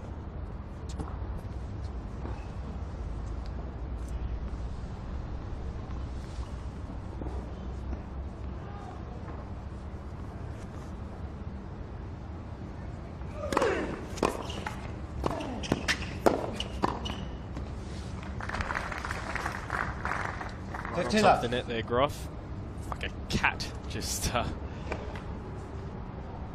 running in with speed.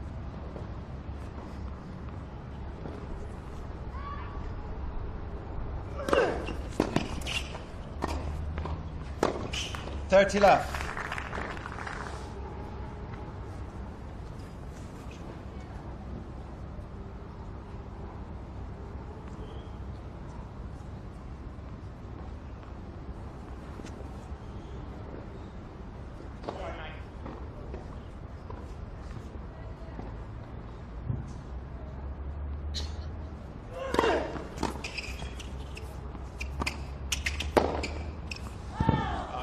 I love that shot, the almost fake that I'm going to play a drop shot, and you just slice it back. Probably gets your opponent stepping inside, thinking they need to run for a drop shot, and you're just so, you haven't got any balance at all. See Federer do it so well so often. Game Groth. Groth there holds. Groth leads by 3 games to 2. And it's 3-2 on serve in the second set.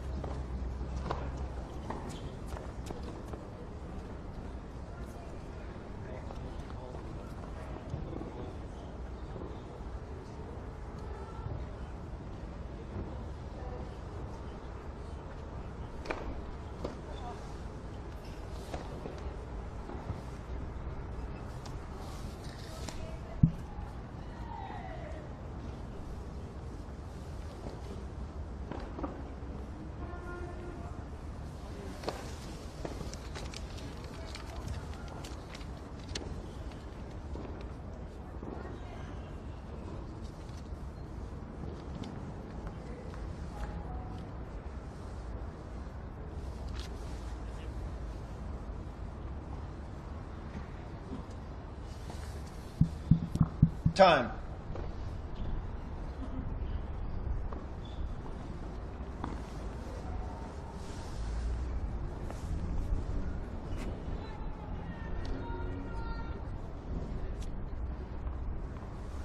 And you can see in the background there, at the moment, Hewitt Hill. That's the front runner. JP didn't really give us anything on the way out. Hard to beat Hewitt Hill. I mean, 50 I know it's left. the obvious pick, but I was hoping for some, Creativity. yeah, some funny ones.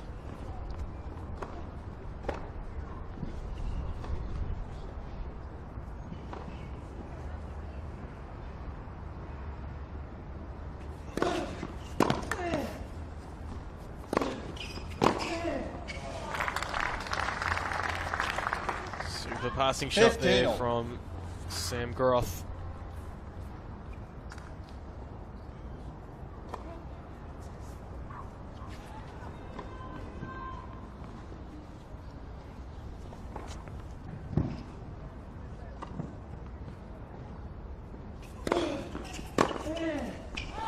Third to 15. There is another match now on court number 7. It is our final women's doubles semi-final between the number 1 seeds Agatha Baines and Abby Myers up against Tammy Patterson and Sally Pearce, the number 3 seeds. Baines and Myers are currently leading 3 games to 1 in the first set. 4 to 15.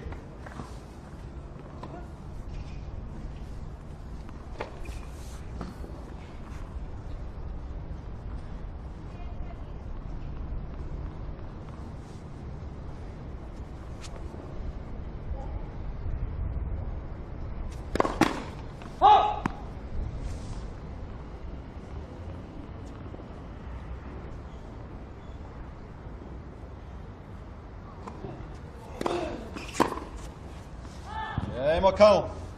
Just didn't 3 games all. get enough on that ball. It sails long. 3 games all.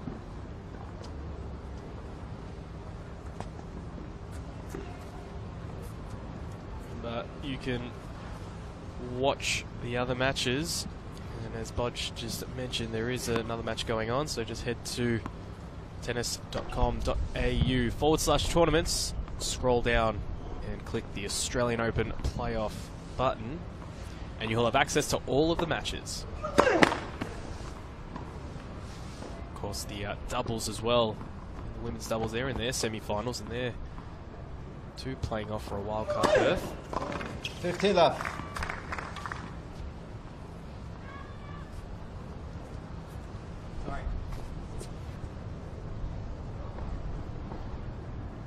Aussies have done okay in the doubles arena. I remember Ash Barty and Casey Delacroix made 3 finals, didn't they? Yep.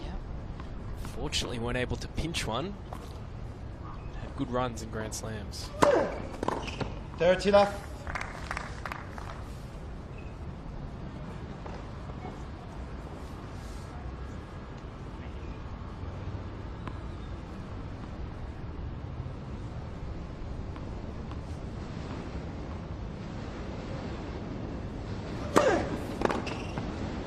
Oh, 15. yes, he picked it. O'Connell, just as we've said, Bodge just used the pace, had the timing, rocketed past Sam.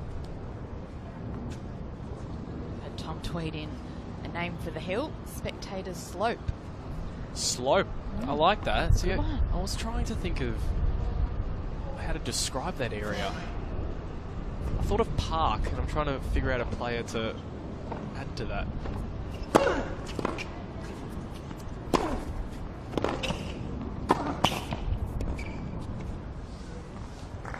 to 15.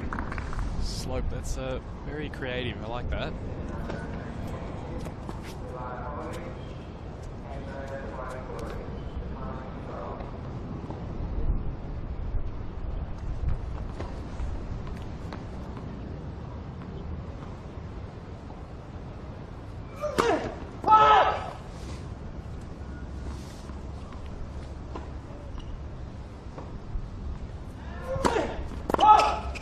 Forty 30.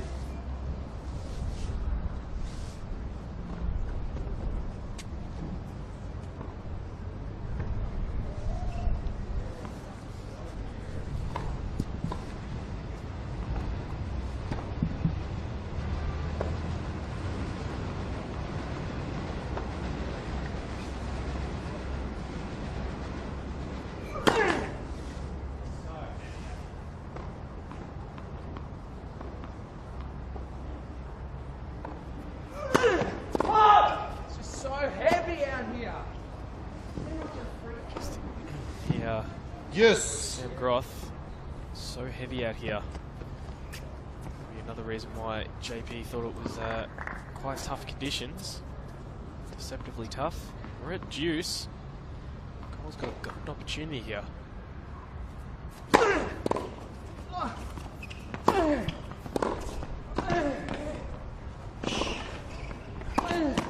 Oh, what a get from O'Connell.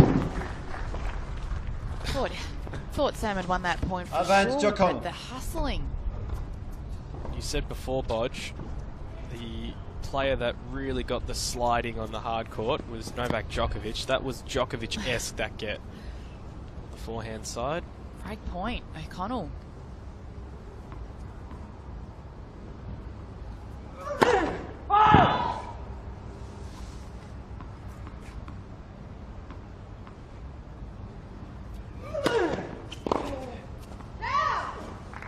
Yes.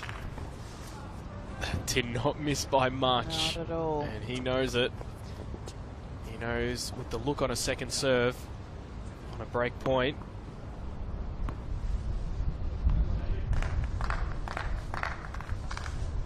Still in a good position to mount another challenge.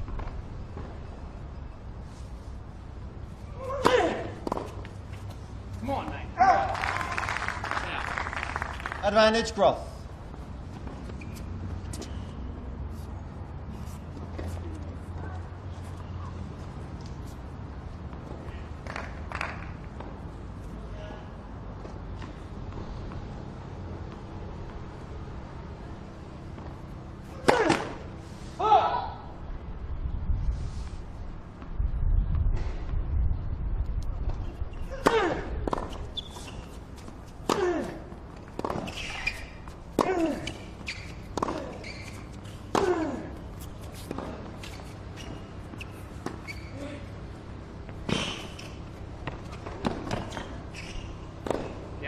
Oh, good point. Again, O'Connell getting to every single Yes. ball. Sam, nice choice of the drop shot, but Chris O'Connell just too quick. You can hear Sam as well just saying, yeah, he Yeah. knew that was a well played point by his younger opponent. It's great that he can still acknowledge that. We know how frustrated Sam is right now with his serve. He's given a lot of opportunities to the young man.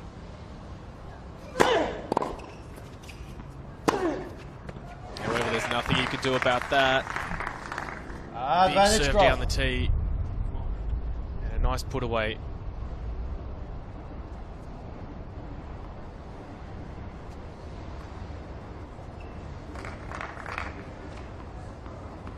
You can see there, Groth knows how important this game is.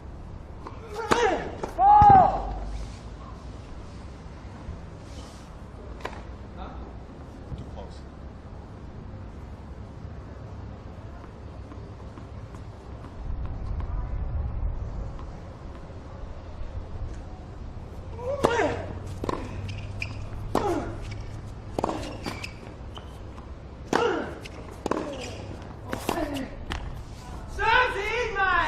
Use. How do you not call it? It's too close for me. It's too close for me, mate. I think Groth is referring to the previous first serve that was called out, thinking that the chair umpire had a nice look at it. So Groth having a long, hard look at that middle line.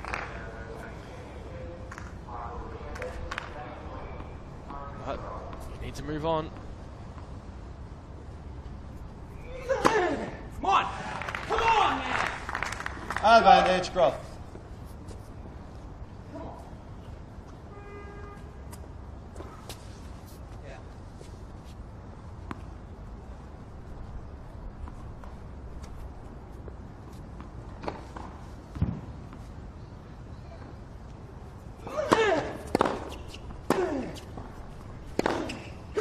Game, Groth. Good start.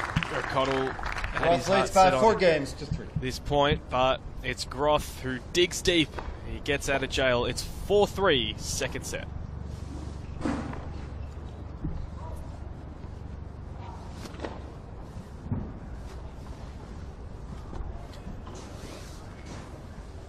We'll just go around the grounds. We've got our score update in the semi-final.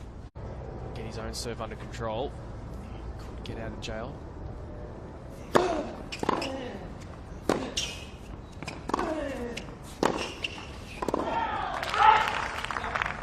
He's up and All about off now. 30. The former world number 53. This is where you have to say that experience on the tour comes into calculations. Played on the big stage, on the big courts, against the big players. Right now, 30 love. Love 30.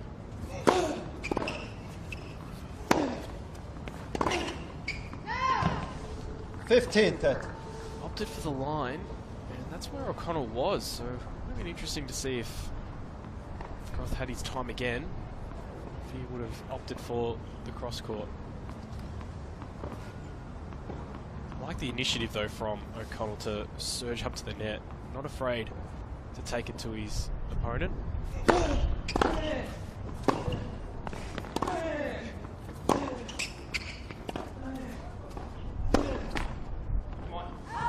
Skipped around, thought he had enough, but 15, puts the net 40. and sails out. So it's a couple of break points for Sam Groth at 15:40. And what a time to do it. If he can get to 5-3, he'll be serving for this second set.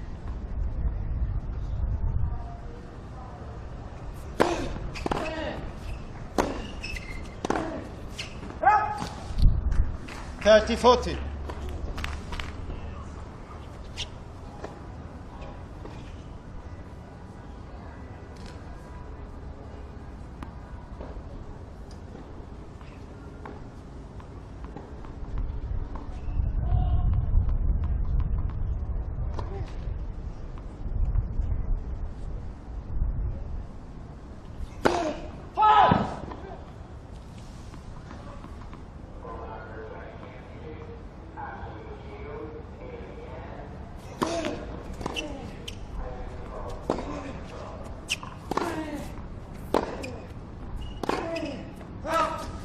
Another opportunity goes begging for Sam Groth as he tries to eat his racket.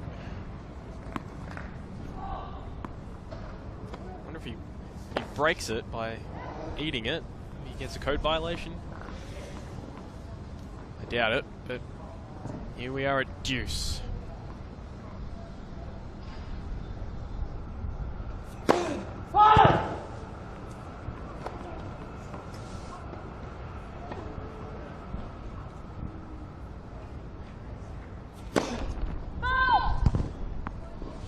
Advantage, Just timing Groth. that, gifting Groth a third opportunity in this game to break back.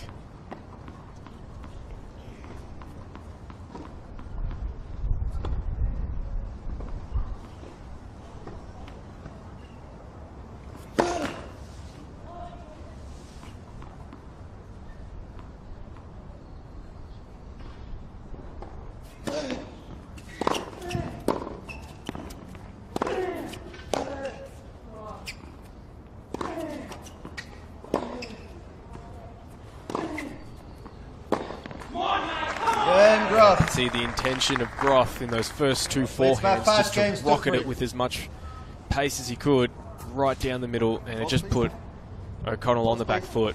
Bolts So, first. Thank you. Bodge, we see Sam Groth maybe kicking into gear a little bit. 5 games to 3. He'll be serving for the second set. Okay, O'Connell just looking a little tentative on that last point. A few balls landing short. Sam clearly fired up. Can close out this game.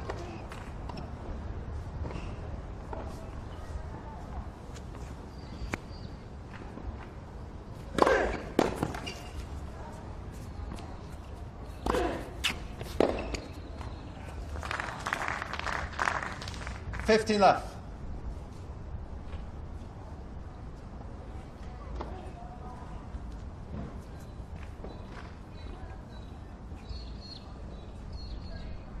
Okay, please. Roll.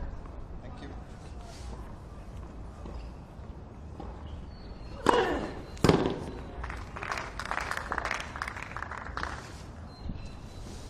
$30 left. 2 first serves. Serve I saw the other one. looks to be coming to back to Sam Groth.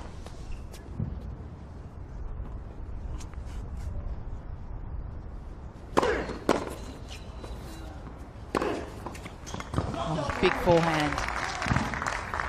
40 left. Executed beautifully and sets up 3 set points. It's that sort of play. It's that serve, that first strike. That's what has got him to 53 in the world, Bodge. As you Wait, rightly please. said, Can you pick up the ball? Thank you. 3 set points.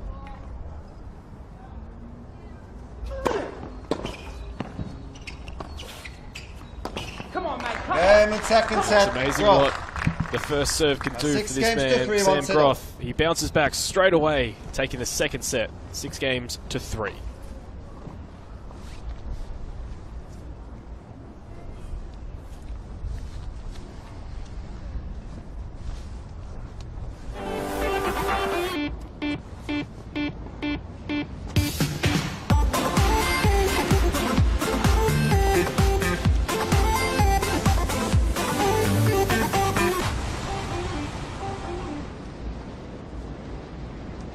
Make sure you plan your summer and plan it around Australian Open 2017.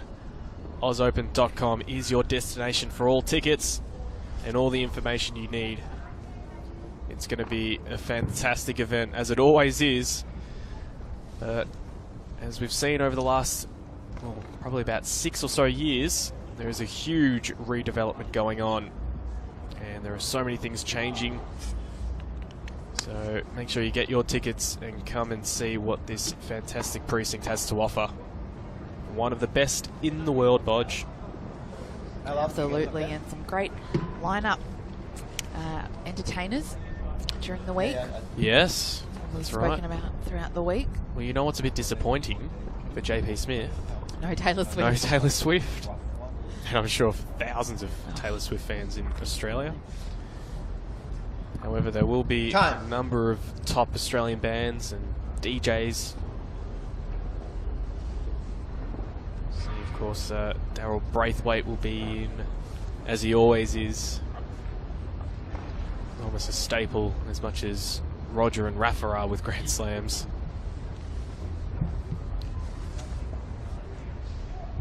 Third set. 15 left.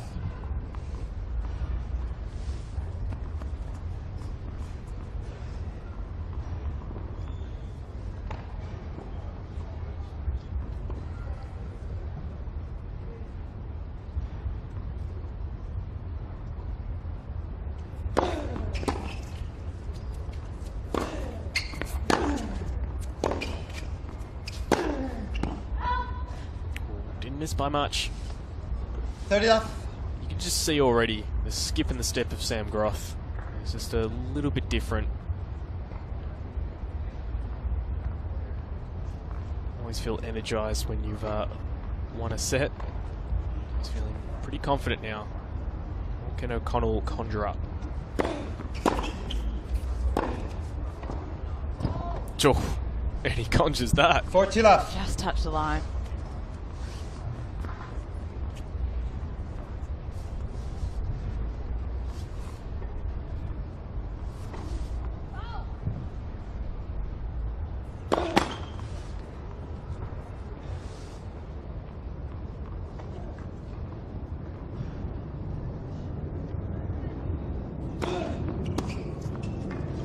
Sam O'Connell. That was First game, third set. interesting tactic. And with that, it's the first game of the third set. O'Connell leads 1-0. Just an update out on Court 7, the women's doubles semi-final. Nicola Baines and Abby Nyes, the number 1 seeds, have taken out the first set, 6-2, against Tammy Patterson and Sally Pearce, the number 3 seeds. Remembering that you can watch that match if you head to tennis.com.au/tournaments, scroll down and click Australian Open Playoff, and you'll have access to that court as well.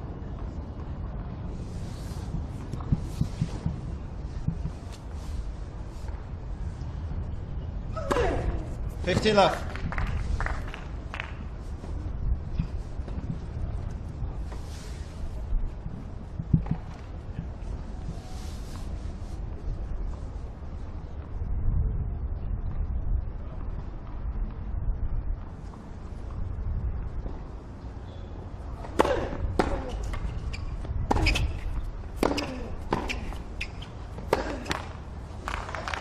Went right at Groff.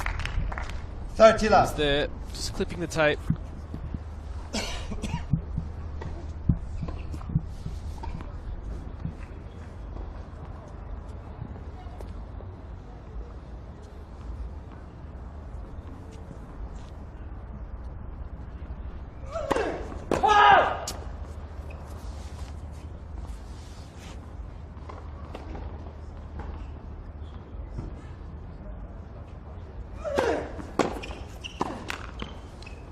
$30.50.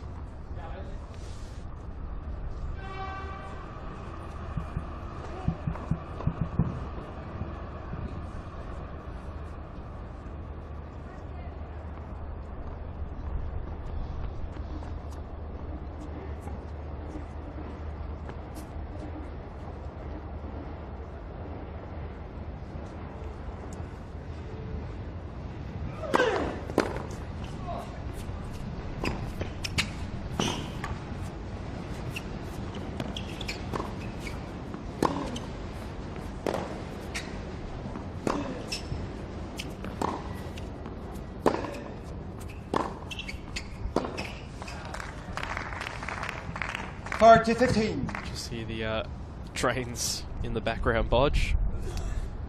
We are right next to the train line. Always hear the trains and trams go past.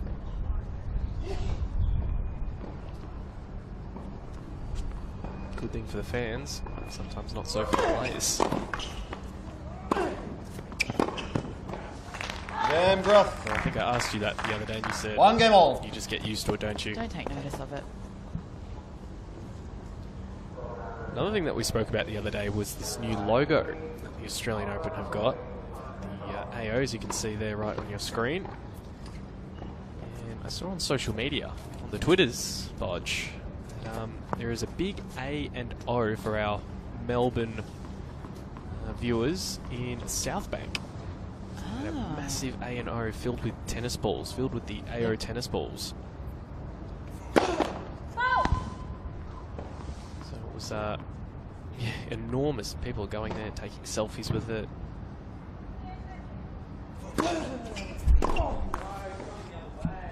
$15 left. I think it was getting ready for this year's AO, so in 2015 late, they had massive tennis balls located at various spots around Melbourne. Yeah.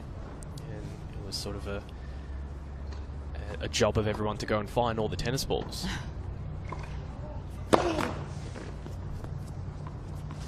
He's doing a great job getting the interest up.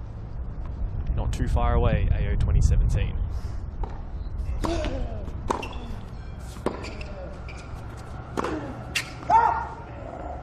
$30 left.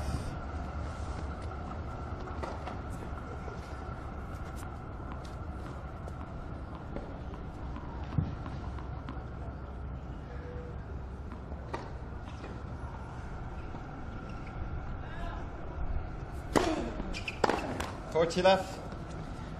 Some new tweets coming through. Ben Locke. Ben Locke. Matosevic's Mound, Grothy's Grass, Bernie's Bank, Kyrgios's Rise, and Stozer's Slope. Oh, he's going all out. I don't think we can beat that. Let first service. Grothy's Grass. Bernie's Bank's a good one. Yep. The Bank. Yeah. Do you have one for Kyrgios? Kyrgios's Rise. Oh, because Game. he O'Connell. had the nickname O'Connell NK is back. 2 Rising. games to 1. So that's where I think the little play on words is going. Is Chris O'Connell? He heads there with a 2 games to 1 lead, third set. So thank you, Ben Loke, for that tweet. Remember hashtag AO Playoff, and you can join in the conversation. I actually wrote down a couple, Bodge. Yes.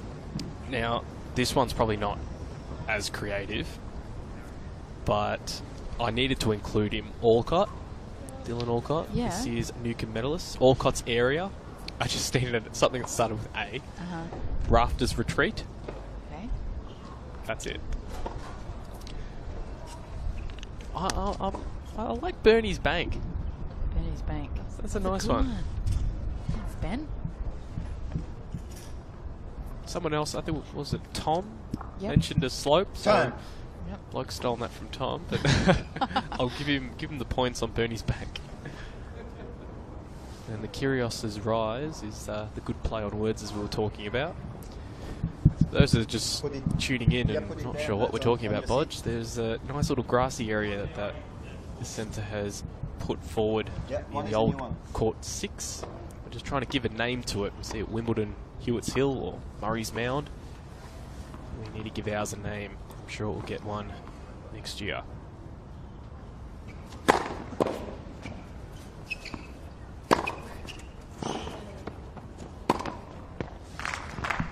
Rafters Ranch. Rafters 15 Ranch. left. A ranch. Very nice. Is that from the Twitters as well? Or is that one No, of that your... was mine. That was yours. Okay, sorry. Yeah. Just want us to be the ones that name it. Wouldn't that be good?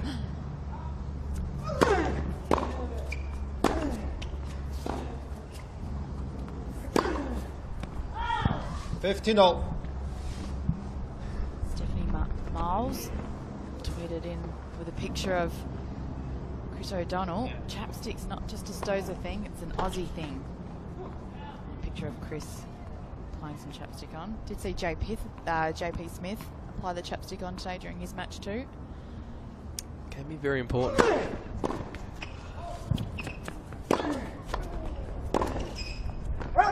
Small thing that can be 15. really irritating, Bodge. When you're playing tennis and it's very dry conditions, last thing you want is just another niggling thing affecting your performance. Just an update on Court 7. There has been a retirement. Tammy Patterson and Sally Pearce have had to retire, which means Nectar Baines and Abby Myers progress through to the final of the women's doubles wildcard playoff. Hopefully nothing too serious for one of those ladies. Try and get confirmation as to why, but yeah, the speed of recovery to one of the players or both. Big miss 14, there by 15. O'Connell.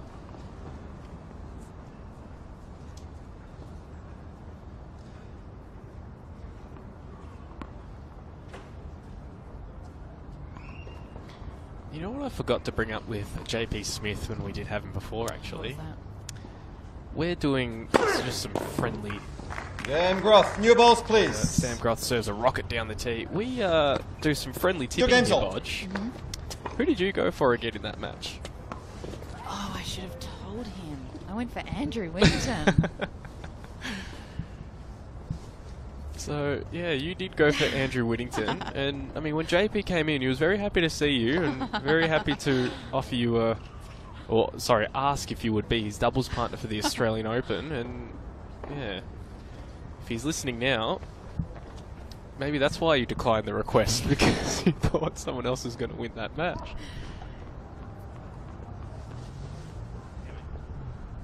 Commentator's curse, right? There was a purpose why I picked Andrew. Oh, okay, very good. Reverse psychology, I like it. 15 left. Liking that serve from O'Connell down the tee. And as we've said, Bodge targeting the Groth backhand, especially when he's out of position. Left.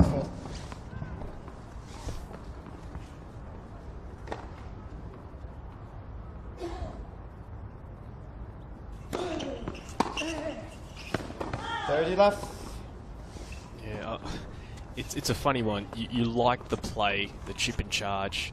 Sometimes you can just almost count your chickens before they hatch. Well, remember on Monday when Sam was playing against Dane Kelly, he was chipping those returns a lot and it really wasn't helping. Would have loved to have seen him hit some of those returns.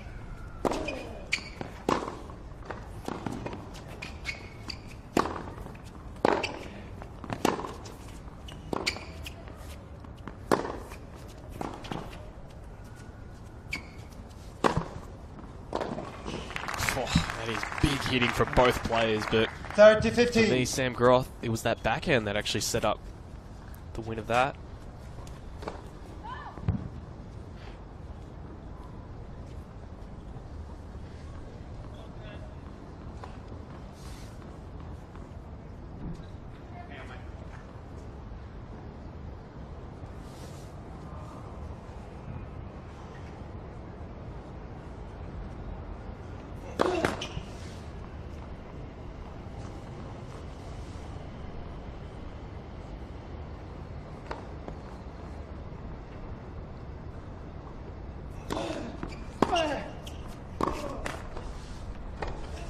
All. Slight opportunity now for Groth. Showing the fist pump. He knows this point's so crucial.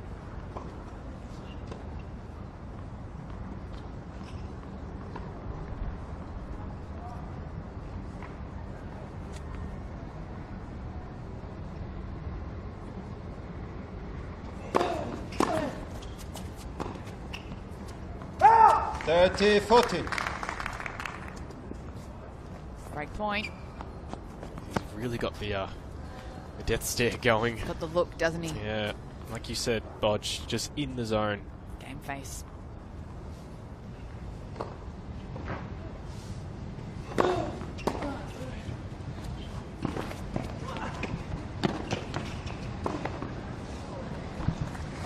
Yes. How hard is that? The shot perfected by Pat Rafter, the backhand smash. Not an easy shot to make. And I really like this camera vision because you could just see again how big this guy is, Groth. Just how hard it must be for O'Connell to pass him at the net and try and hit big to get him off balance. He's a massive guy, Sam Groth. That's probably again why he was thinking about a career in Australian football.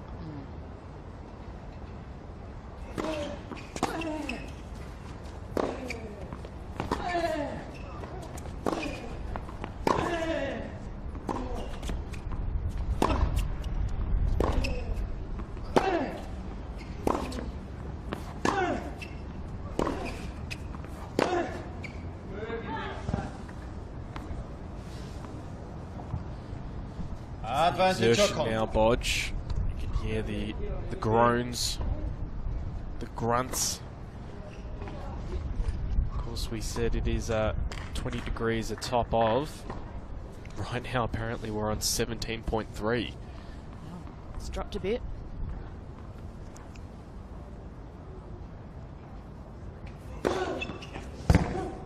Game O'Connell. So good hold there for O'Connell. Leads by 3 games to 2. And we're still on serve. 3-2, third set.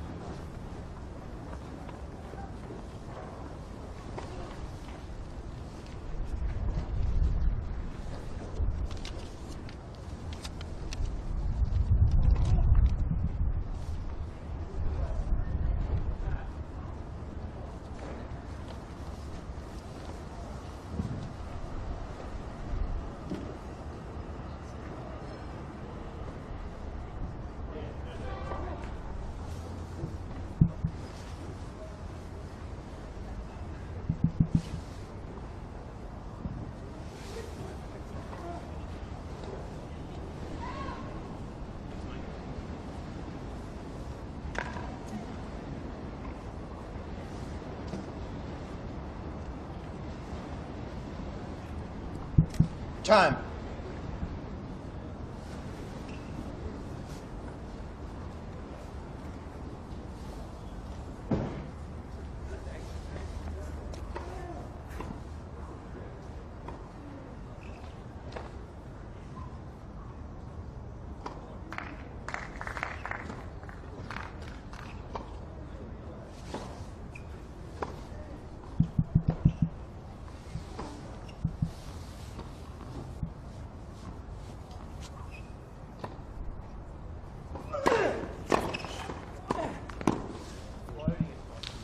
Last 15.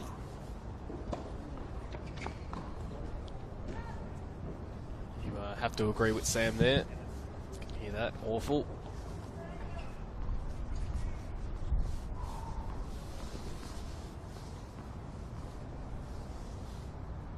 Sorry.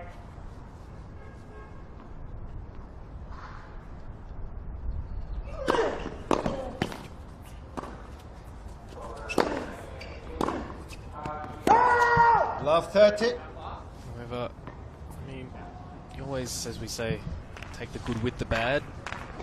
You can't get every single point every time, otherwise you'd be at the very, very top of the rankings.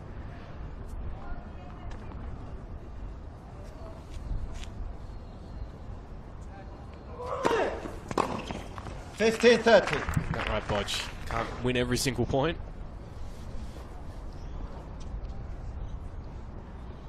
Well, you could. But it's highly unlikely that Very you would be hard. able to. So Sam still under a little bit of pressure, has had trouble serving on this particular end of the court. Out. Actually, just in saying that, I think now, I could be wrong. 30 I'll out. have to do a bit of digging, but Yaroslav Shvedova from Kazakhstan. I think she was the first in a very long time to get what we dub the golden set, which is not just 6-love, Let first service. but it is winning all points. So I think that she was the last one. Now, don't ask me what year it was, but I pretty think it sure was only a couple of years ago. Yeah, it was- Sounds familiar.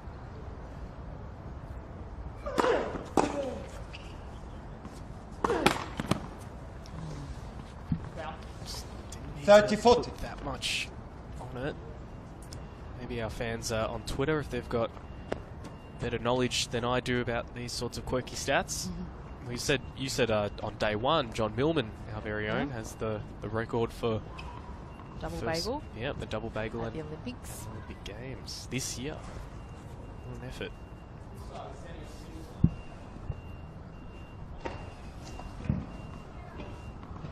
Just not happy with the position of the linesman. Yes. If you're on 30, 40, maybe that's you fair want as to get it well. right, mate. But Yeah? saying that, everyone can make mistakes. But just the timing of the mishap will frustrate Groth. I remember this year, or could have been last year, early at the Brisbane International when Groth was serving and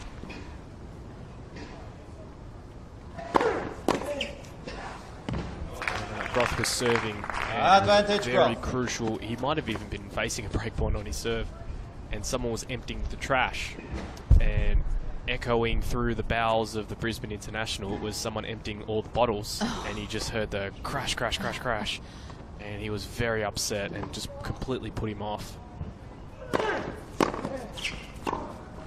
Good Yes. return from O'Connell on the stretch.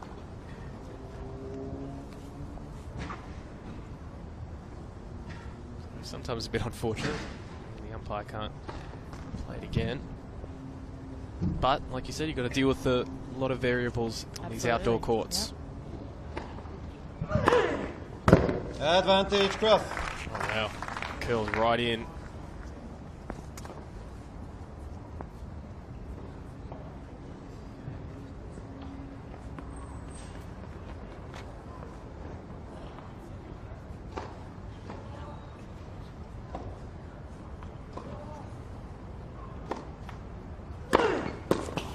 Game, Groth. 3 games all.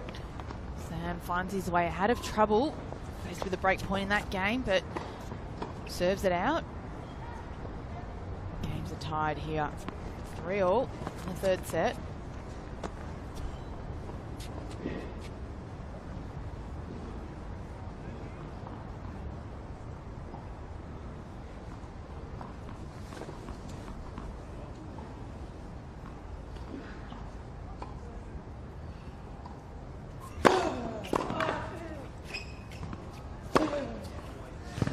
$15 left.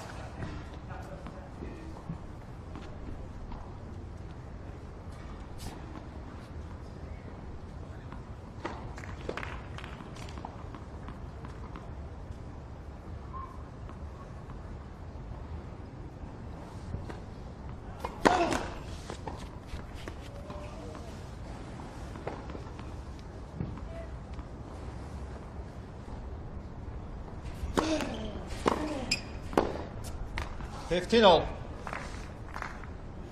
if you're just joining us, we're here on our second match on our broadcast court 8. First match of the day was Andrew Whittington, the number 1 seed, against the number 5 in JP Smith. JP Smith progressing through. And then on the neighbouring court,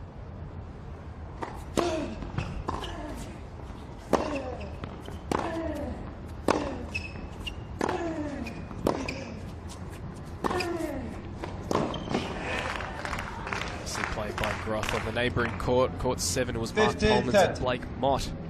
Blake Mott causing maybe a bit of an upset there. Straight sets victory over Mark Polmans. And of course, we've got this match going on. Right after this will be Gavin Van Pepperzield and Omar Jessica.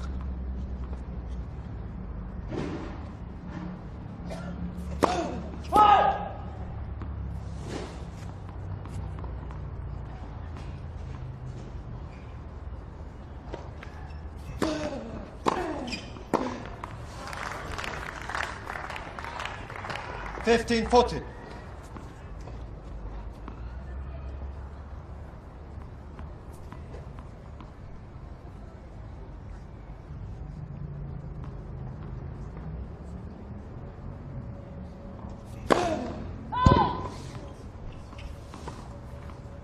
It's a big moment for Groth. The second serve to have a swing at.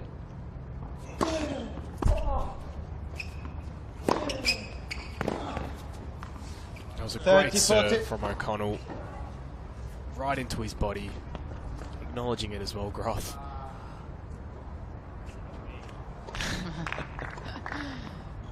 That's very good. Still one more.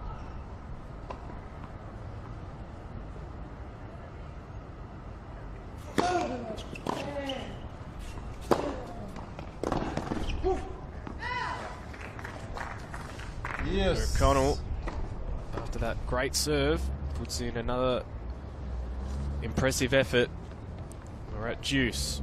3-all. Key game here for both players.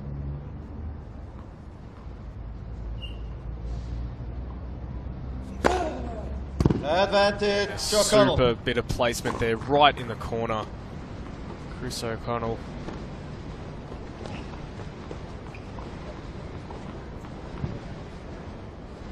And a game point now. The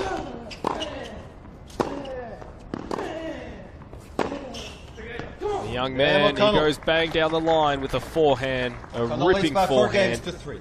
And he'll take a seat at 4 games to 3, third set.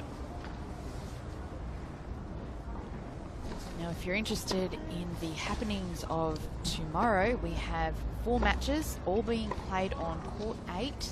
Marathon Court 8. Marathon Court 8. It's the women's singles quarterfinal matches. And we will go through them now, Sean. Okay, what have we got, So Podge? first up, we have the number 7 seed Sarah Tomic up against the number 2 seed Alison Bai, followed by number 1 seed Arena Rodinova up against number 6 seed Olivia Tranjamulia. Then we have Abby Myers up against Nagtha Baines, the number 4 seed, and then to finish off the day, Jamie Foulos, the number 3 seed, up against Kayla McPhee. All right, I'll let you do the honours here. Let's go through them again and just mark them down. Get our tips in. So Sarah Tomic up against Time. Alison Bai. I'm going to lean to Alison Bai. Okay, I will go Sarah Tomic. Arena Rodionova up against Olivia Tranjamulia. I think Rodionova looked in impressive form with a 1-in-love victory over Belinda Woolcock. I agree. Abby Myers, Nakatha Baines. It's a crucial clash. I think the big hitting of Myers might just get her over the line. Well, I'm going to go with Nakatha Baines on that one. And Jamie Foulis up against Kayla McPhee. 15 left. I think, oh, that's a tough one. I might go with Jamie Foulis. I agree with you there too. So a bit of mixed choices there. So here we Mixed go. picks.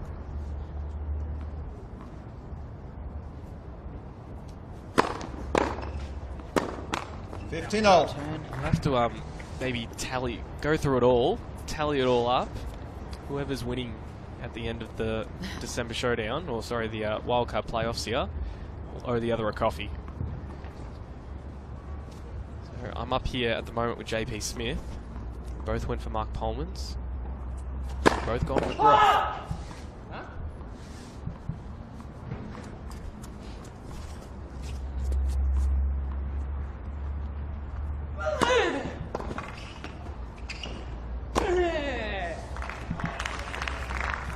Bit of a 30-15. rougher extended grunt towards that with the helicopter finish.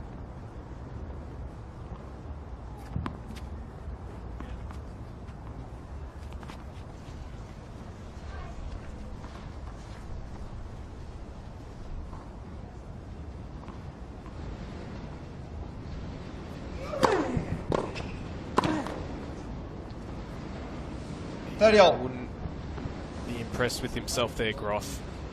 That was a gimme. I'll just see Sam make that volley a little bit closer to the net. Sometimes he's just a bit too far back. Too much distance to travel with that ball.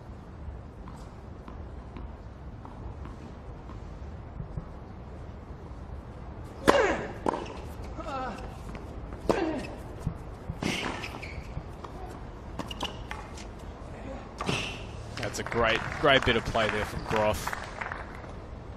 40 I 30. was going to say, though, that O'Connell's starting to pick the sides, pick the areas that Groth is serving to, so all he needs to do is bunt it back.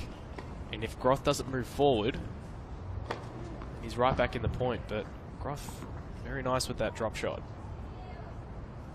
Game Groff. 4 games all. Said before, Bodge, with JP Smith, the lefty serve, how far Yes, please. he was standing to take that serve. But you see Groth, when he serves, it's right next to that middle tick of the line to divide the court. So he's done well to hold on. It's 4-all on serve in this third set.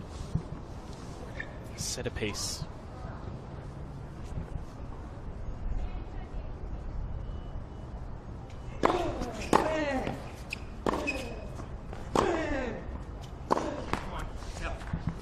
Love 15.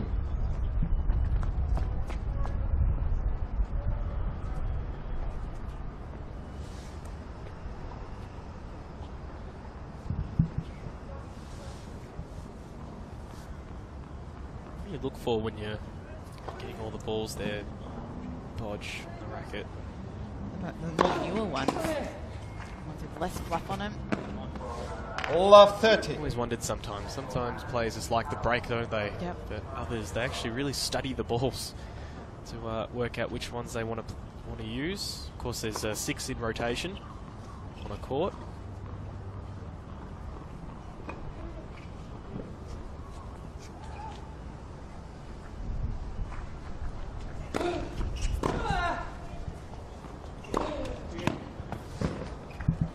Fifteen 30.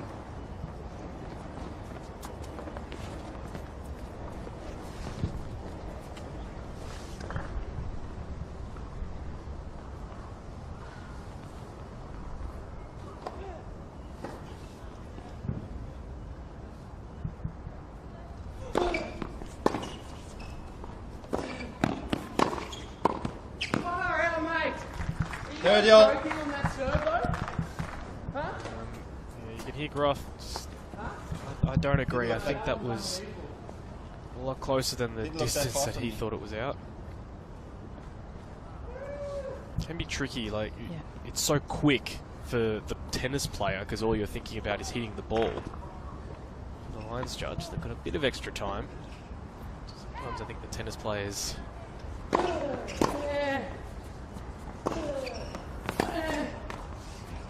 40, That's all right.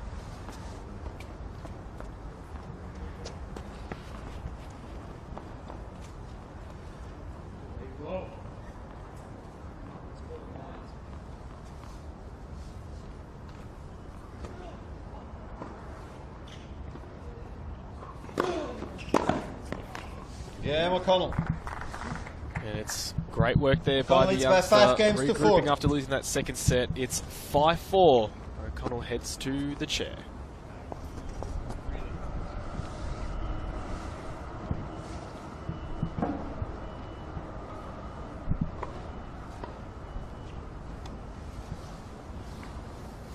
Thank you.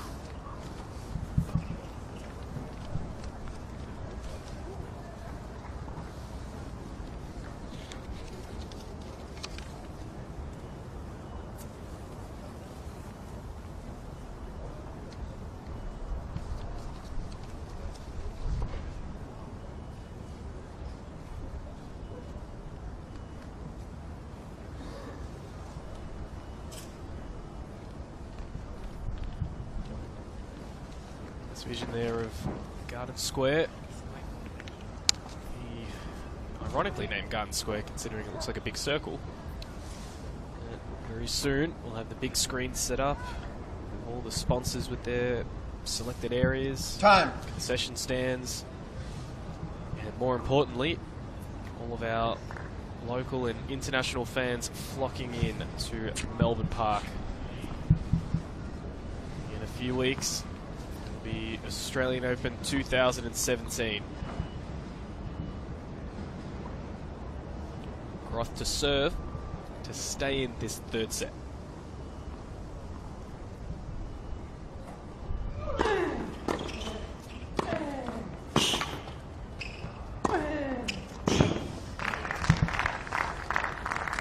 Fifteen left.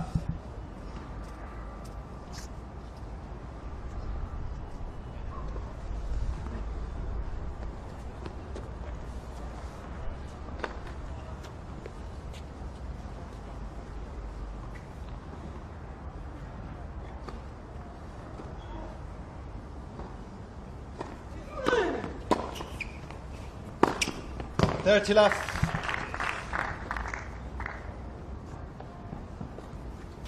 Groth might be thinking to himself, those are the sorts of balls I expected all the time in this match to be getting after a big serve. Connell's just done such a good job of hitting some really solid returns.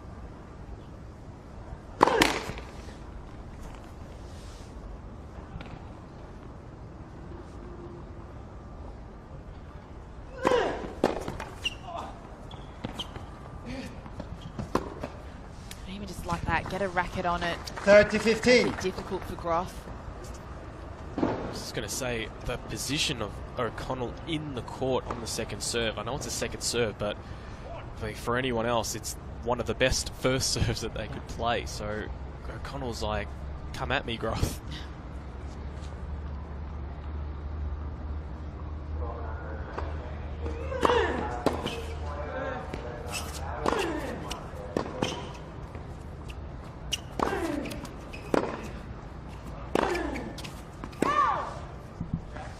All.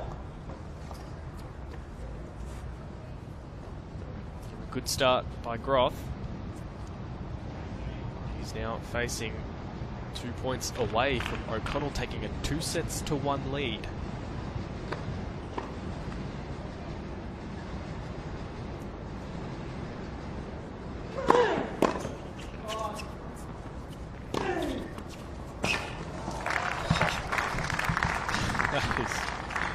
That is amazing stuff. 40-30.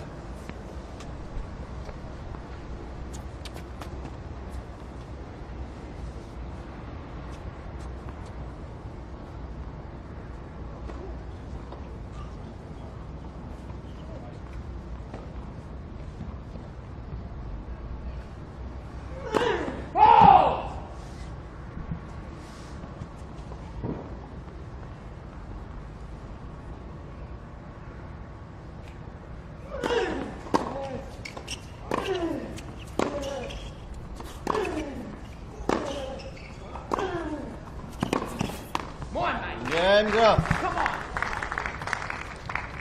5 games all. Flick.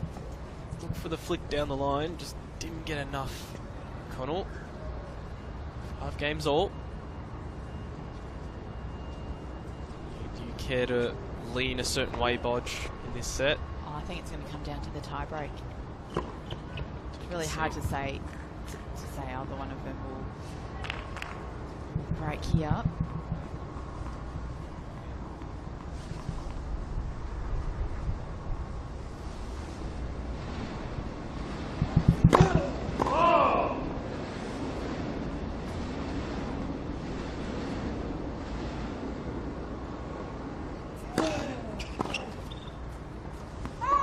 Left.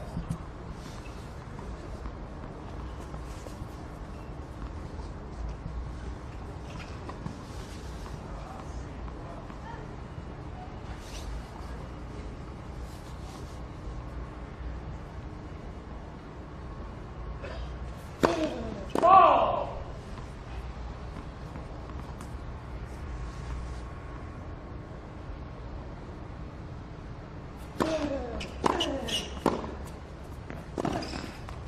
30 left.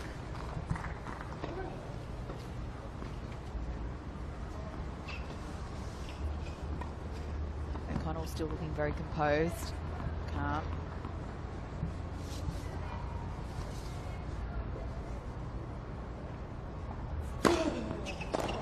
$40 left.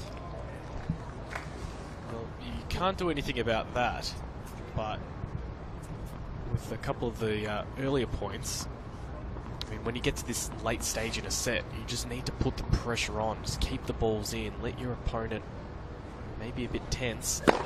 Ball! Force them to win it, as opposed to giving them the errors.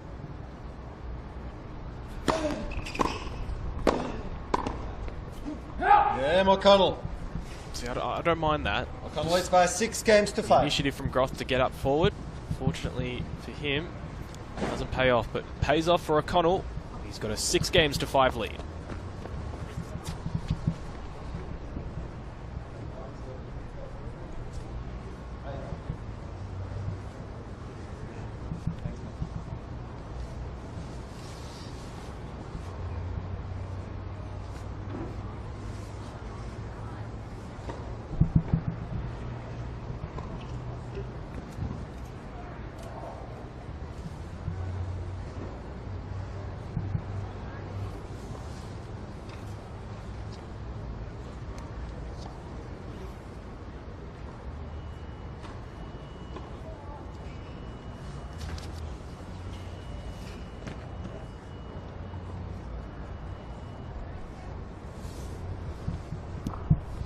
Time.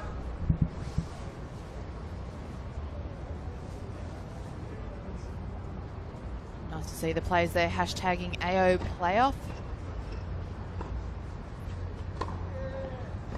So Chris O'Connell will do what he can here to break the Groth serve. Sam Groth will be serving to take this third set into a tie break. Did call it, Bodge. You did say tie break.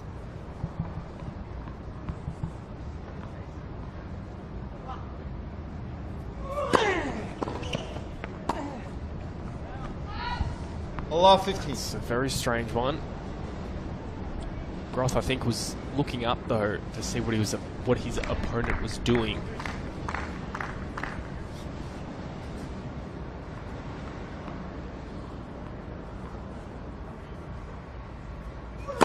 Ball!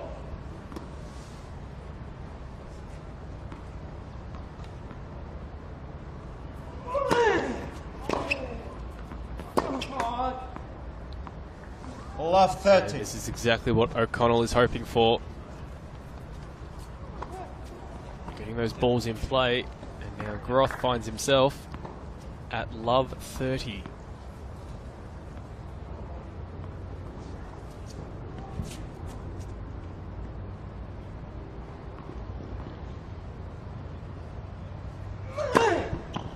$15.30.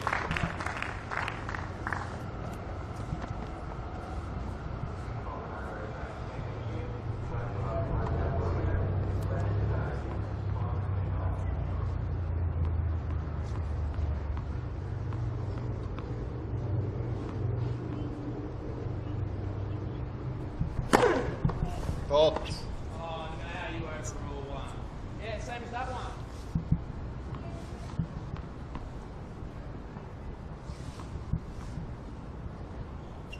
It's unbelievable, mate. Really letting 15-14. really letting things get the better of him now, Groth. Sort of similar situation to the match before, where just letting some line calls get the better of the players. It is crucial times, but now O'Connell, 2 set points.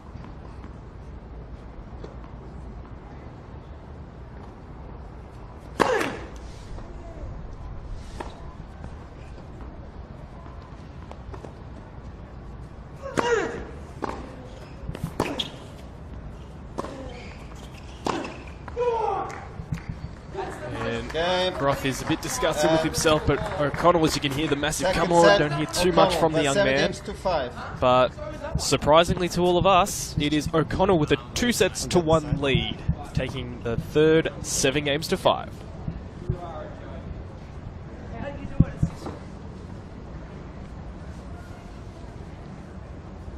Alec, can you go with me? And you knew that one was going to happen. That's a souvenir for anyone who wants to quickly lean over and take that. No, I don't condone that at all. But no use to Groth now. Had to happen, Bodge. Just get it all out of your system. Sometimes there's other ways of doing that. Oh, yeah. Yep. Have you used to smash a few rackets on court? No? Never smashed a racket? At all? Wow, okay. So what did you do to get rid of the frustration if things weren't going your way on court? Just kept it internal. Wow. Okay. What, had a stress ball on court, or? I think the tough thing, and I can sympathise with Sam, is, at crucial times when there is no Hawkeye, you saw it in, the umpire saw it out, you can't overrule, the umpire's its final call. So, somehow you just got to find a way to just push through that. But Sam clearly frustrated. Good thing about this match is it's best of 5, so he still has an opportunity to get it back. To be fair to the umpire as well, I think Groth was referring to a ball at a previous service game of his that was on the far side of the chair umpire. Yeah. Whereas in this instance, this was right under the chair umpire's nose. So if you're not overruling if it needs to be on your side, then if you're not going to do it there, then you're surely not going to do it at all. I'm not too sure if I heard did the chair umpire give Sam a code violation? He would have had to have given him a warning. Absolutely. Anytime you even crack a racket. So unless Sam decides to play with that, I don't think that he'll be. Just, wondering whether we heard anything from the chair umpire. Do you reckon we could get that racket? Request it?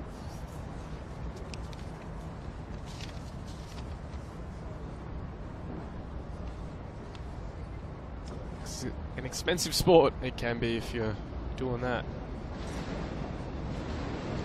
I'm still surprised you've never smacked a racket on the ground. Have you tapped it on the ground in disgust? Sure, you've got times where it slips out of the hand. Okay, now we're getting somewhere. Okay. So I just need to ask the right question. No. You haven't cracked on. I've cracked one. In frustration? In frustration, absolutely. I'm absolutely not proud of it. I like to think I've got good temperament on court, but sometimes there is the odd occasion where things are just completely not going your way. As we see Sam Groth, he's heading to his side. He's ready to go. Chris O'Connell is maybe on court, although last time I said that, someone peeked out of behind he's gone off court. chair umpire's chair, but yeah, he is off court at the moment. So, Bodge, you're in Sam Groth's corner as his coach. You've come on. He's 2 sets to love down. What do you say? What do you tell him? Well, you've got to stay composed to start with. Conserve the energy. Maybe he'll be starting to feel it a little bit physically after his 5-set match on Monday in those really hot conditions. He just needs to take care of what he can control, and that's more first serves, really making sure that he's hitting those volleys in the right target areas. I think that's a good point, because there looks to be a bit more upside to Groth's game as opposed to Chris O'Connell. He's done very well to get into this position, but I don't feel Chris can play any better than what he's doing right now, whereas you almost feel Groth can play a lot better. Well, I think Chris is, getting Sam's best ball back, and that is his big first serve. He's getting to a lot of those shorter balls. He's very quick around the court.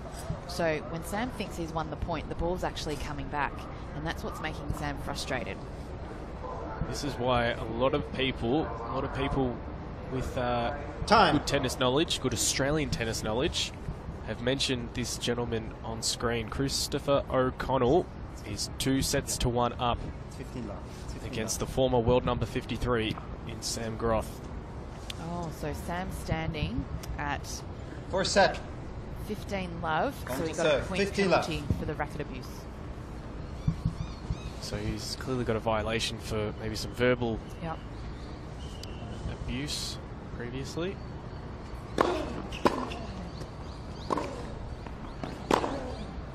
Don't see that too often to actually start the 30 match left. on the opposite side.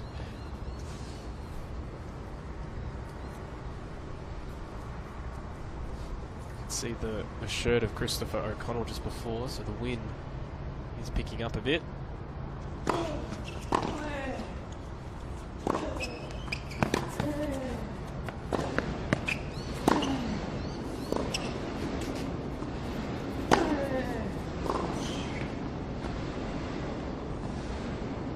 Rain bar. 40 love. Could have been the right play, but just the execution clearly was not right. Sometimes I feel when Sam resorts to the drop shot, it's almost he's almost telling Chris O'Connell he's not willing to rally from the back, looking for a short win. Just trying to end that point, possibly Yep. a bit too early.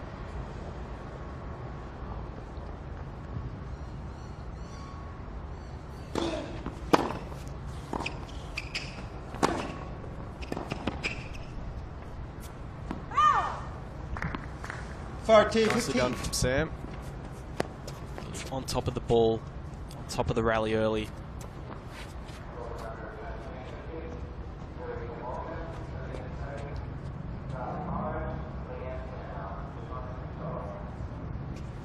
Left first service.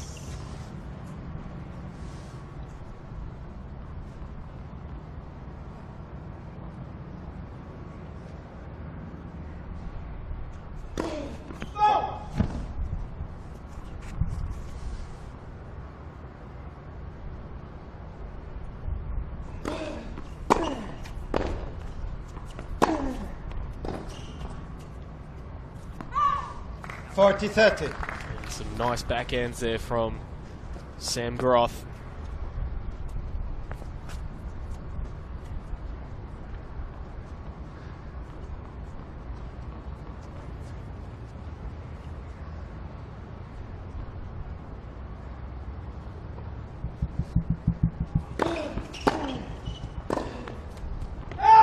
Yes. He's done extremely well here to get back into the game after gifting O'Connell the first point with the code violation. He's now staring at deuce.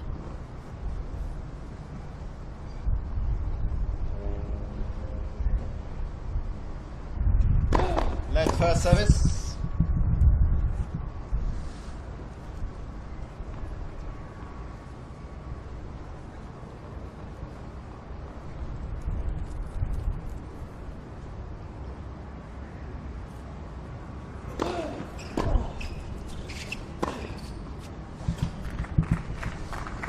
Advantage First O'Connell. serve. Took advantage of the short return. Just doesn't seem phased, O'Connell today. Taking care of business.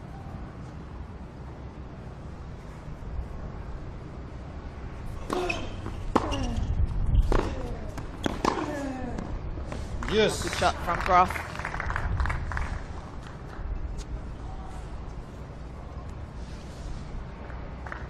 O'Connell under pressure here in his first service game of the fourth set.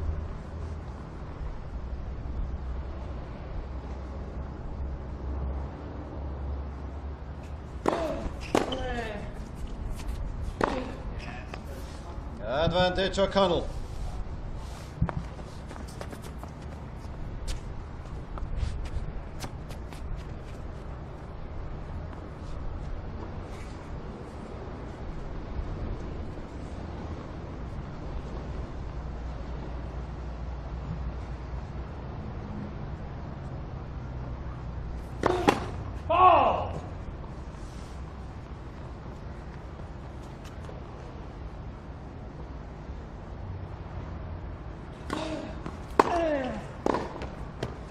Game O'Connell. New balls, please. Good response from O'Connell getting out of that game. First game, fourth set. Takes the lead, fourth set, 1-love.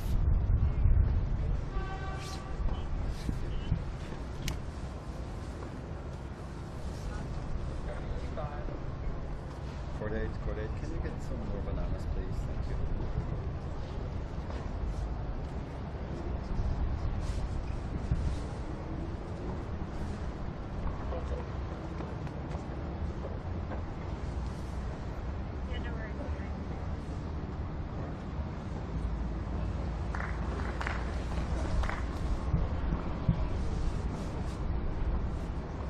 So, as much as O'Connell gets that first game, it was a good response from Groth.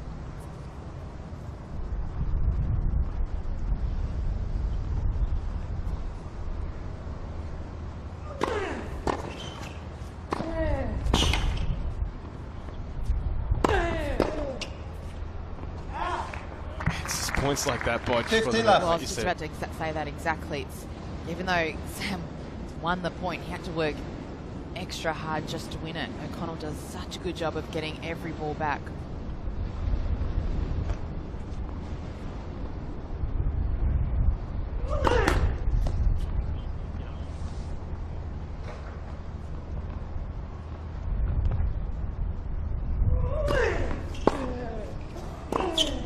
Yeah. 15-all.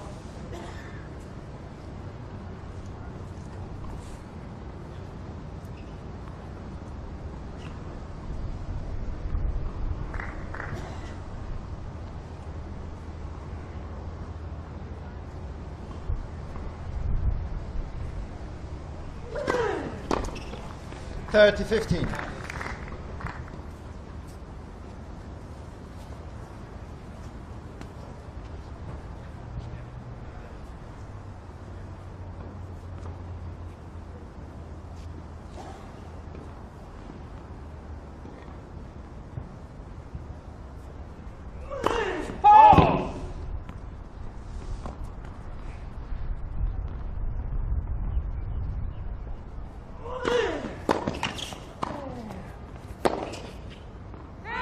Forward to 15.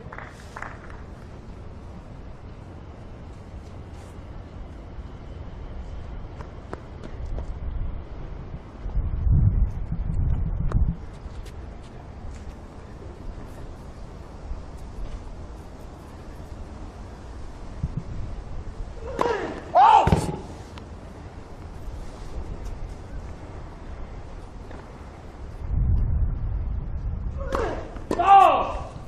40-30. Double fault again for Sam Groth.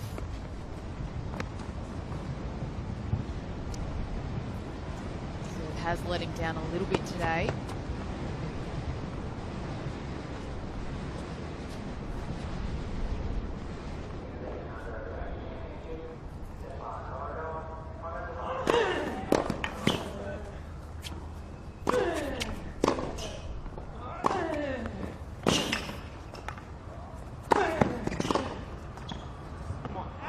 And Groth. One game all. Sam was made to work for that game, but got out of it.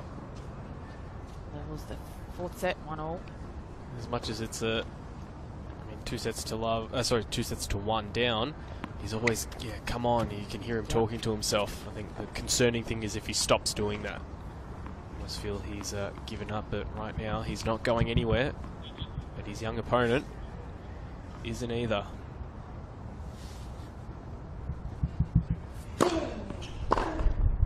Oh. 15 left.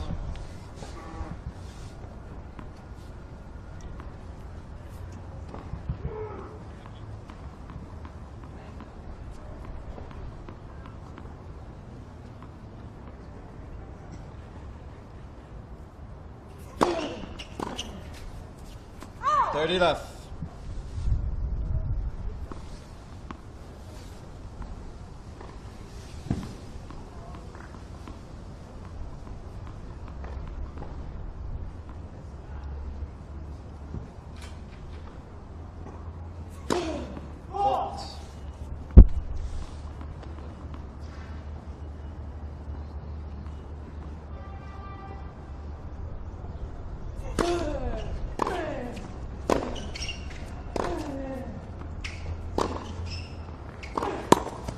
Left. Very low percentage. You can see the ball from O'Connell just clipping the back of the line or just inside the line, whereas Groth was towards the service line.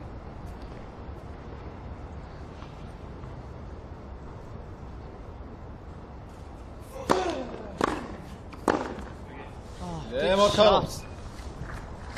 O'Connell leads by 2 games to 1. Didn't even have to move, just used his hands. And it takes a 2-1 lead in the 4th set.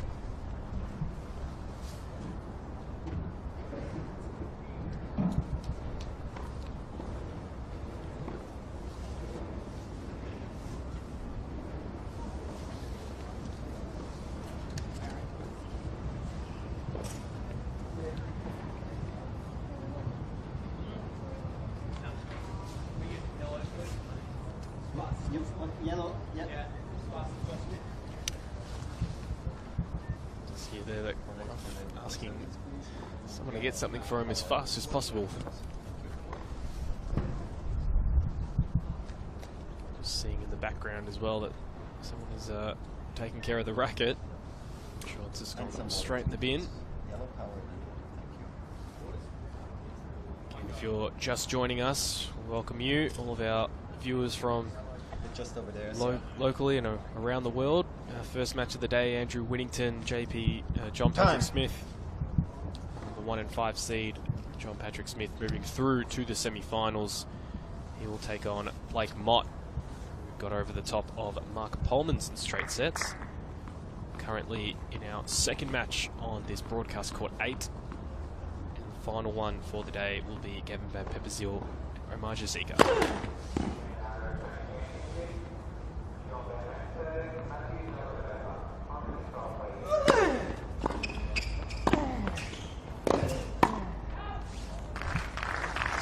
Ground there. 15 left.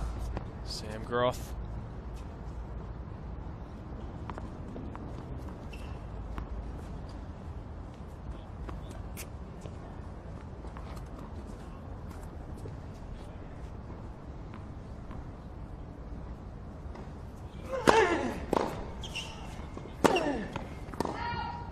Up.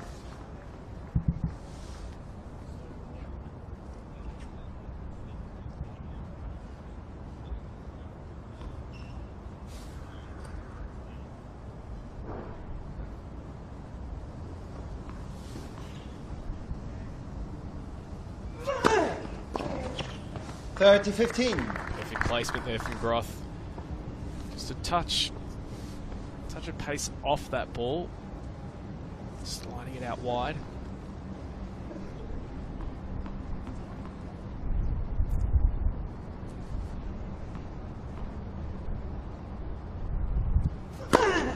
$40-15.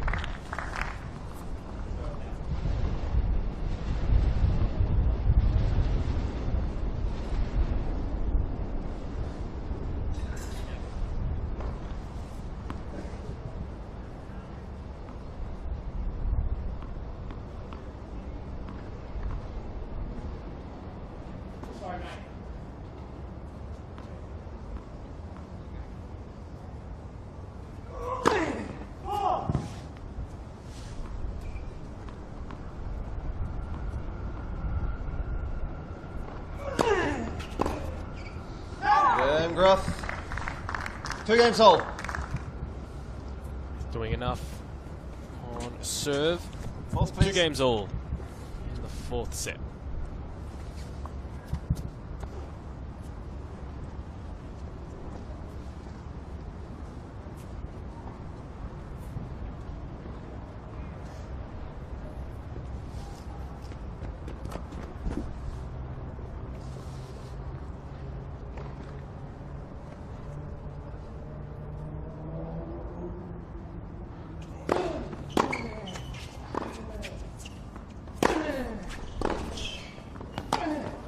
15 left.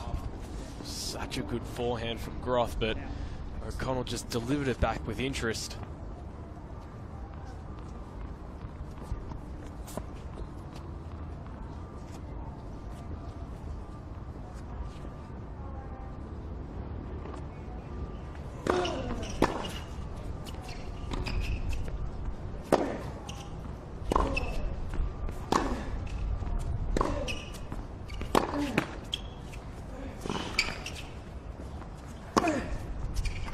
Too good. It's a bit of help there 15 from all. the tape.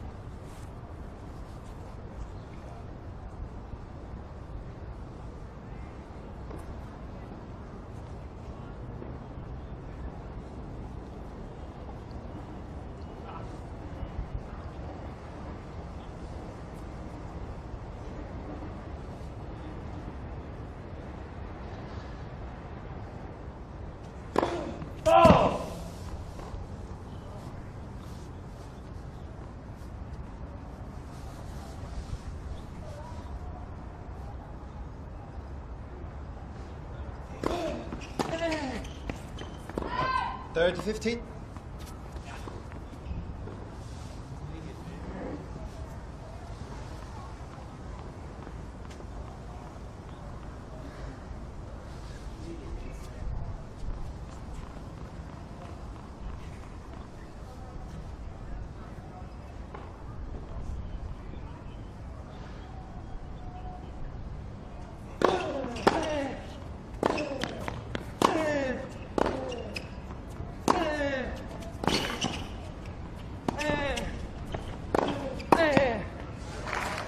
Good hitting from Groth there.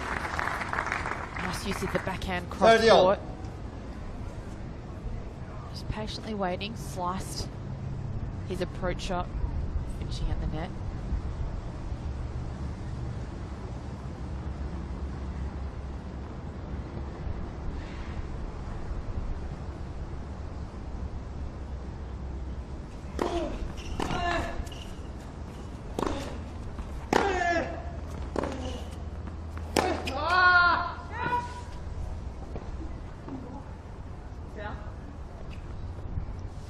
Forty 30. That he can bit of a smile about things, because how good that would have been for him if he could face or have a break point. So O'Connell with a game point.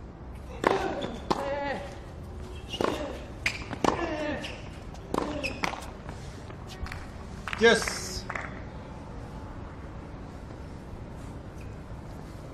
Let off there from Chris O'Connell. Back at deuce.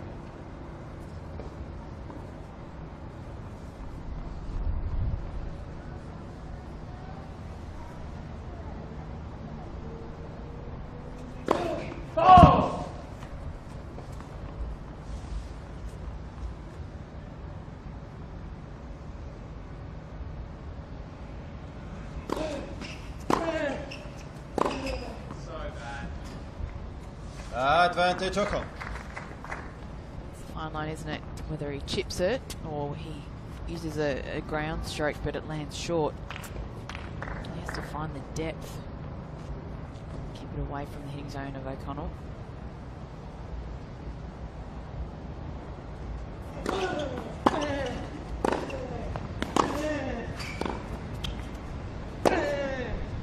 Game O'Connell. Chris O'Connell holds on. O'Connell leads by 3 in his games to fourth 2. set.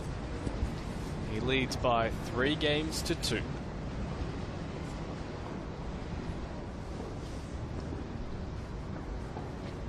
In some ways, Bodge, those last 2 points that you mentioned, want to get out of the hitting zone of O'Connell, I didn't mind, and we saw it again in that last point, I didn't mind the play to actually hit through it, but it was the fact that his footwork was so lazy to get into the middle of the court. And of course, that's where you want to be staying. You want to stay in the middle of the court to obviously move to either side, but he was so late getting there. Yeah. And that's what gave O'Connell more of a window to look at that outside forehand.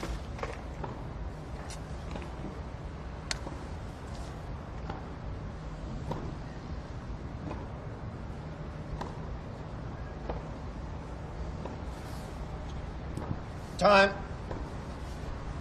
As mentioned before, as we get good pictures there of all the fans that have flocked down here to watch this match. Free entry, of course, if you're in the area. You can knock off work early. I'm sure your boss will allow you to do that. But, yeah, it could be a result that poor footwork of that 5-set match.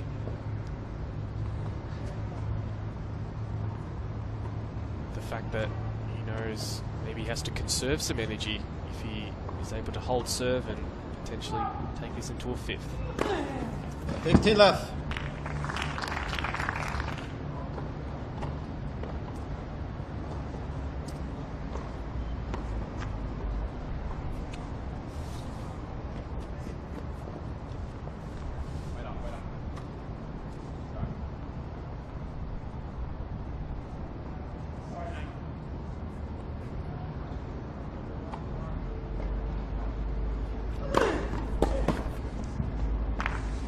Serves. 30 left.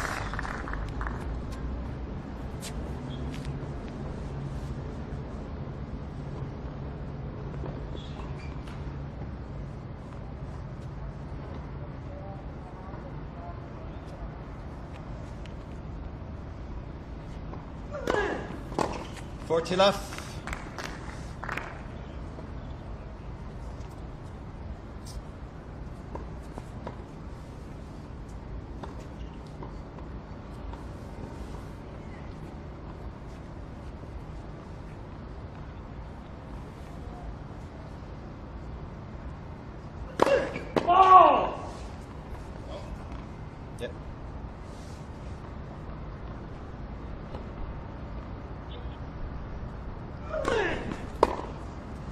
Game growth. 3 games all. Happy to almost finish that game, Chris O'Connell. 3-all.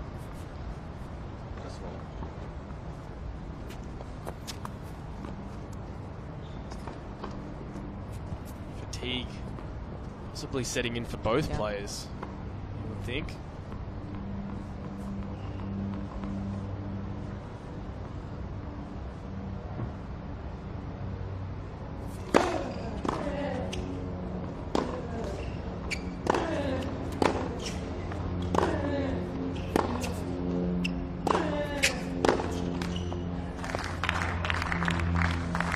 From Sam. I mean, he wants to keep pushing O'Connell back behind the baseline.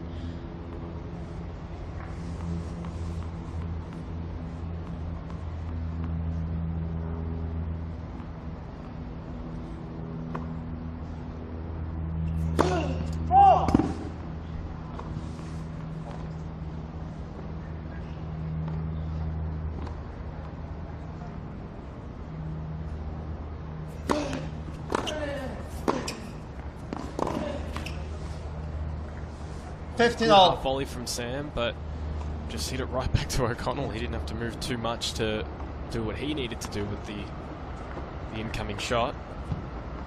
Just blocking the pace back down the line. Roth having to move a fair bit.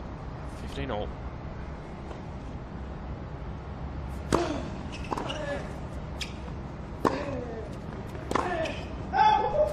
Thirty 15. Bit of a laugh there from Sam, knowing that was a hit and hope.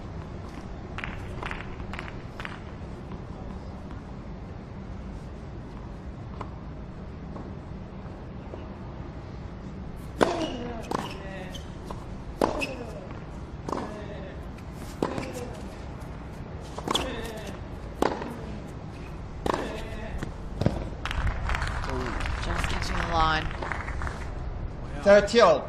Hang on the line.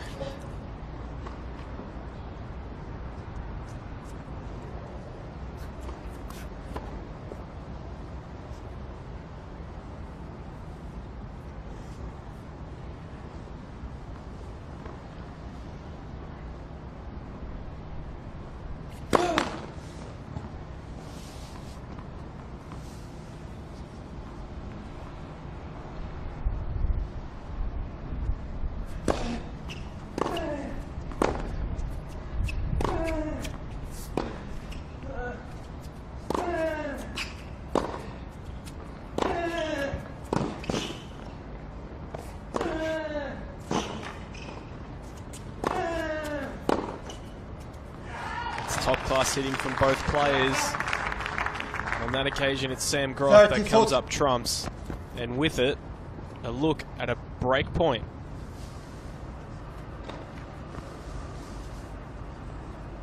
I dare say that's the best backhand rally we've seen of the match, Bodge.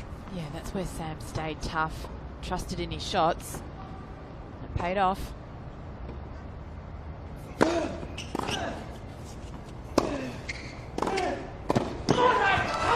That's it. Rough. He's pumped up. He's saying, I'm here to stay. 4 games to 3. I'm not going anywhere, young man. And he heads to the chair. Breaking serve. It's 4-3, fourth set.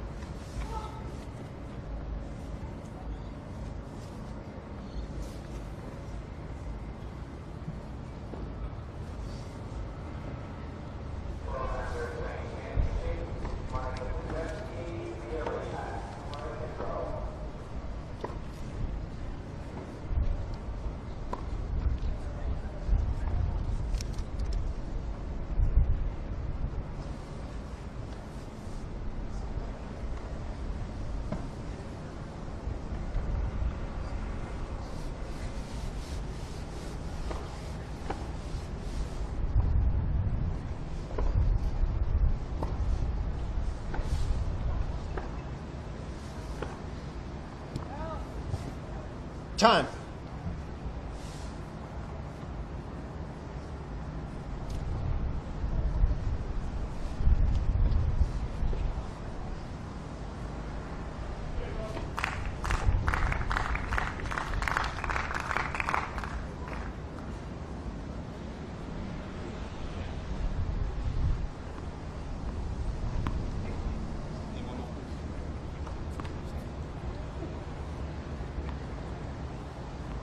So the key here for Groth, he might be up the break, but as we saw in one of the previous sets, he dropped it straight away.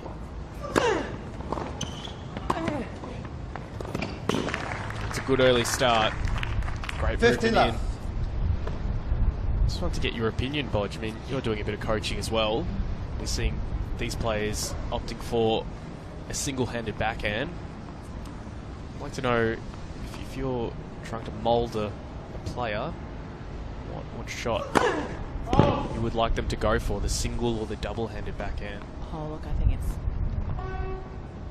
mainly preference. 15 all. The technique starts from a very young age, so hard to change a stroke come your teenage years. So if a kid, looks good and has the strength to have a single one-handed backhand, then for sure. But if not, then mostly my go-to would be the double-handed.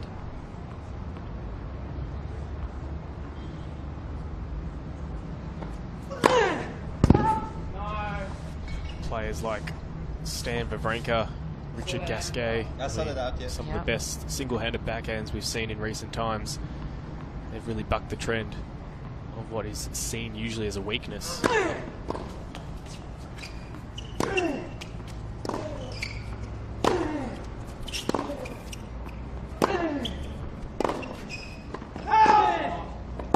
Probably better than maybe even both of those guys. I always felt was Justine Ennen. Had an absolutely sublime single-handed backhand. And you see Federer, I mean, at his absolute peak when he was untouchable, Rafa would just always go to that backhand. Oh my gosh. That one? Can I have that one?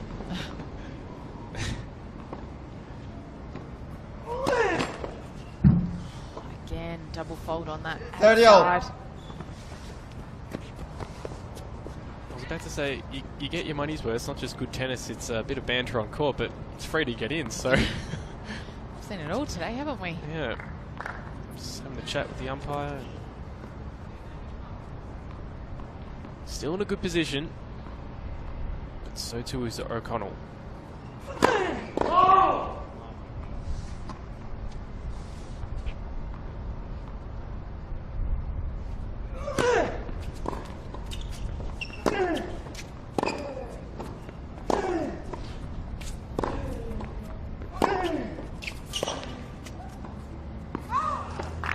Oh, you called it well. He's actually starting to... 40-30.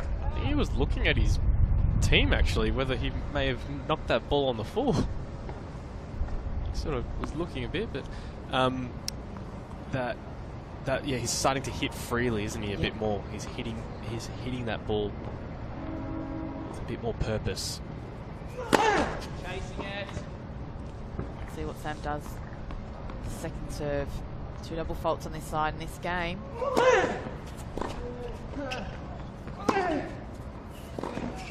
Game growth. Jeez, he's doing well now. Leads by 5 games to Doing 3. very well. It's 5 games to 3. Digging deep. Please. He's just trying to check if there's a ball mark that was left on I can't tell from a couple here. of previous calls.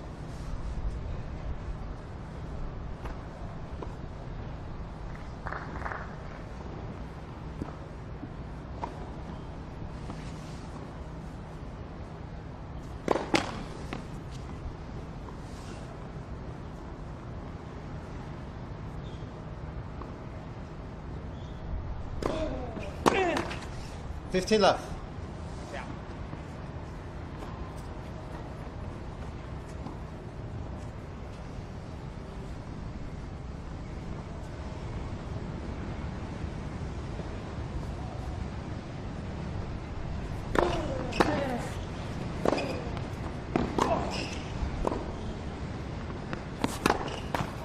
Thirty left.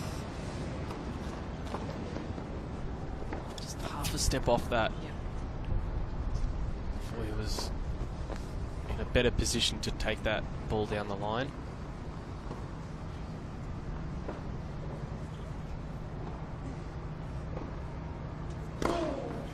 $40 left.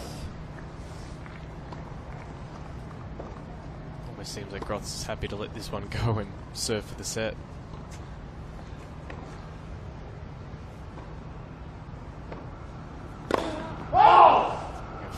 Forward he's moving. Chip and charge on this one. Game O'Connell. Ross leads by 5 games to 4. So, interesting end to that game, but it's Sam Groth who has his nose ahead. He'll be serving for the 4th set at 5 games to 4.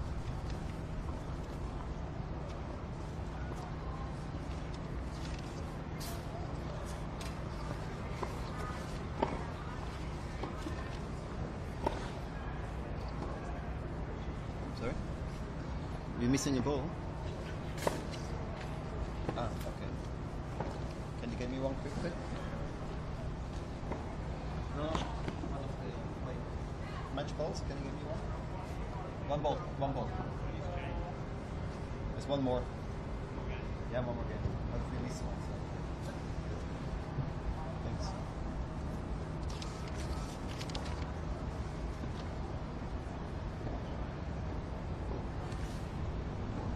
Time.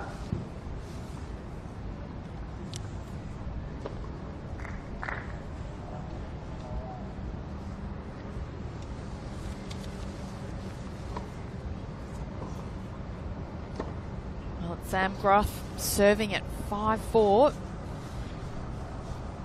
the 4th set to take this match into a deciding 5th.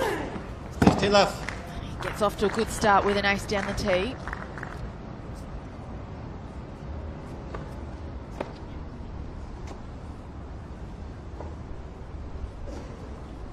Please, ball, please. Thank you.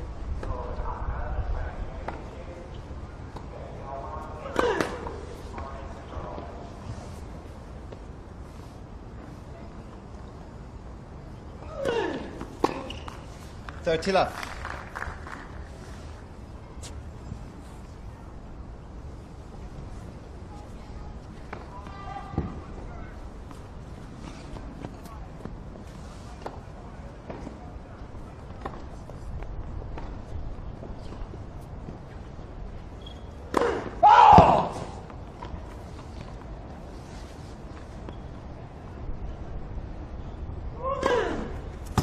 $40 left.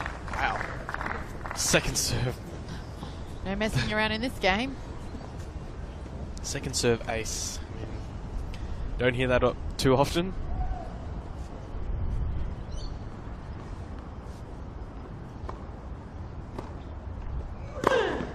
Game in fourth set, Groth. That's 6 games we are to going 4. to a decider. 2 sets all. New balls, It's please. Sam Groth getting it to 2 sets all.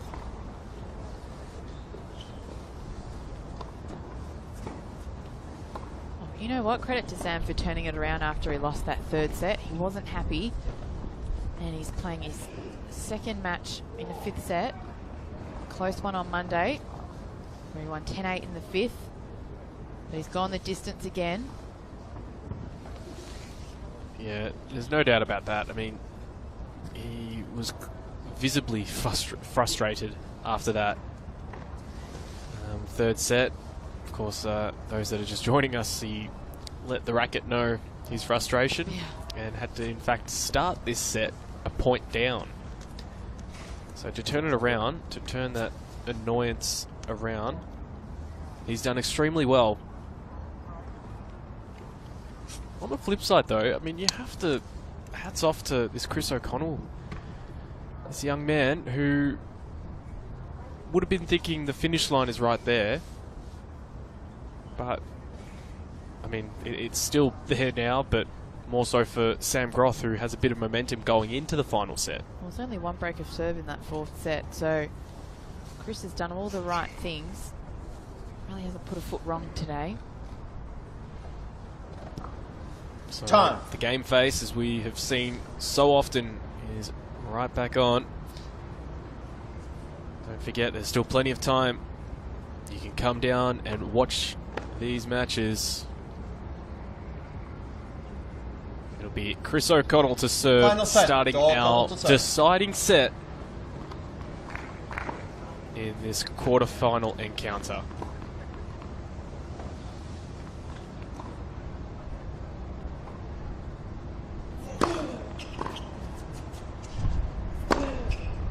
$15 left.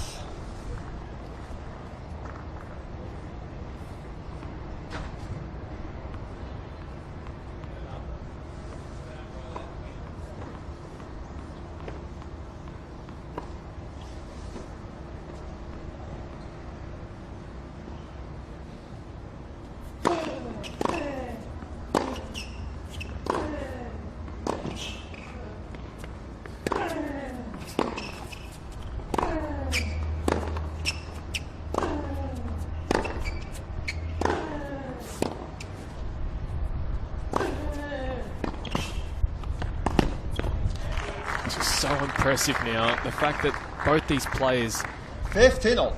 can now almost find a new level, and we're just starting the 5th set, the deciding set, after some grueling play. Fantastic hitting from both players. On that occasion, it was Sam Groth. $30-15.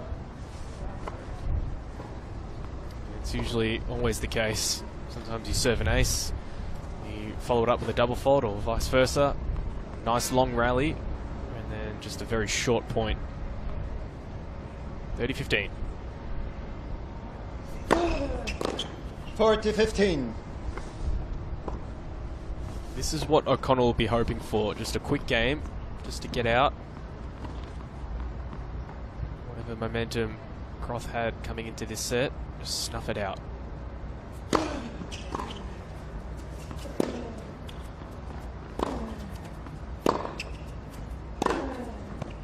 And that is a super shot. Just opens up the shoulders and goes bang with that forehand.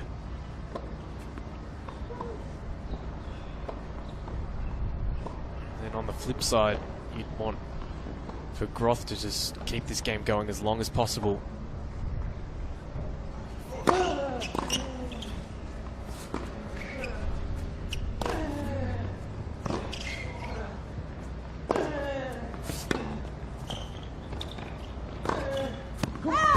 Game O'Connell.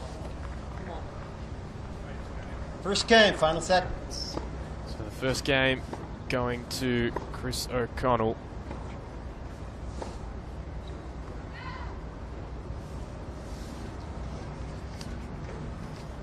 First game of this deciding set. This is a quarterfinal.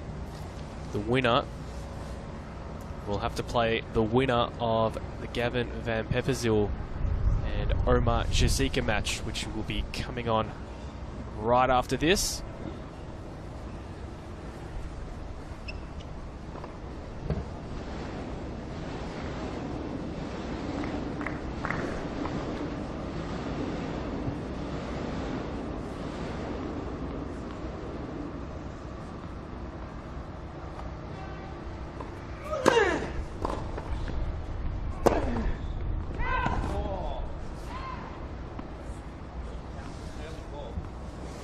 Love 15.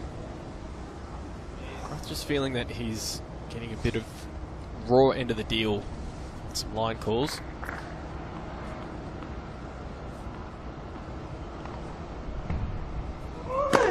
I think though he's moved on pretty quickly, so he surely knew maybe deep down that that was in fact out.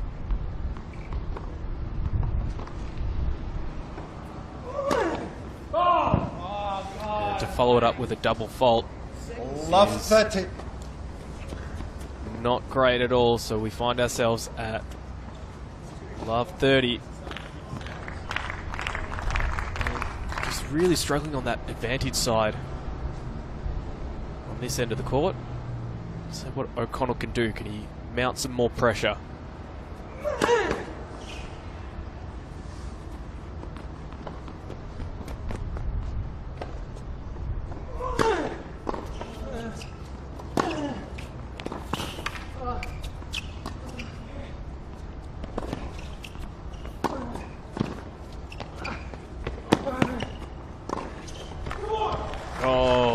Best drop shots by both players, but on that occasion it was the younger opponent who comes up trumps, and with it, it is a look at 3 break points.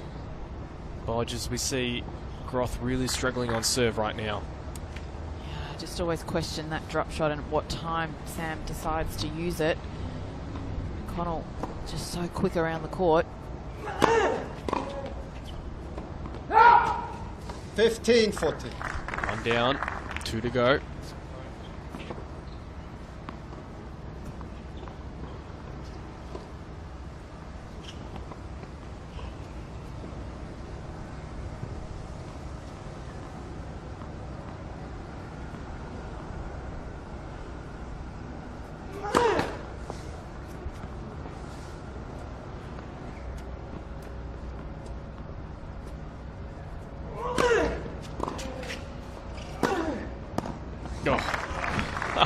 Huge. 30-40. Just the audacity to play that sort of angle, given the situation in this game. Still a break point he has to face, and we know how much he has struggled on this advantage side.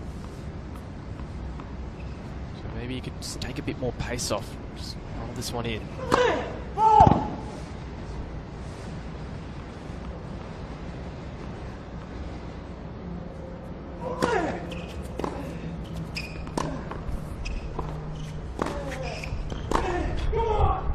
O'Connell. And it is the break of serve very early in this deciding set for Chris O'Connell, the youngster. It's about 2 games to left. From Sydney. He has broken Sam Groth, who was disgusted with himself, and I think that's a good option that Groth has taken, Bodge, to put the racket on the ground and almost show his frustration against the towel.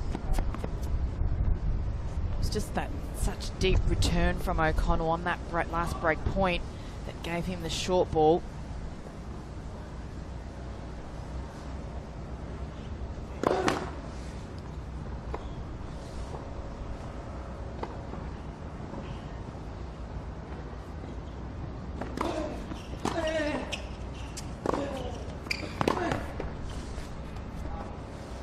$15 left.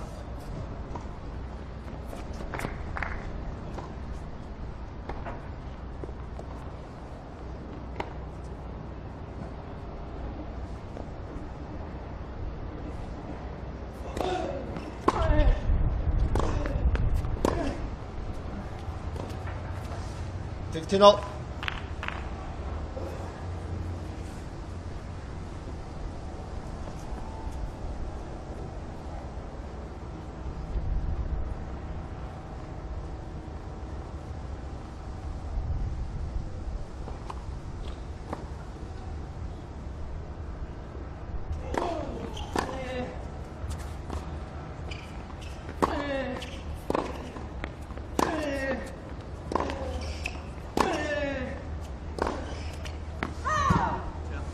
15-30.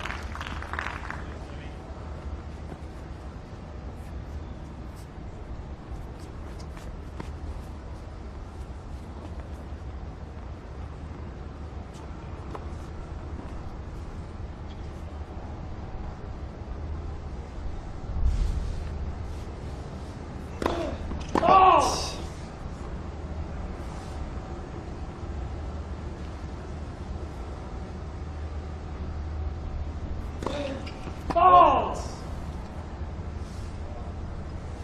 15-40.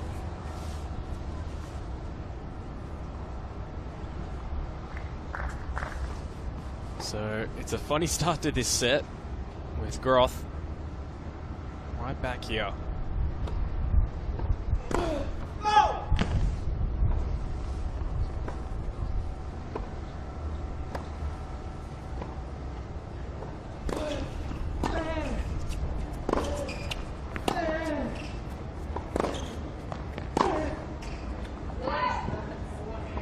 Thirty 40.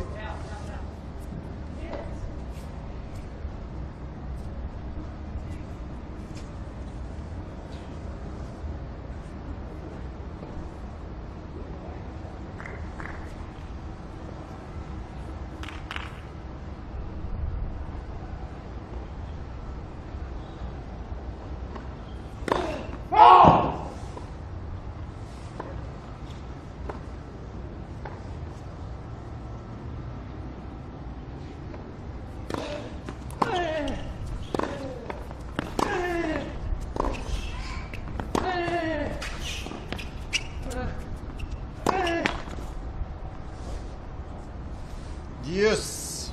And I mean, to their credit, both of them, I mean, just these rallies at this point in the match is so impressive. And for Groth, as you've said numerous times, Bodge, just to open the shoulders and take a bit more initiative instead of trying to finish the point quickly. But unfortunately, the tape didn't help him on that occasion.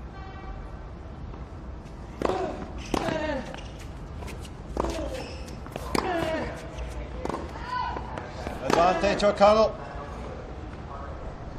So 3 unforced errors from the racket of Groth. Happy with that call. Unbelievable. Everybody says it's in. Everybody close to the line. What did you think of that one, Bodge? I sort of almost tend to agree with Groth. It was close. To see.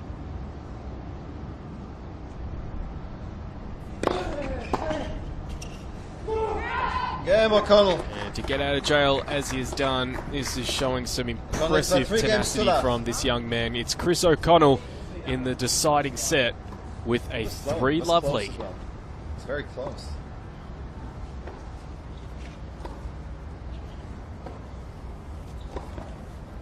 Thanks, mate. Yeah, there's still six games. I'll tell you when.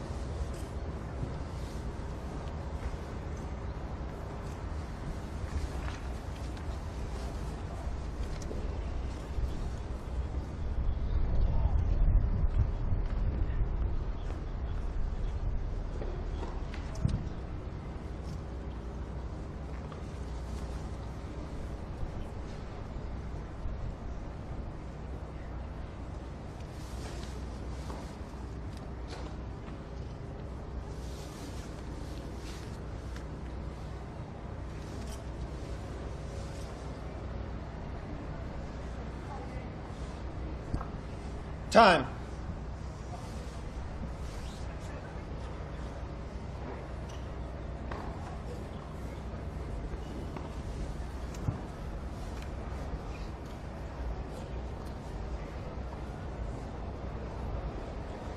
So we're back out, and it's Groth that really needs to hold serve here.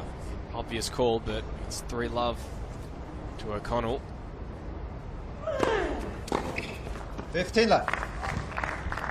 Just noticed on the side there, Bodge, I mean, Sam Groth's area, quite messy. A few bottles around and bags and whatever. Chris O'Connell likes to keep it nice and neat.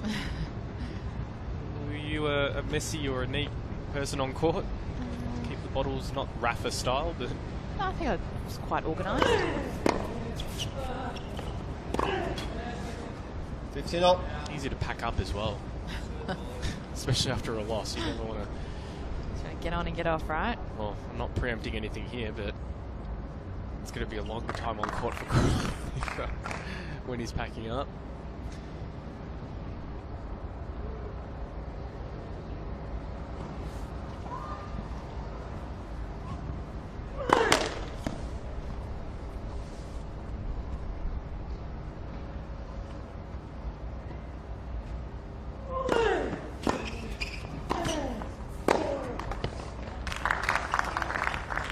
Thirty 50.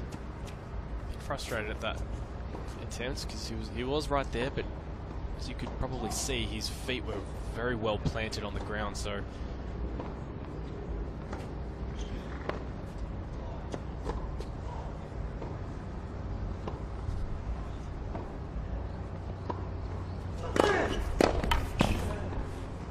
Forty you 15. don't blame these players for having, I guess, concrete in their legs No. at this stage of the match. Fifth set.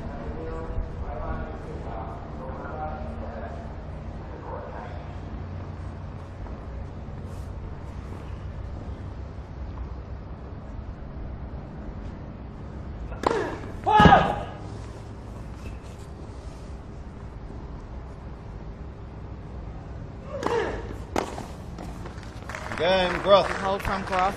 Game he absolutely needed. Connell leads past 3 Down games the to ball 1. here in the fifth set.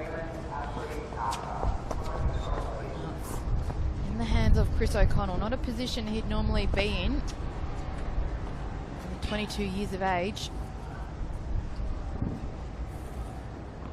Serving at 3-1 in the fifth and final set. Remembering that there is no tie break in this fifth set. That's right. We go the advantage.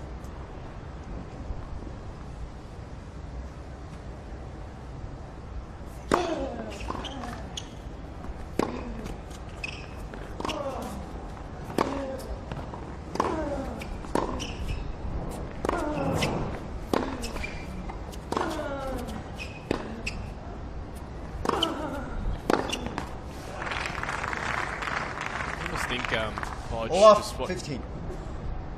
what great work this would be from Groth, even if he does lose today, but to play 2 5-setters on the match courts of the Australian Open, he's hopefully going to win the wildcard playoff, but there are still a couple of other wildcards on offer. He could win a spot with that.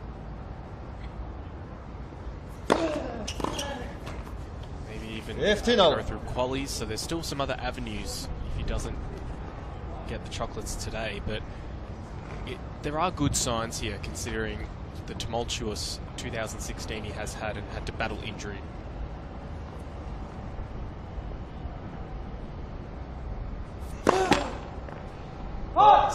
This is exactly what Sam needs. It's just the match practice, getting out on court, spending the hours, being put in pressure situations. You can't 15, practice 30. these types of moments. That's right, it's easy to try and simulate something.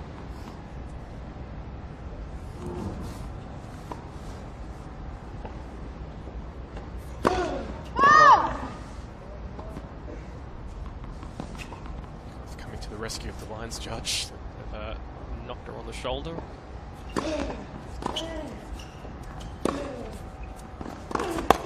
Thirty all. However,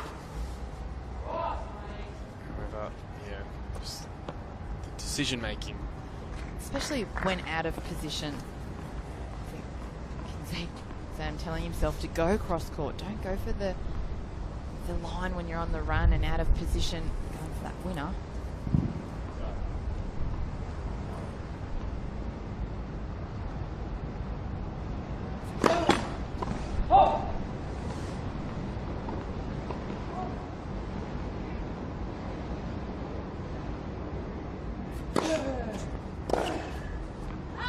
Forty 30. You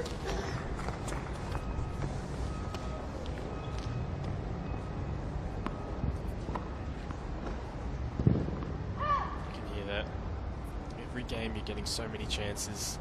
He just feels he's not taking advantage of these chances. So O'Connell in such a commanding position right now.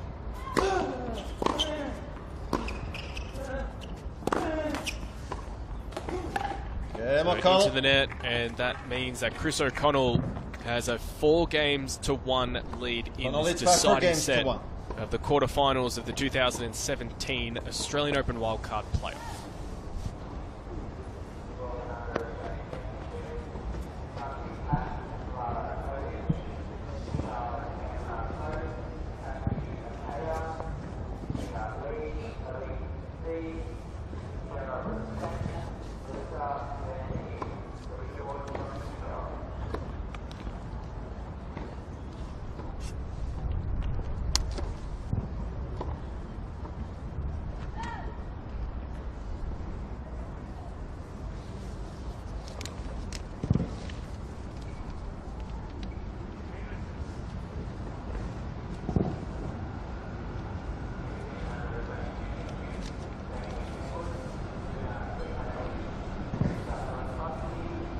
Time.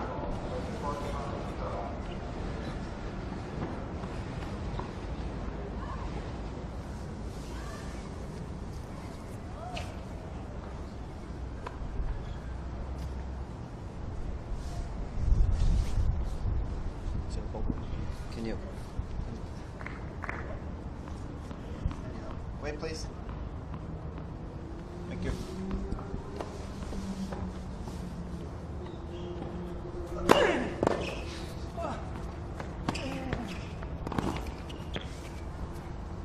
Fifteen left. Good start there from Groth. So all he needs to think about is first serves in the right positions. Yeah, it's really about holding serve to Sam, letting Chris O'Connell serve it out. 30 left. You're right there, Bodge, because you mentioned earlier in the first few matches, it doesn't matter who you are, you always feel the nerves Yep. when you're trying to close things out. Whether it's a local tournament at your club or Grand Slam final.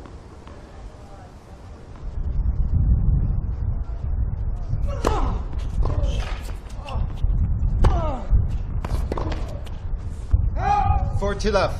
Jeez, not by much. If that floated in, you can only imagine what Sam would have been thinking about doing at that point.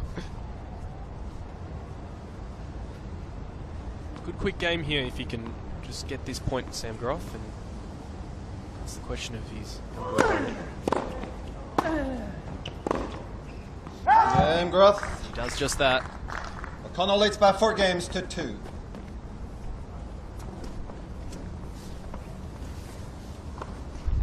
This is the test right here for Chris O'Connell. Can he hold his nerve and hold serve?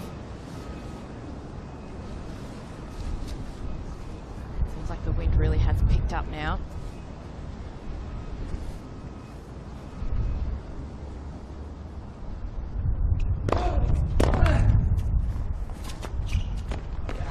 All off 50.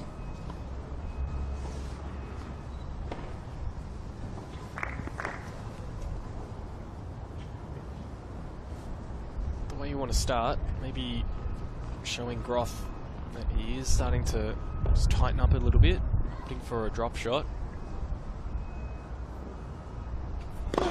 Let first serve.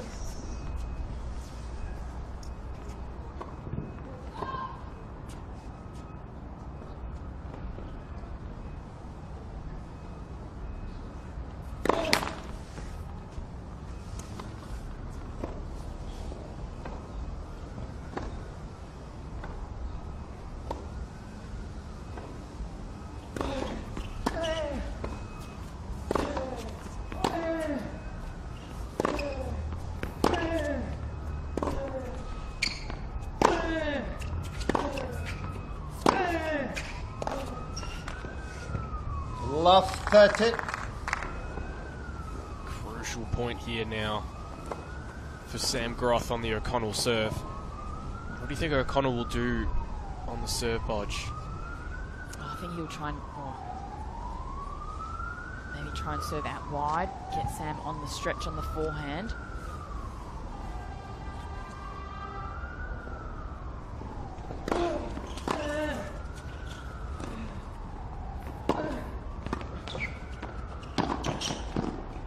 Oh, wow. The wheels. And for the first time, Bodge, we're seeing a bit of frustration now shown there from Chris O'Connell. He's not happy at all with the Lions judge's call. But hats off to Sam Groth, who now finds himself with 3 breakback points.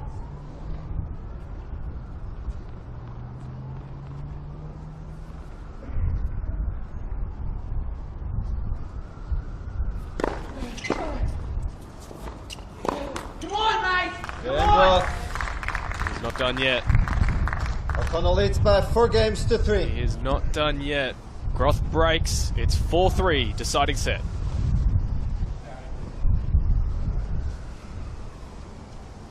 Well, before the start of that game, I did say that the test for Chris O'Connell was how he would respond as he was nearing towards the end of that 5th set, and it was the first point where he sort of hesitated and sort of stepping up and hitting a forehand. He opted for a slice forehand drop shot, which He missed by a long way, missed too. by a long way, and then a couple of points ago again drop shotted unsuccessfully, with Sam hitting a winner off that one.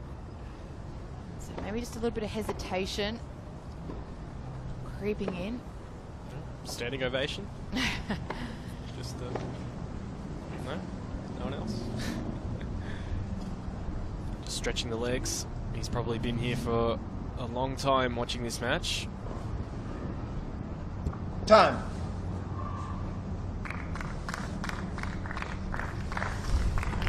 And there's still plenty of action in the match after this, so if you've got time, head on down. It's only 10 past 4 here, Australian Eastern Daylight Savings Time.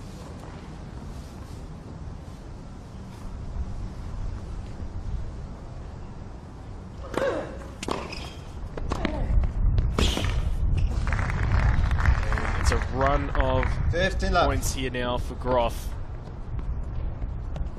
O'Connell just needs to break it, as he has done a few times, because we know what Sam Groth can do when he is full of confidence. 30 left. Talking about full of confidence now, Bodge. Like I said, a run of a few points. He's at 30 love. It's on serve. Imagine getting through this match, this game quite quickly. And again, asking the question of your opponent. 40 left. Huge comeback from Sam Groth.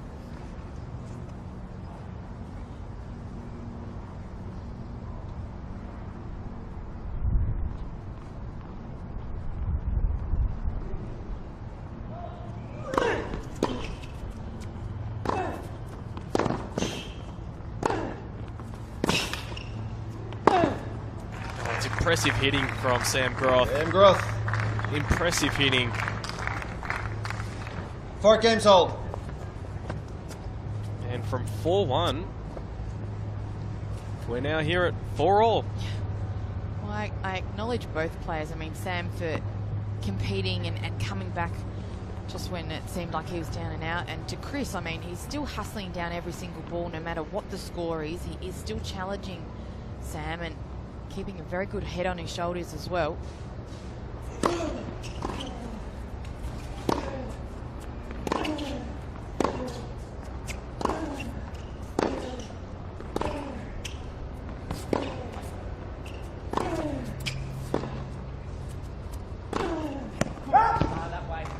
This is where it gets interesting, doesn't it? Because it's 4-all in the 5th.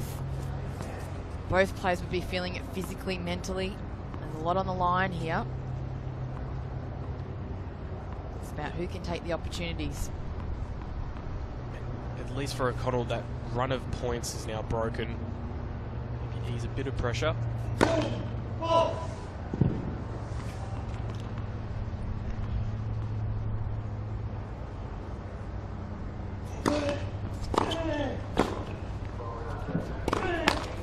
30 left. Great pick up from O'Connell. Again, you can see that very nice vision right down there next to the court.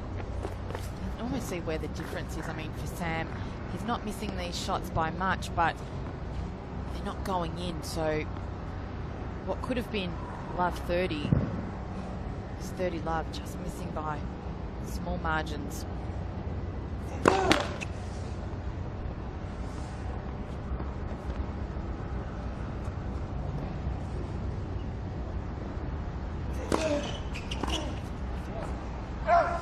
Left.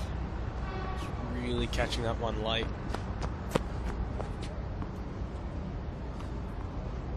I feel bad almost mentioning this, but again, the concrete in the legs, but you expect that at 4-all in the final 5th set.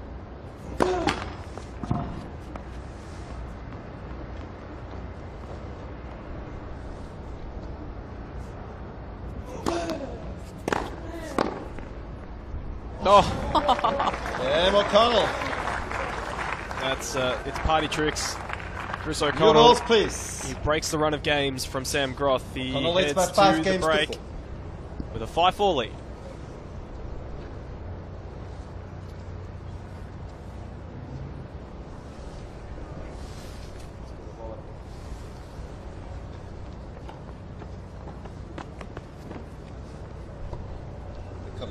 No one is. We lost one. It's okay.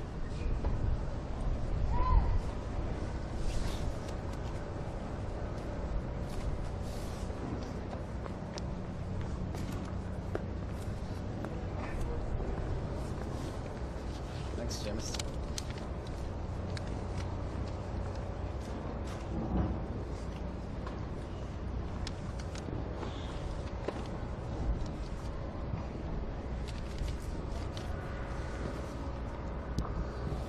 Time.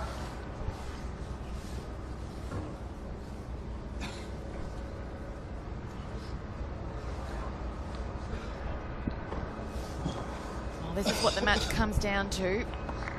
Chris O'Connell, 22-year-old from New South Wales, has put himself into a winning position. Was up 4-1 in this 5th set. Sam Groth came back. 15 left. And now it's on serve in the 5th and final set. We've just been told as well, Bodge, that our final match of the day, which is against Gavin Van Pepperzeel and Omar Jessica, has been shifted to our other court 7. Yep. It is a broadcast court though, so after this match, you want to stay glued to this, because after this, you will be able to watch that. 15-0. They're the types of points that Sam really needs to clean up. Can't afford to miss a regulation backhand in the net.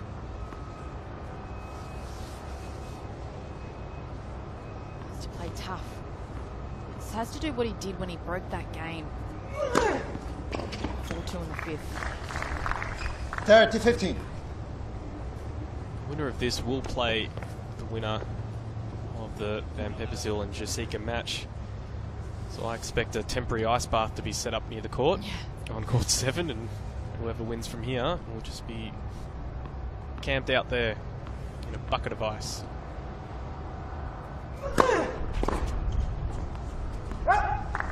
$40-15.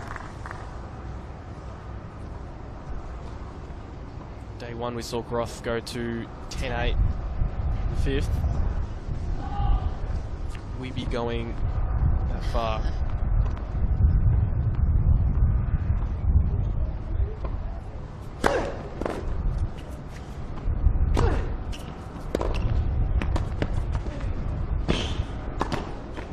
Oh, he was there. 40-30. The fact that O'Connell's still got the wheels to get to those types of shots and doesn't even look like he's physically worn out is a really good sign. And there's no doubt, Bodge, that both these players, I mean, internally, they would be feeling it. Just making sure they both keep the game face on. And the game face is well and truly on Sam Groth. 5 games he all. levels it up at 5-all in the deciding set.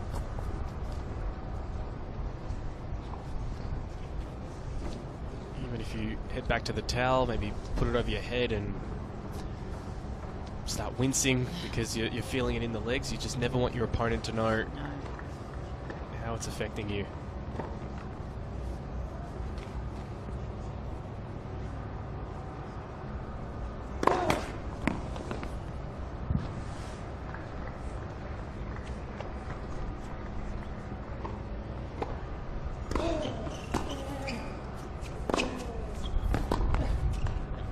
You just see Sam 15 left. didn't get to that ball quickly at all.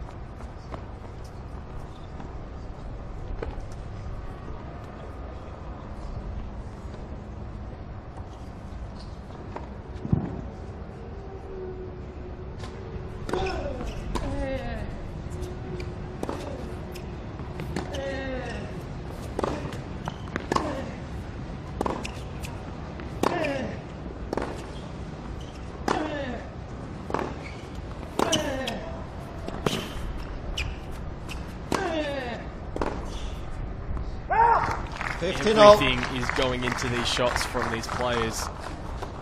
Absolutely everything. Every ounce of strength.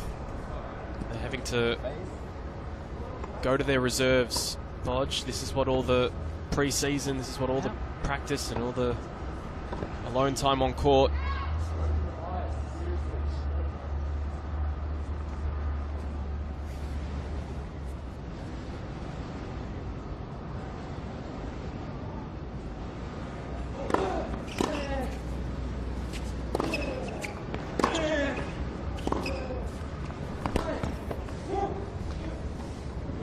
To 15. Just stuck the racket out, Groff.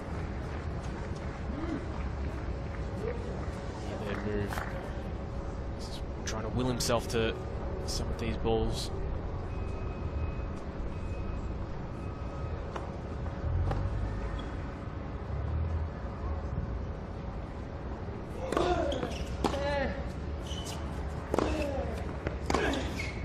Out. 4 to 15. It will hurt Bodge. Both these players. They might not say it now, but after the match they would be saying this is what you play for, this moment right here, so that when you're in this position in the following match, following tournament, like you put perfectly before, hard to simulate these conditions.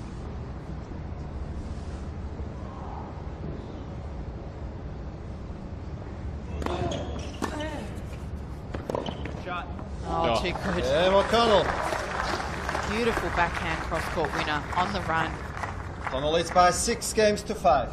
O'Connell stays up ahead, 6-5 in the fifth.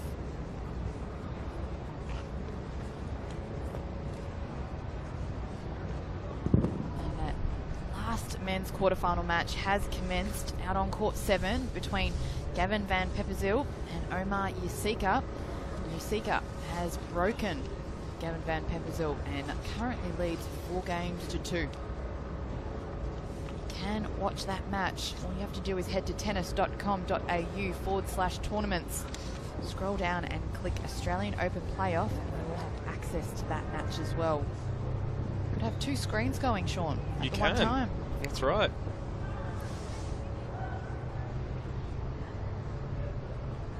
Plenty of people here sitting, watching. Tell you what, that was what I was doing during the Australian Open this year.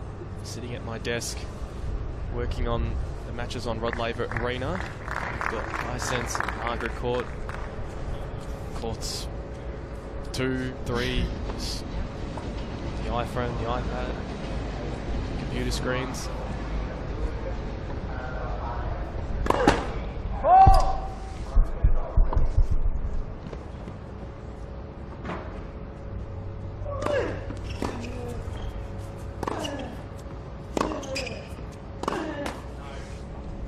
Love 15. Crucial first couple of points. Can't afford to hit any unforced errors.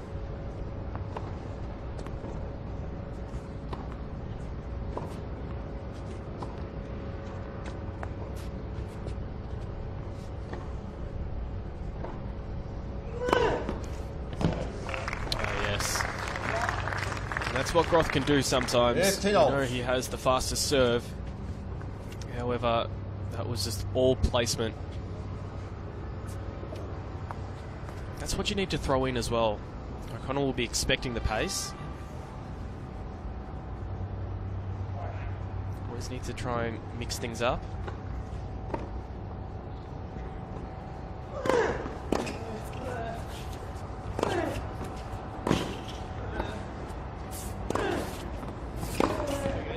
Oh, another backhand winner on the run.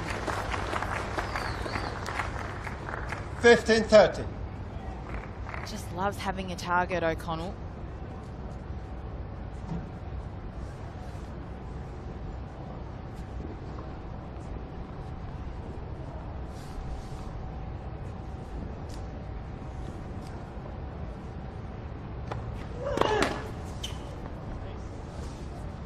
Second serve to have a look at. Oh, he's daring Groth to go down the tee in his position.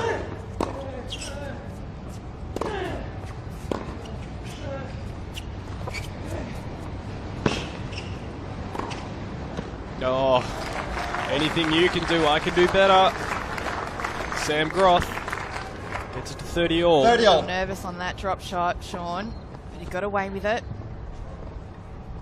Even Sam was smiling there himself.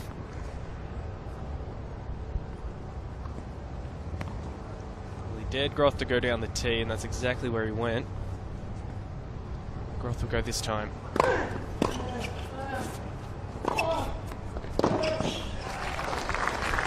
It's too good. 40-30.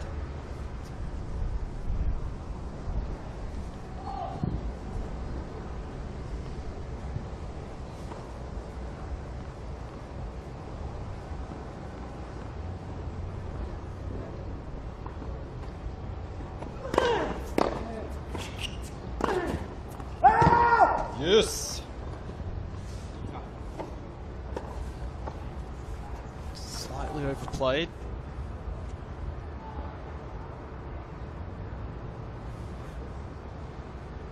We get back to a stage where O'Connell is 2 points from the match.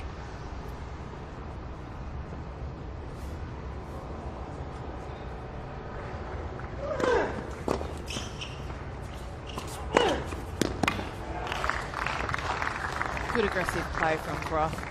Advantage, Groth. Had the option of letting it bounce, decided not to. Difficult shot to make mid-court. Do you try and opt for the overhead on the full, or sometimes allow it to bounce? I'd probably dry volley it. Oh, right. Let Seen a few first of service. those in this wildcard playoff. Each to their own.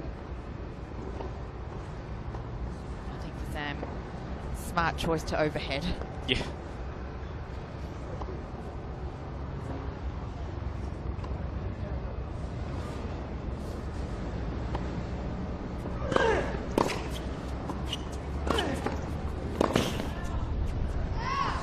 And Groth. Strong hold there. 6 games all. Made to work. Connell doing his best. But it's 6 games all. Remember, no tie break. We play advantage. It's going the distance, isn't it? It is, very much so. Need to win by 2 games.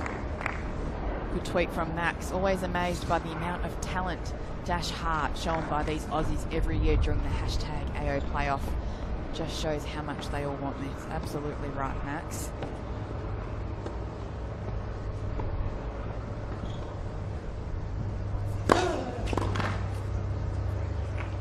The 15 prize left. bodge is so big. They are both desperate to put their best foot forward.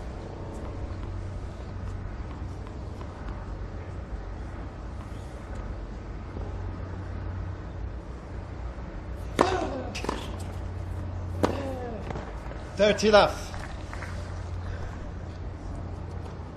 We see this on a few occasions. The last thing you want is to come off a tight game and then have your opponent just whiz through their own serve.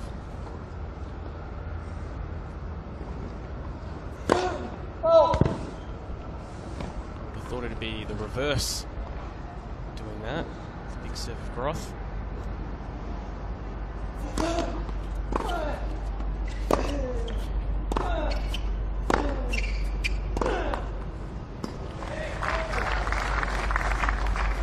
Lost that ball on the 30-15. line, and it just kept on that same trajectory. Perfectly painted the line.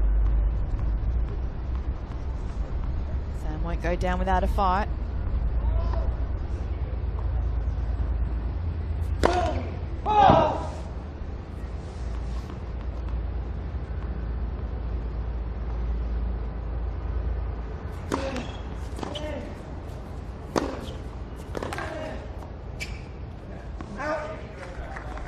Forty 15.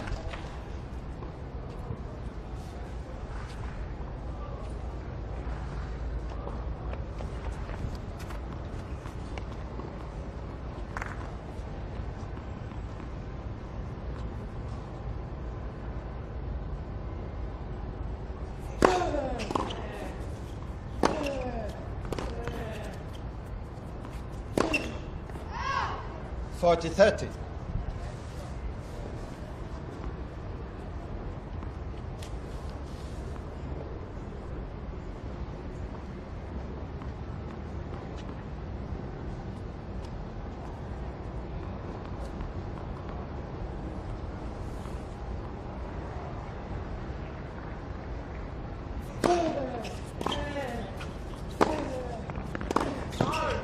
Game O'Connell.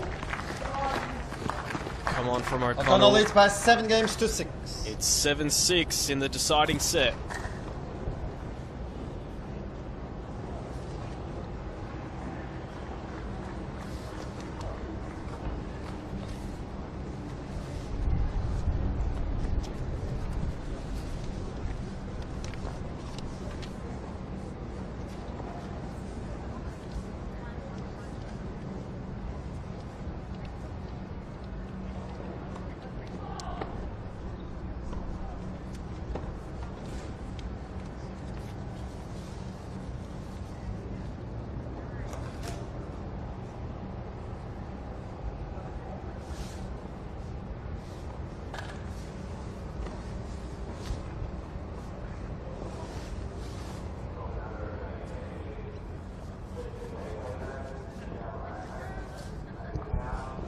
Time.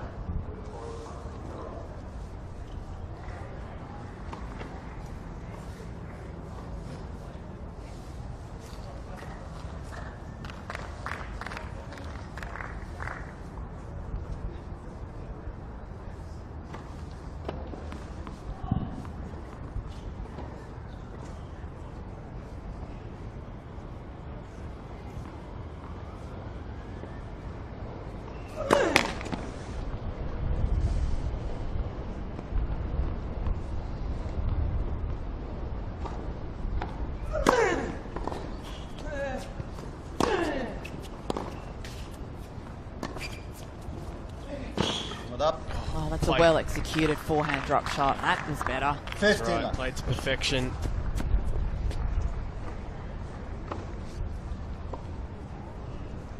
Of course, if you missed that, we'd be saying, why are you playing a drop shot there?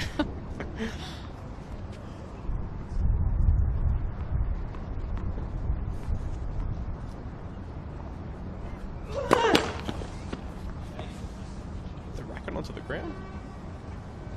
Almost went very far down. Second serve.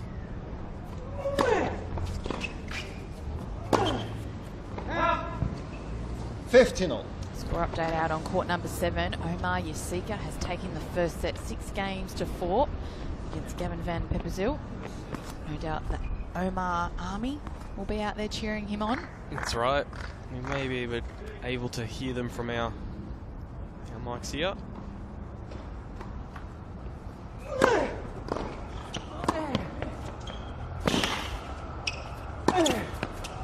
Oh, what about the athleticism from both players? 30-15. Connell to get that ball, but then for Groth to hit that high backhand volley. Great stuff.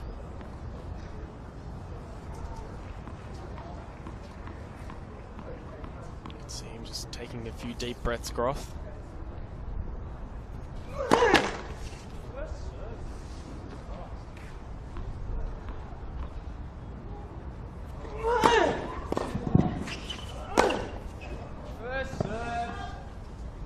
You would almost think, 30 all. say if that ball came on in the first set, sorry, he would have had enough time to run around and take that as a proper overhead. The fact that he was able to play that amazing backhand smash, that angle, that timing.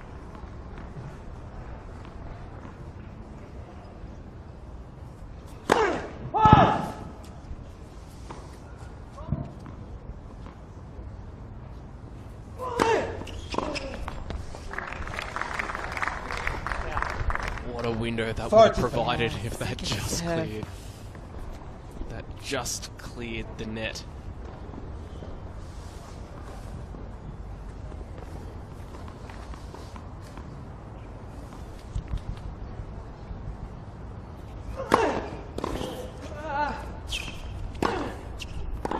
Yes.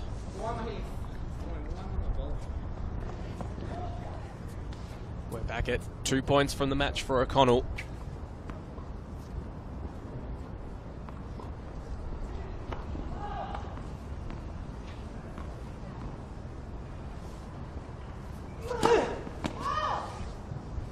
Another look on a second serve on this juice side for O'Connell. Let's try and move around.